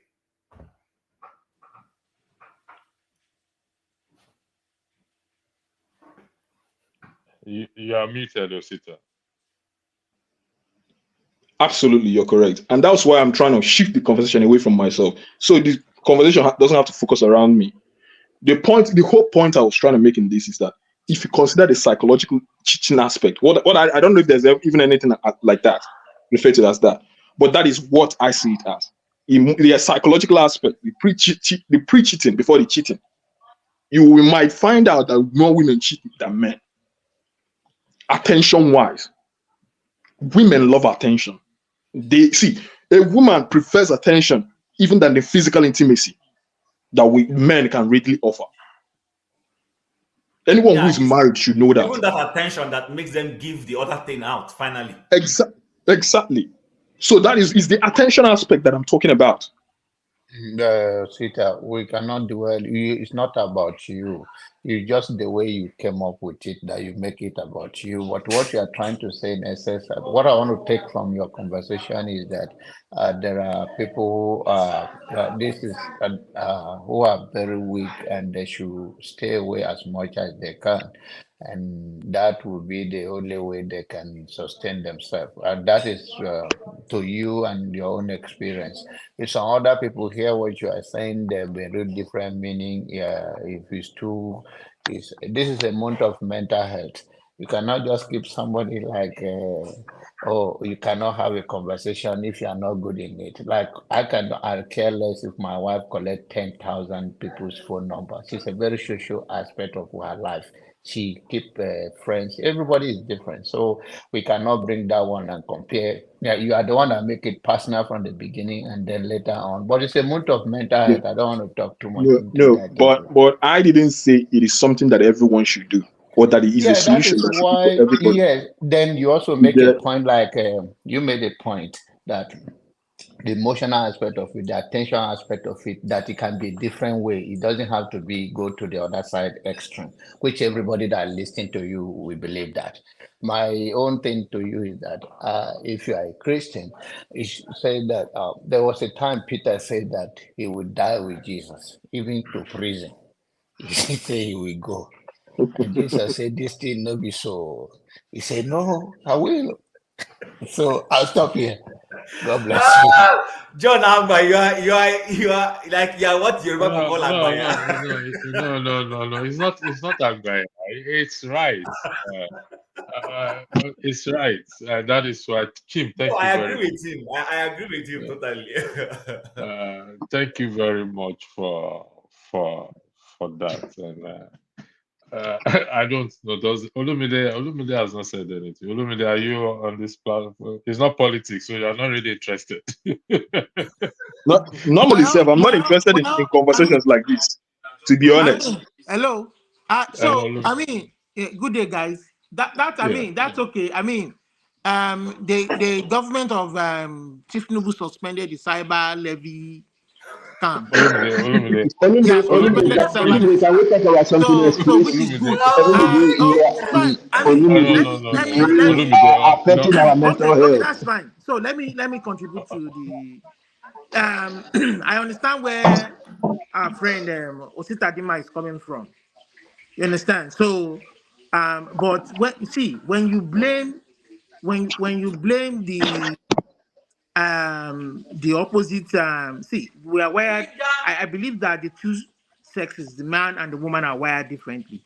You understand? The man wants to go straight to the point. Give me your phone, blah blah blah blah. The woman wants a little bit of emotional. She wants to be set emotionally before she clicks into it. So I think it's just the way we're wired differently. You understand? It doesn't. Olumide, is that why you're showing up? Is that why you're showing us your coworker every time? That's what you both girl. Is that why? No, she's just walking behind me. So that's. I hope you kind of have a disclosure with her that there is a camera, so that tomorrow she will not say that you are exposing her to. Don't worry. She knows what I'm doing. You can just ignore it. So we have to understand that part of difference between a man and a woman, and I think for me even though it takes two to tango, but I think that the man is a lot more weaker when it comes to the issue of falling. The man is a lot more weak. I disagree with Osita Dima in that respect. A woman is able to control herself. She can. I'm telling you, they can do it. They can control themselves for days, weeks. You understand? I'm a married man, and I know. But a man sometimes can't. He wants to. That's why the man wants to. He doesn't care about emotions. He wants to get into the mood. He gets into the mood. He wants to get it done and over with. That's it. So I think the man is a lot more. That's my own take. It takes a lot of discipline for the man to be exposed to temptation and look the other way. It takes a lot of discipline. You understand? That is even beyond. I'll be honest with you. It's even beyond. See, some pastors, some people will come and form spirit, but they are the ones that are even more carnal. We've heard a lot of pastors fall into temptation. Spanking all the choir girls and whatever. So a man, it takes a lot of self-discipline. You understand? A man may not even be. For instance, I'll give an example. A man may not subscribe to any religion. He may be atheist. You understand? But in this part of the world, we have rules. Like if you're a certain professional, a healthcare professional, for instance, you cannot have any relationship with your clients. you don't even have to engage in it. The moment you start to exchange text, you start to involve in some kind of emotional relationship with your client, you will lose your license. That is the rule. You may not go to jail for it. There's no, you understand, but you that as far as that profession is concerned, you're not fit to be a part of them. You understand? So you lose your license. So that is why I'm saying there's a boundary between that emotional, that spiritual, that. So even the Bible says the man at his very best is still man himself. Okay, so Olumide, that's why I see Olumide, the last quote you just quoted, when the Bible says man in his best state, is not man as in man male, is man human being. That's right. Now, I love the way you enter. That's where this conversation started from before Usta came in. We have a conversation on whether females have more discipline or men. I think they do. They do. Okay, so I'm of the opinion that there is no guarantee that women have more discipline when it comes to that than men. I still don't agree with that. No. So this is the way I would look at it. So, I'm women, so we have women who are may be nymphomaniacs. They can't do without it in a day. There are women like that. There are men like that. There are men who are self-disciplined. But I think on the average, a woman can still, you understand? They can still. Why you find that most of the time the people who are found culpable in rape issues or rape incidents are men, because they're the ones. That's not a good. Hold on, Olumide. They are the ones who want to force themselves on the woman. Hold on, Olumide. Okay, see, this is not even a cultural. This is a global culture, not even an African. That's true. That's true. So on a global scale, men have the tendency, to hold back. That's not true. Hold on now. That is why. Hold on now, Olumide. You don't know what I mean by hold back. You don't know what I mean by hold back. When a man is assaulted sexually, he is not. Chances are that the man will not go out and say it. One, he doesn't want to be shown to be weak. There are women beating and bashing, and I mean beating, as in beating, physical beating their husband, that will never come out to say it because they don't want to come out to sound weak. And that is why a lot of men, when it comes to mental issues, die faster than women. That's a fact. See, that's why I said, Kim, I don't deny the fact that what you describe happens, but a large number of the time is what we're saying. I'm contesting that large number. Men assault women physically more than women. You understand? Because socially, women are perceived to be able to complain. The woman can cry out. A man holds back. Give you an example. If a woman is financially stressed, she will fall back on friends, fall back on family, fall back on her husband, fall back on boyfriend, fall back on sugar daddy. If a man is financially stressed, he sometimes doesn't know who to go to talk to. Because especially if he's married, he wants to hold it together. He doesn't want to seem to be unable to provide. And that's why men die in their pain more than women. So when it comes to sexual assault, there are men who have been sexually assaulted, but they're struggling to say, how do I tell the world I've just been sexually assaulted? Who's going to believe me? And because that statistics is not out there, it's not added to the statistics. Again, I say I don't deny what you've stated, but we are talking about a large number of the time.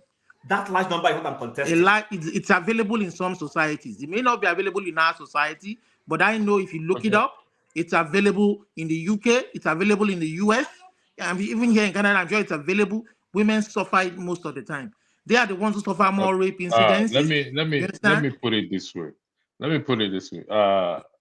Chim, do you have statistics that you are challenging what Olumide said? Yes. So let me explain to you what I mean. So I had this conversation. This thing we're talking. I had a conversation with an expert, and he admitted. He said the problem is that because men don't come out, that he agrees with me that because men don't come out to complain, So that their complaint is added to the statistics. That's why that statistics is non-existent. But okay, that is not the point, Kichim. The point is, let's say we don't have the statistics. Are you saying that men are more abused than women? No, I'm not saying men are more abused than women. I'm contesting this notion that women are more abused than men, and I'm saying that's not correct.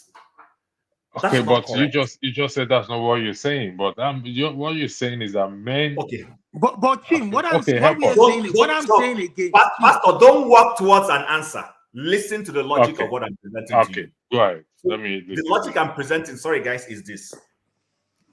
The statistics we're talking about is based on documented complaints. So if I beat my daughter, for instance, and then she goes and complains to the police, it's added to the statistics of what's it called? What's the word now when you beat a child at home? There's domestic violence. Domestic violence, yeah. But domestic violence. So if I beat her and she goes and complains, then it forms part of the domestic violence data. So they would say in the month of XY, we've had 17 complaints of domestic violence. Now, a domestic violence that occurred that was not reported is non-existent. So my point is this: when it comes to men don't complain. Because they don't complain, their data is porous. So what we have is the statistics of the women that are predominantly complaining. It forms the statistics. However, if you are fairly open-minded about it and you look at it, you will realize that there is no guarantee that the women versus men is more. It is just that the men don't show up to complain. Okay, Jim, I can agree with you that men don't complain as much as the way the women do. But saying that even though the statistics are not there, or the statistics more favor tend to go on the part of the women, I still cannot, personally, I would not, this is me personally, I would not agree. I would still say that the women are more abused. I'm not saying men are not abused. Men are abused. But the women, the rate is higher in terms of the men against the women. Yes, we don't talk out. I'm not going to go out and tell the police or come and tell that she slapped me or she beats me or this and that. It makes me look weak and cheap, and my ego. You're making my point for me then. My point, yes, but that does not mean that the rates is the percentage of the men is higher than there's no denial. My brother, you know, electricity. Can I just make a point? See, so for instance now, Kim, I'm reading from.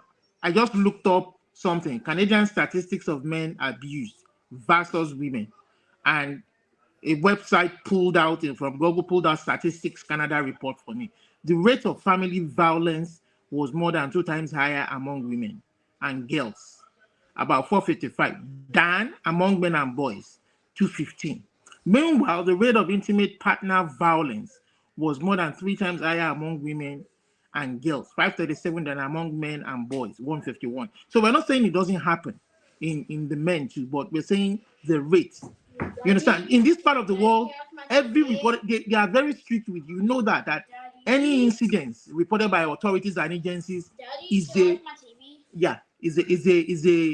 a collection for data and statistics. But it is unfortunate that in our part of the world, we don't do that. You understand?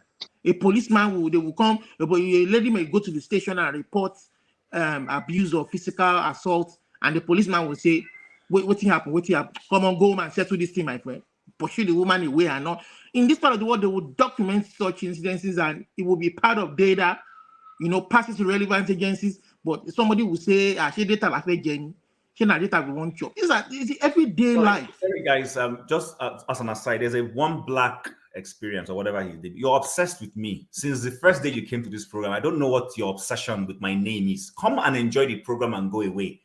you're actually the one showing a lot of irresponsibility when you just come here every day. What is this chimp talking about? Who is attacking this chimp? Come and enjoy. Ignore me. Forget about me. In fact, don't even see me. Enjoy the other people. You're becoming very obsessed. I don't understand it. Please go ahead, Olumide. So that is why we're saying. Say data is very. We know the importance.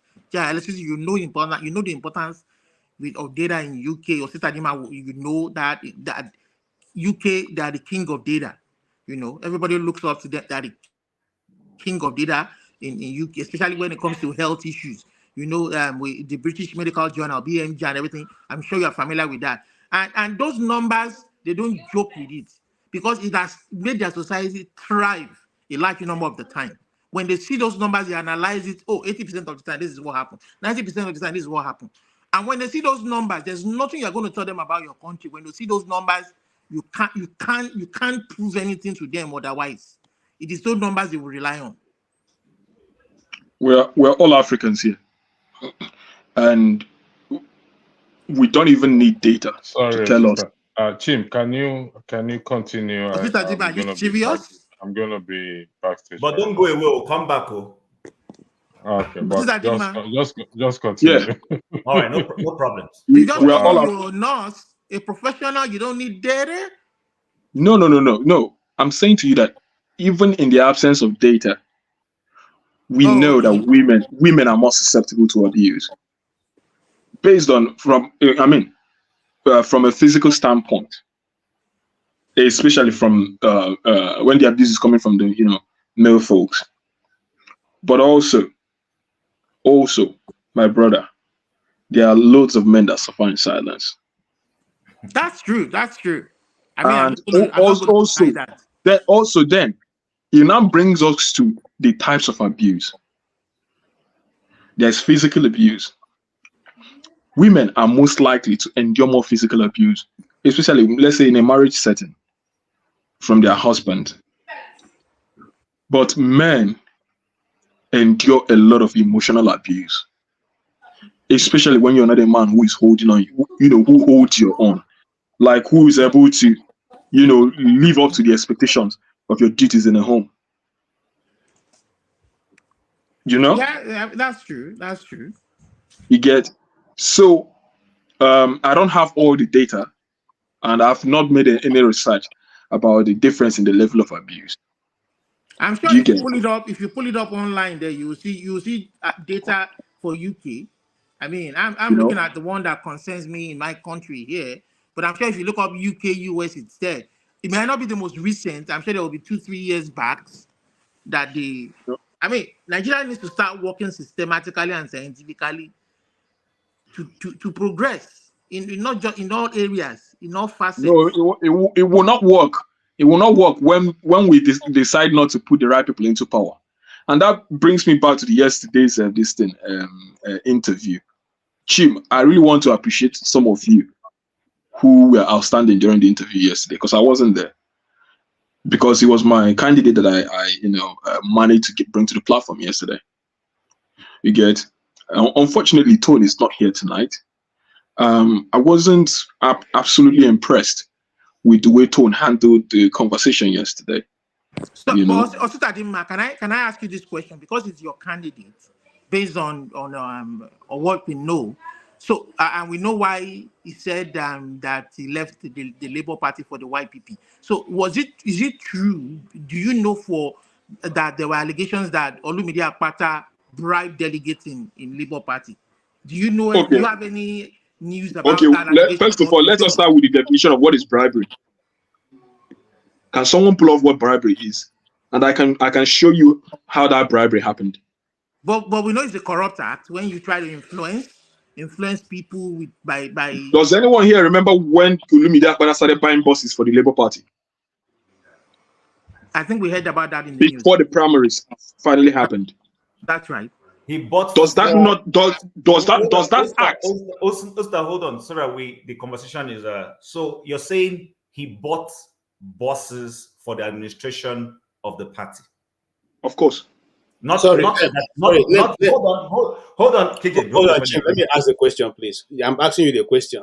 Is this me? Are we discussing yesterday now, or we're still dealing on the issue that was picked up? We will pivot back.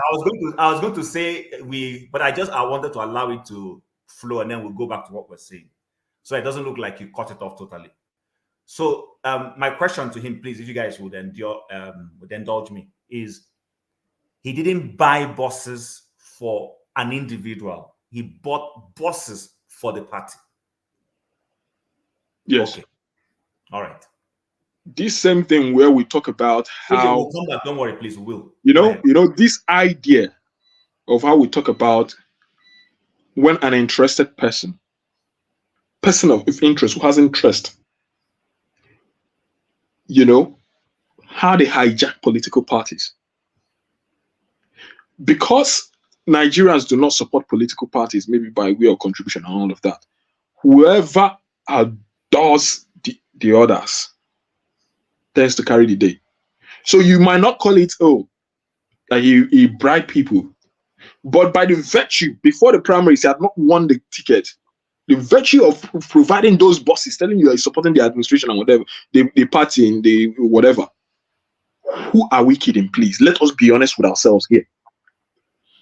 If we are honest people, can we say that might not have influenced? Okay, so Osita, I hear you. I understand. So I'm not categorically telling you that he bribed someone, but I can tell you that some of his actions before the primaries. Okay, so Osita, had already created it in his favor. Was it just the bus incident? Was that all? This is the only one I know about, my brother. Okay. I will not say something I don't know about. So hold on, Olumide. So Osita, I hear you on the fact that he bought buses for the party, which is why I wanted clarification. Now, I understand the sentiment. I perhaps share your views.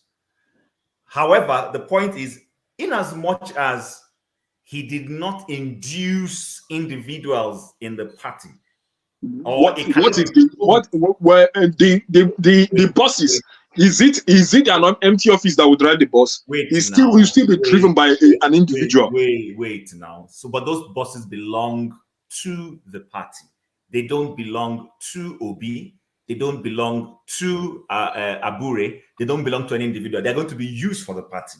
But I understand your sentiment. If I'm I'm involved, I might also feel outmuscled by that kind of. I understand you. But the point I want to make is this. He gave something to the party. Then when it came to voting, so long as it wasn't rigged, so long as it wasn't snatched and ran away with, so long as he didn't give money to somebody to falsify things, and people voluntarily went into a voting process and they voted for him, then you can't accuse him of having done anything wrong. See, Chim, I will now give you a counter argument. Okay, when the PDPs and the APCs, when they start to conduct their primaries, and you hear that a governor has chartered a bus to move the delegates to the election center, maybe in Abuja or Lagos, convention venue, and he will lodge them in the hotel. He will provide their food, provide their security, provide their money for them to go back. Is he not doing it for the party, in the name of the party? No, that one actually is influencing votes. That one actually influencing votes. Yes, hold on. I don't understand how all of us can see. It depends on how we see it, Jim. Because buying buses. See, my brother, is a clear means of influence.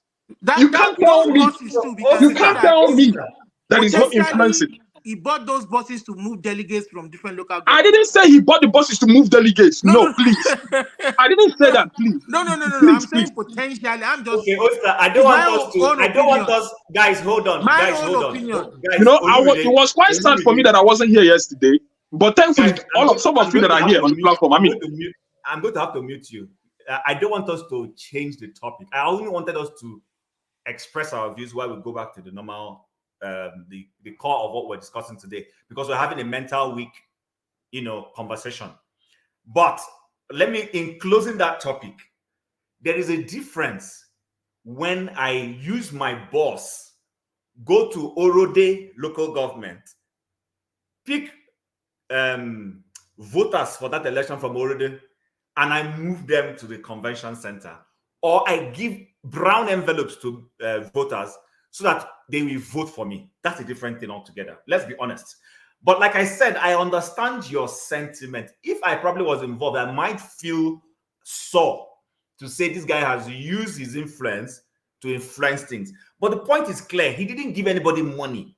He came to a party he had registered and said, okay, party, let me contribute boss to help us in what we're doing. And contribute boss and move the Chim, let me tell you this. Let me say this to you.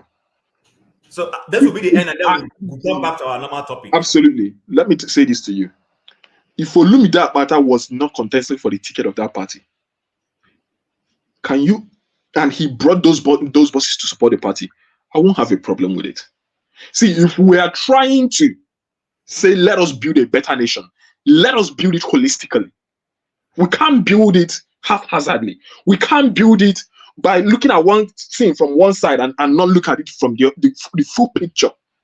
Assuming he was not contesting, and that's why I use that he is an interested party.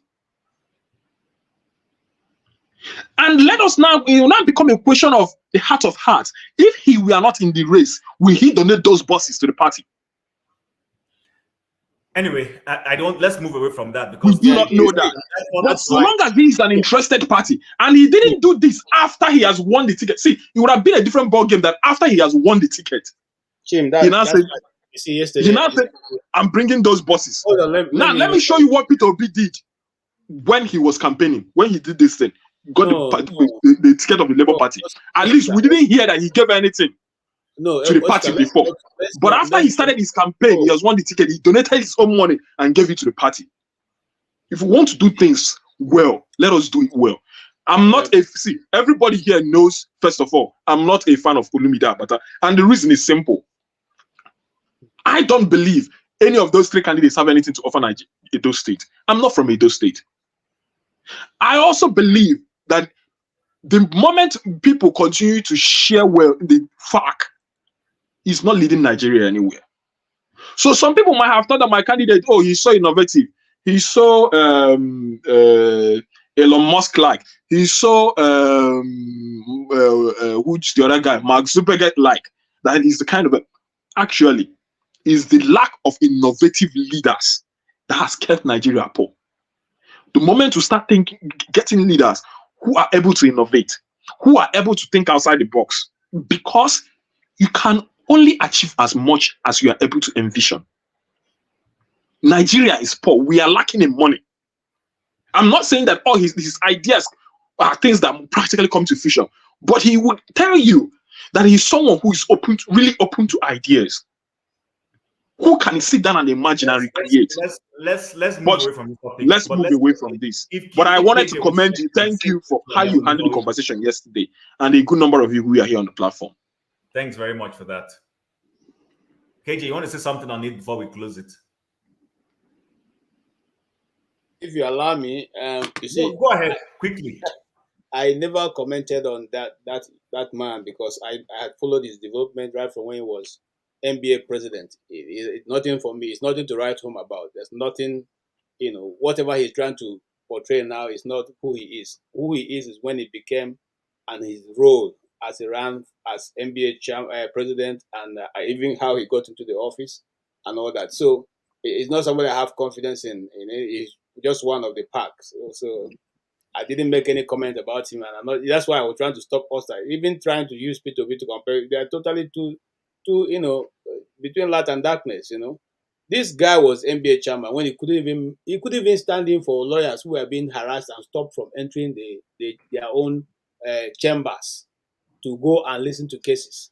DSS and SS and all the other nonsense, security people were throwing lawyers with their regalia and their old man cap, out of the court and stopping them from going into the court. The NBA never stood. The NBA never made. He was the NBA chairman when they threw that other guy into, the governor of Cross River State, one of those charlatans, threw one lawyer into cell. For how long? Nothing. He didn't do anything. They didn't do anything. So what's he going to do in those states? Perform magic? Is he going to change overnight?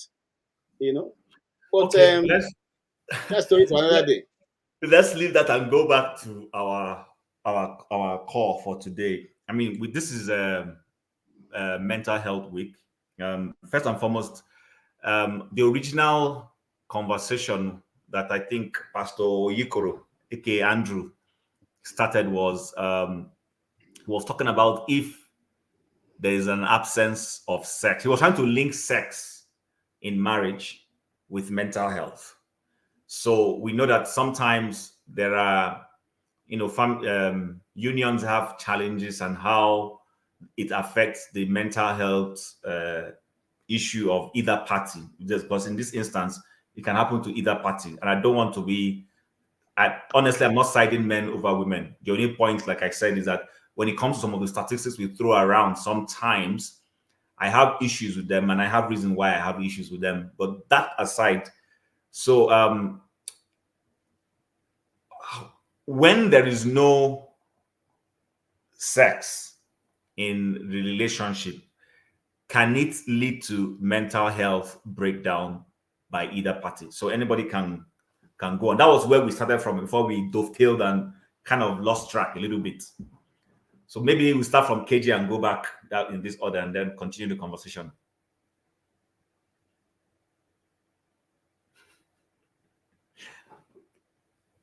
Sorry, what do you really want me to say on this issue? No, because mental health, is it possible that because you're not getting what colloquially the people say is maybe the spouse is denying you, or maybe there's an issue there, it's not happening. Sometimes maybe the man is having challenges, is not satisfying the woman and all that. Can it lead to mental health for either party? I'll say no. I'll say no, because you see, because I'm speaking now right from, as not as an expert in the field, but as someone who is living life. It becomes mental health to you. Anything becomes mental health when you take it, you absorb it in all, and then you live with it. I'll give you an example. When I first left Nigeria and I got into the States, I realized that I was having mental issue. Mental health issues. Yes, mental health issue. When I mean mental health, just like the other guy defined it, not that you are behaving abnormal, but there's something that has actually you didn't know you had it. Why I interjected was you said you are having mental issues. So no, mental health issues. I give an example. Each time I hear the fire truck or the ambulance, I will jump up and I'm asking myself, what's happening again? What's happening again? What's happening? Even at midnight, I will jump up and I'm like, oh my God, who are they pursuing now? What's happening? So I realized that, all that I've gone through have built this in me. That even when I'm driving and the police, vehicle is following me behind, I get jittery. Okay. Are they going to, are they going to put on the light? So this is because of the society I lived in. Those were signs of oppressors. When you are driving along the street and these guys are coming behind you, or if you don't give them chance, they run you off into the ditch. Okay. When you see those arms and everything, when you see a policeman carrying a gun, it means that and they are coming towards a direction, something must have happened. So that's something I needed to deal with as an individual. And I realized I wouldn't have realized that if I continued to live where I was coming from.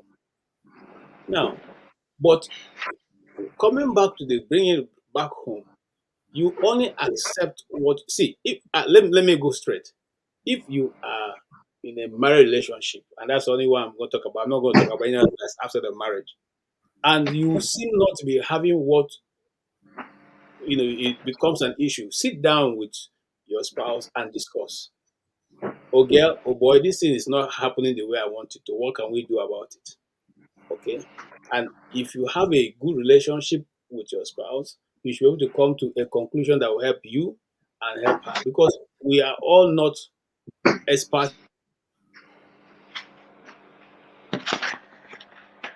KJ, are you still there? KJ, okay. John Abba, over to you. If he comes back, we'll bring him back in. All right. Come up with your question again. Yeah, I think he's back now. Yeah, I'm back. Okay, continue.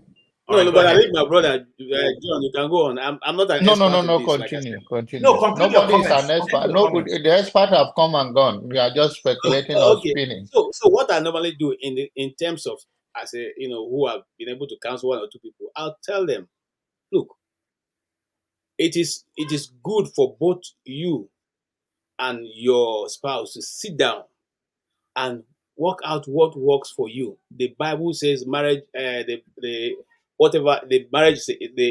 marriage bed is honorable. So whatever you would decide to do within the confines of your marriage and your bedroom is your business. So discuss what works for you and use what works for you to keep it together. But if, for instance, because some have had the opportunity to say, "Oh, look, there's something is not working, and me, I cannot deal with it," then that on that case, we can't do anything for you. If you say it's not working and you cannot deal with it, what do you want the person to do? You only can when you see. That's one other thing I want to say to some of us when it will come to bash the church here. If there is no church in Nigeria that will preach faith, that will preach believe in tomorrow will be better, I'm telling you, my brothers, by now we'll be eating each other's meat. Okay, it is that Sunday tonic that had kept the people and the society going. So if you come to a pastor or a counselor and you say, this is what is the situation, and I cannot deal with it because it's not working, are you thinking the person is going to invent? No, I can only tell you to go and pray. There's nothing God cannot do. God can heal, God can cure, God can give you a better idea. But for me, some have said, oh, if there's nothing like that, there's no marriage. No, that's not all about what marriage is all about. Marriage is about, first of all, fulfilling God's purpose on earth. You marry for the purpose of God, first and foremost, to do what you have been called to do. And then the second for pleasure. So it's not that pleasure alone that is what the marriage is dedicated on. Okay, and that is my small take. I don't know. John is a bishop. He may have a better understanding the spiritual level and all that. So let me leave it to him. Okay, John, go ahead, sir. In honest, since we take it seriously because people are watching us around the world, I believe it can cause anything. It depends on the value you wrap around what make meaning to you and how serious you take things. So I believe that there should be a satisfaction if you talk from the aspect of the church. Church need to educate people and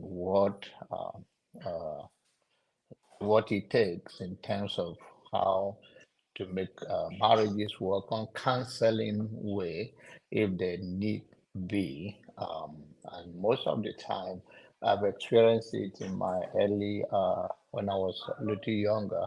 I was not even married then. So that was in New York many years ago. And the church have 40 days, declare 40 days of fasting and prayer.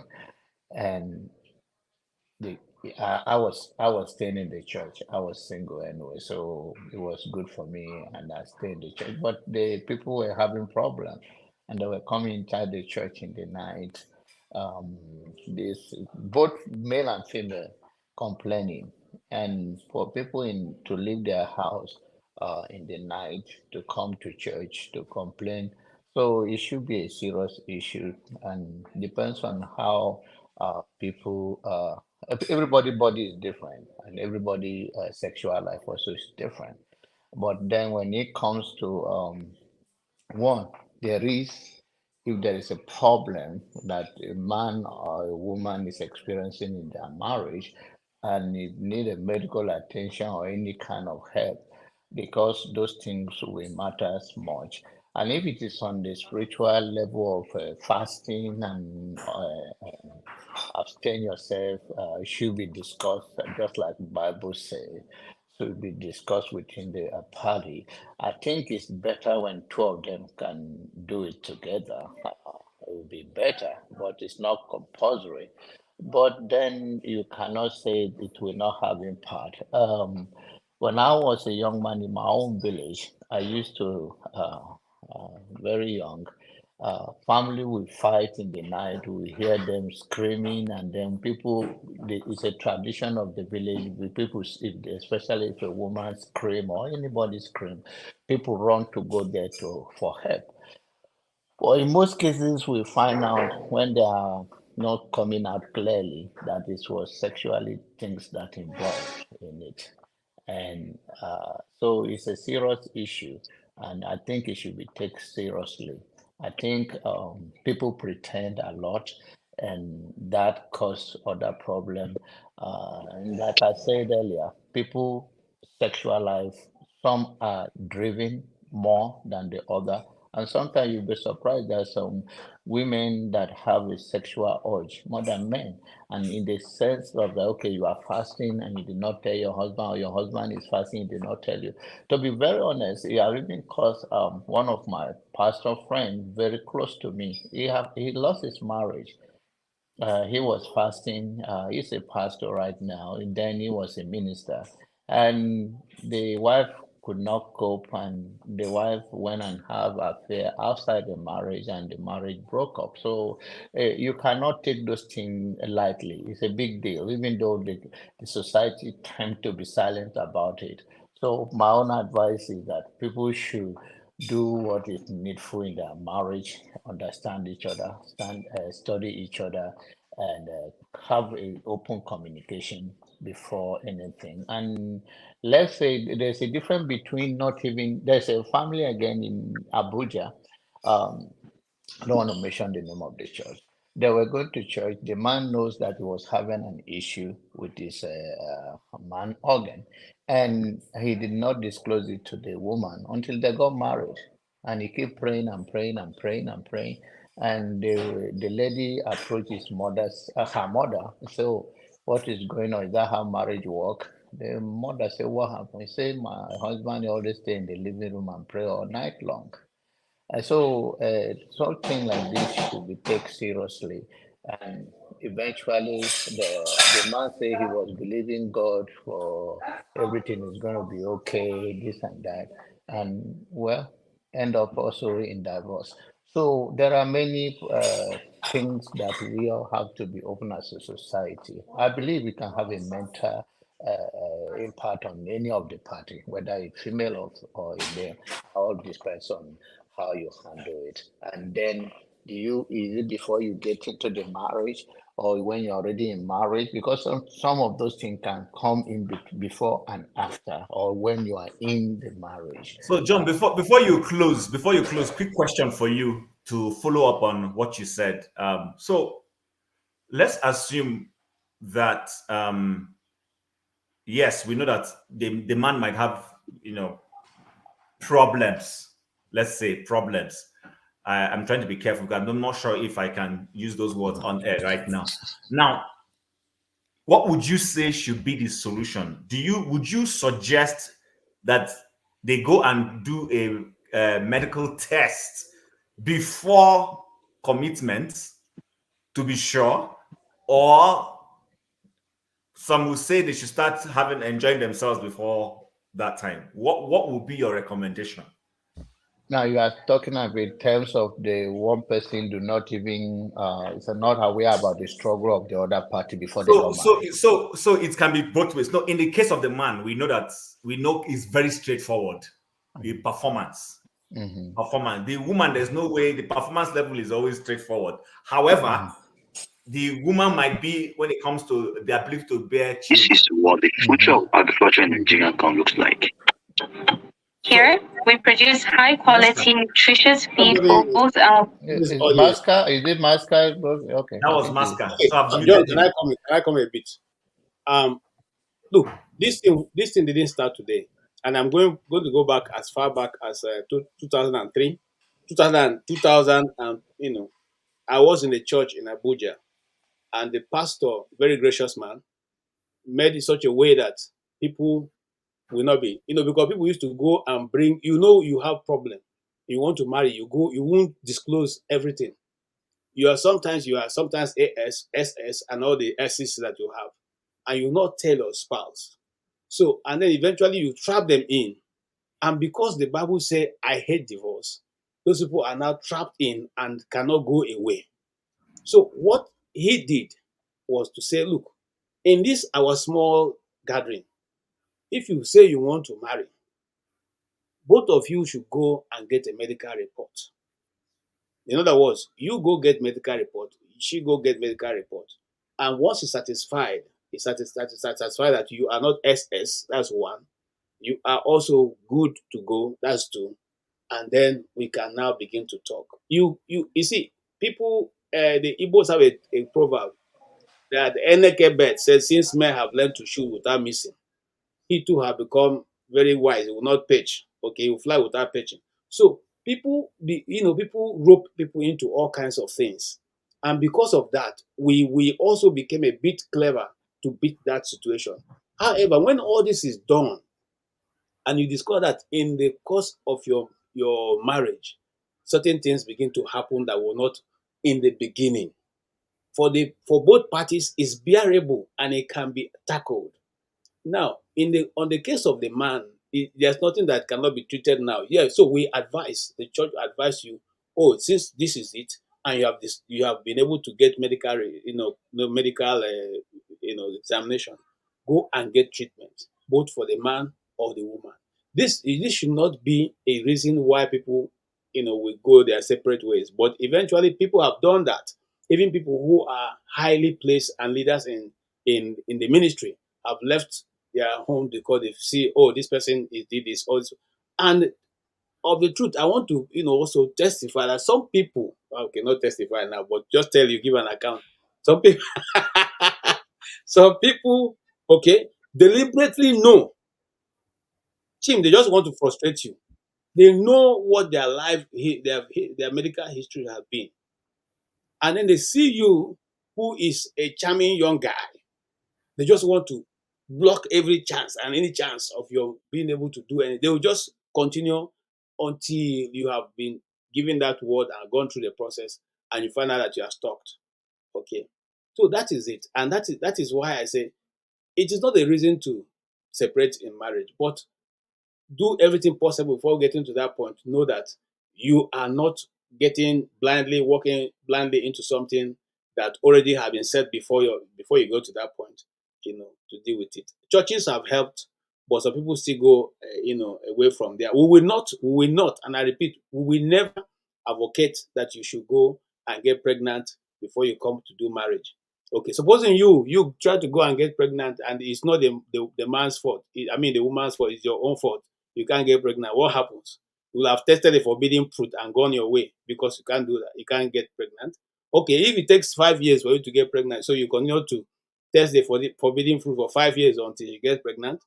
No, that will never be part of our advice to any couple. Go and medically you can be able to find out whether it's possible or not, and based on that you can go ahead from there. Thank you. All right, Chim, I know you were asking me a question, right? You can refresh it again. Oh, okay, you're on the phone. No. Unmute yourself. Yeah, so what I was trying to ask, because actually I need to leave urgently. I'm trying to see somebody can come in and take over, but nobody's available. But let me ask my question quickly. So what I was asking is this. KJ has answered a bit of it, but let me repeat it for clarity. So we know that when it comes to the man's sexual issues are pretty much more straightforward. At least I'm being simplistic. I understand that, but it's a bit more maybe that is performance-based, it can last long, and all those things, which may trigger the partner, if they are not patient, to want to cheat outside or to break up the union, like KJ mentioned. But when it comes to the woman, usually you don't have performance-related issues clearly spelled out that way. It could be in terms of if the person is not honest, maybe they've committed several abortions or they don't have a womb anymore as that way. So my question was, what would you advise?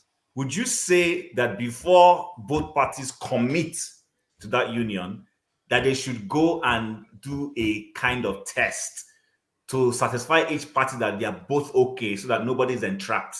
Or would you say, like some people will say who are not Christians or who don't hold tenaciously to Christian values, to say both parties should do test run before they get into the, you know what I mean by test run?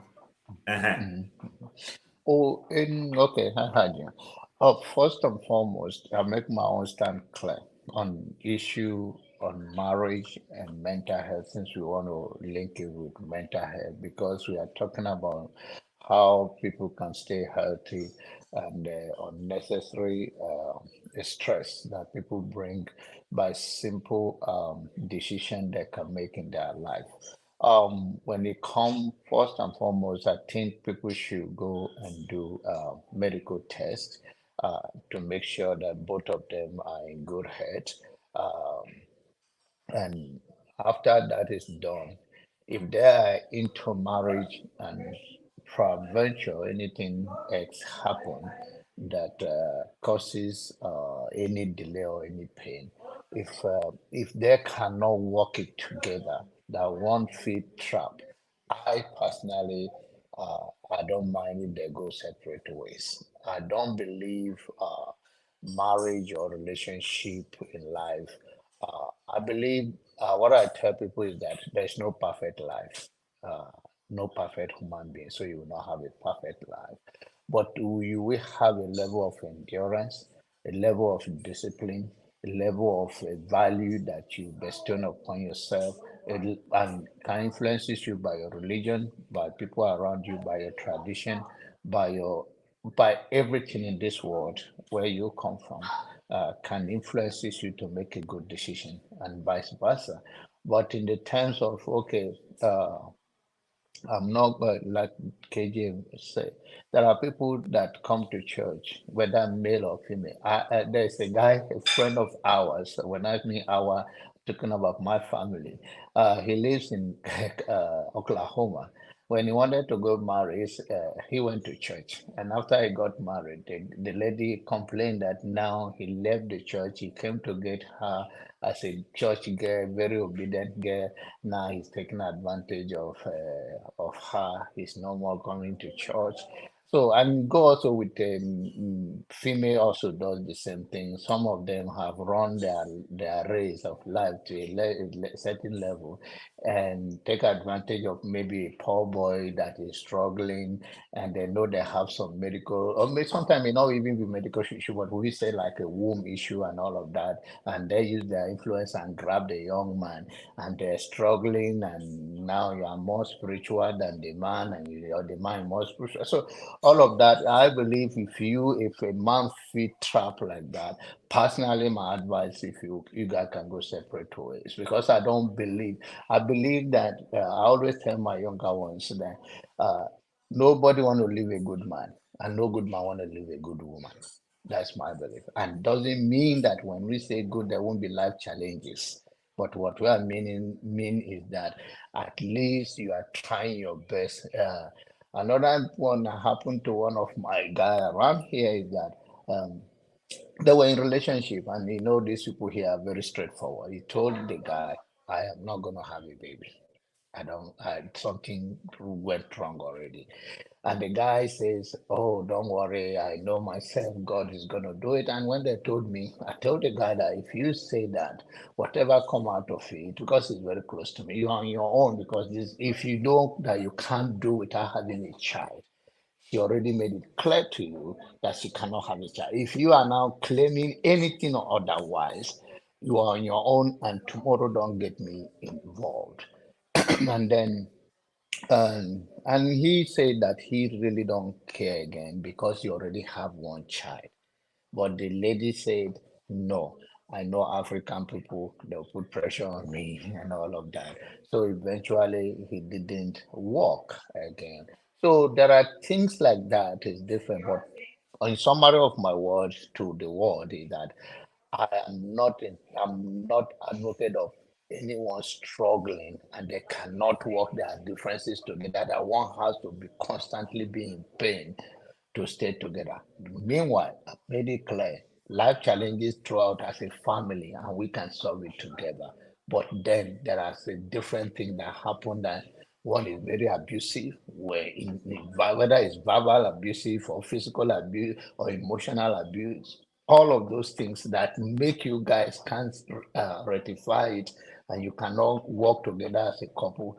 First and foremost, that pressure is not only between you and your spouse anymore. It might extend it to the children.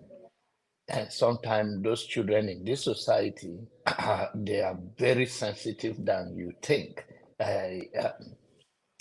To my wife to protect me sometimes, my conversation with her, she would tell my children to go away. It's because she know the way they think and they don't want them. It's just doing it for my own sake. And I will do the same thing to her, for her. So we have to look at things in a very different way to make our marriage work. Like we are talking about, to keep our mental health. House is a very beginning of everything. 1 minute conversation can turn your life around. So since you have and your day can be messed up. And I remember before I got married, I received a call one day from one of my good friends, and that messed up my day entirely. And you cannot continue just for one of friends. So how do you live with somebody that vice versa, going through that torture all time? Me, that's my stand. But this is a week of mental health. I hope we all come and give a testimony and we share our Thank you, Janaba. Thank you very much for that. Masca hasn't spoken. I'm going to give him chance. Incidentally, after Masca, I will end the broadcast because Forefathers is not available and I need to dash out to go do something very important. So I will let Masca talk because he's been coming in and then I will end the broadcast. Masca, go ahead. Actually, good evening, everybody. Well done, Jonaba. Well done, KJ. Olimide, how are you? Osita Dima, your person came. I think he did a good job.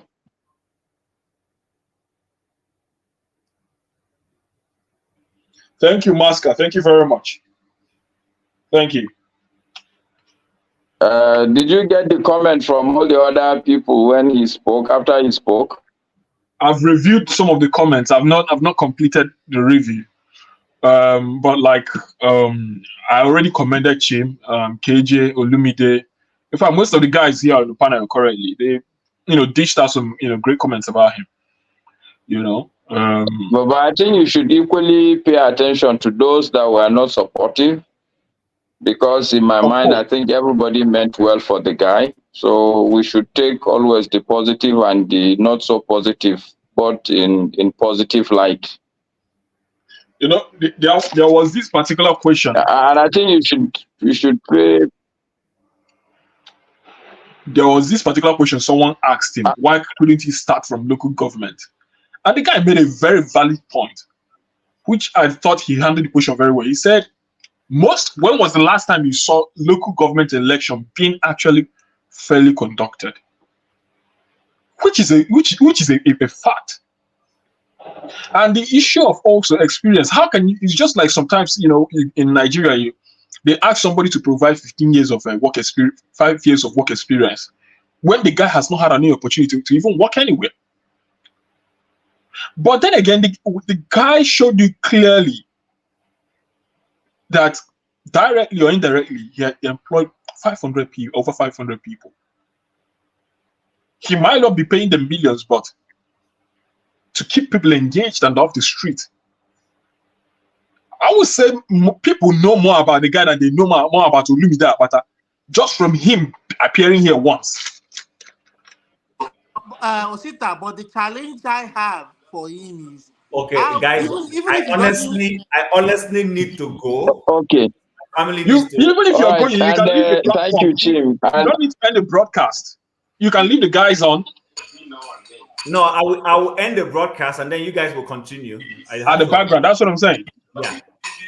So you guys talk. You can end the broadcast and we can continue conversing on the background. Anyway, Chim, before you end the broadcast, please, I just wanted to say, for the topic you guys were discussing, I thought it was irresponsible of you guys to have that topic and be discussing it without a lady on the panel.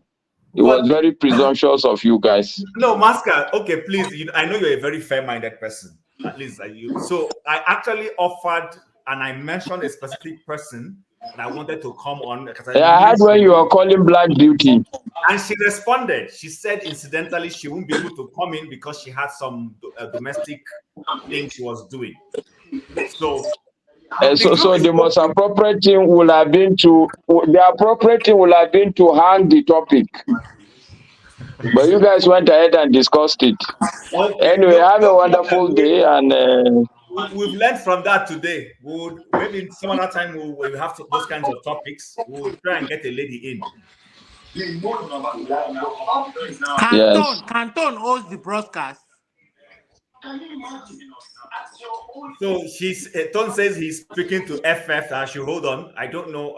I'll give them a few more minutes, but I need to actually go. In the next 5 minutes, I need to be out of here. But my own fear, Osita Dima, is even if the people of Edo vote the guy, how him vote go count. We know as it's in day now. My brother. You see, that's what. Hold on, Osita. That's what I'm saying. You see, if we want to change Nigeria, we must be prepared for both the good and the other one, because they have not still changed that system. So if we get, for instance, you get Masca going to contest now, we must also prepare for the easy way, or if they decide to run with it, grab it and fly with it, we should also get ready to match them for that. That's the only way we can bring change. No, when you say match them, do you mean to start rigging elections? No, okay, sorry. Let me. KJ, hold on. KJ, hold on. So hold on.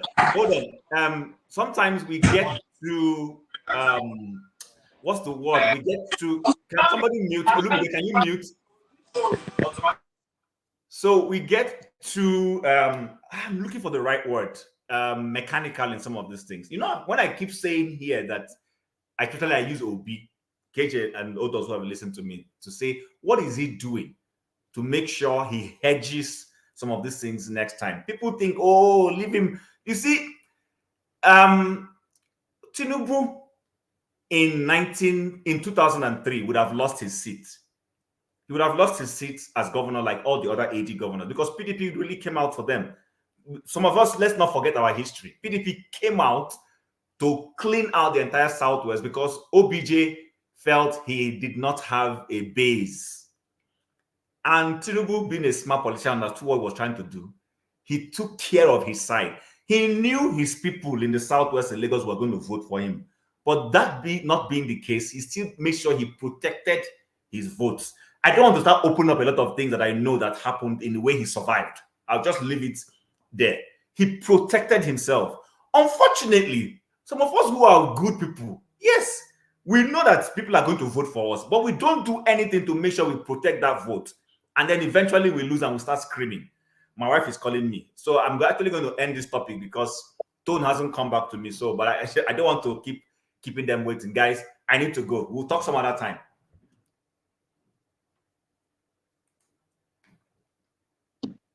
Leave it on the background. Leave us on the background. Yeah?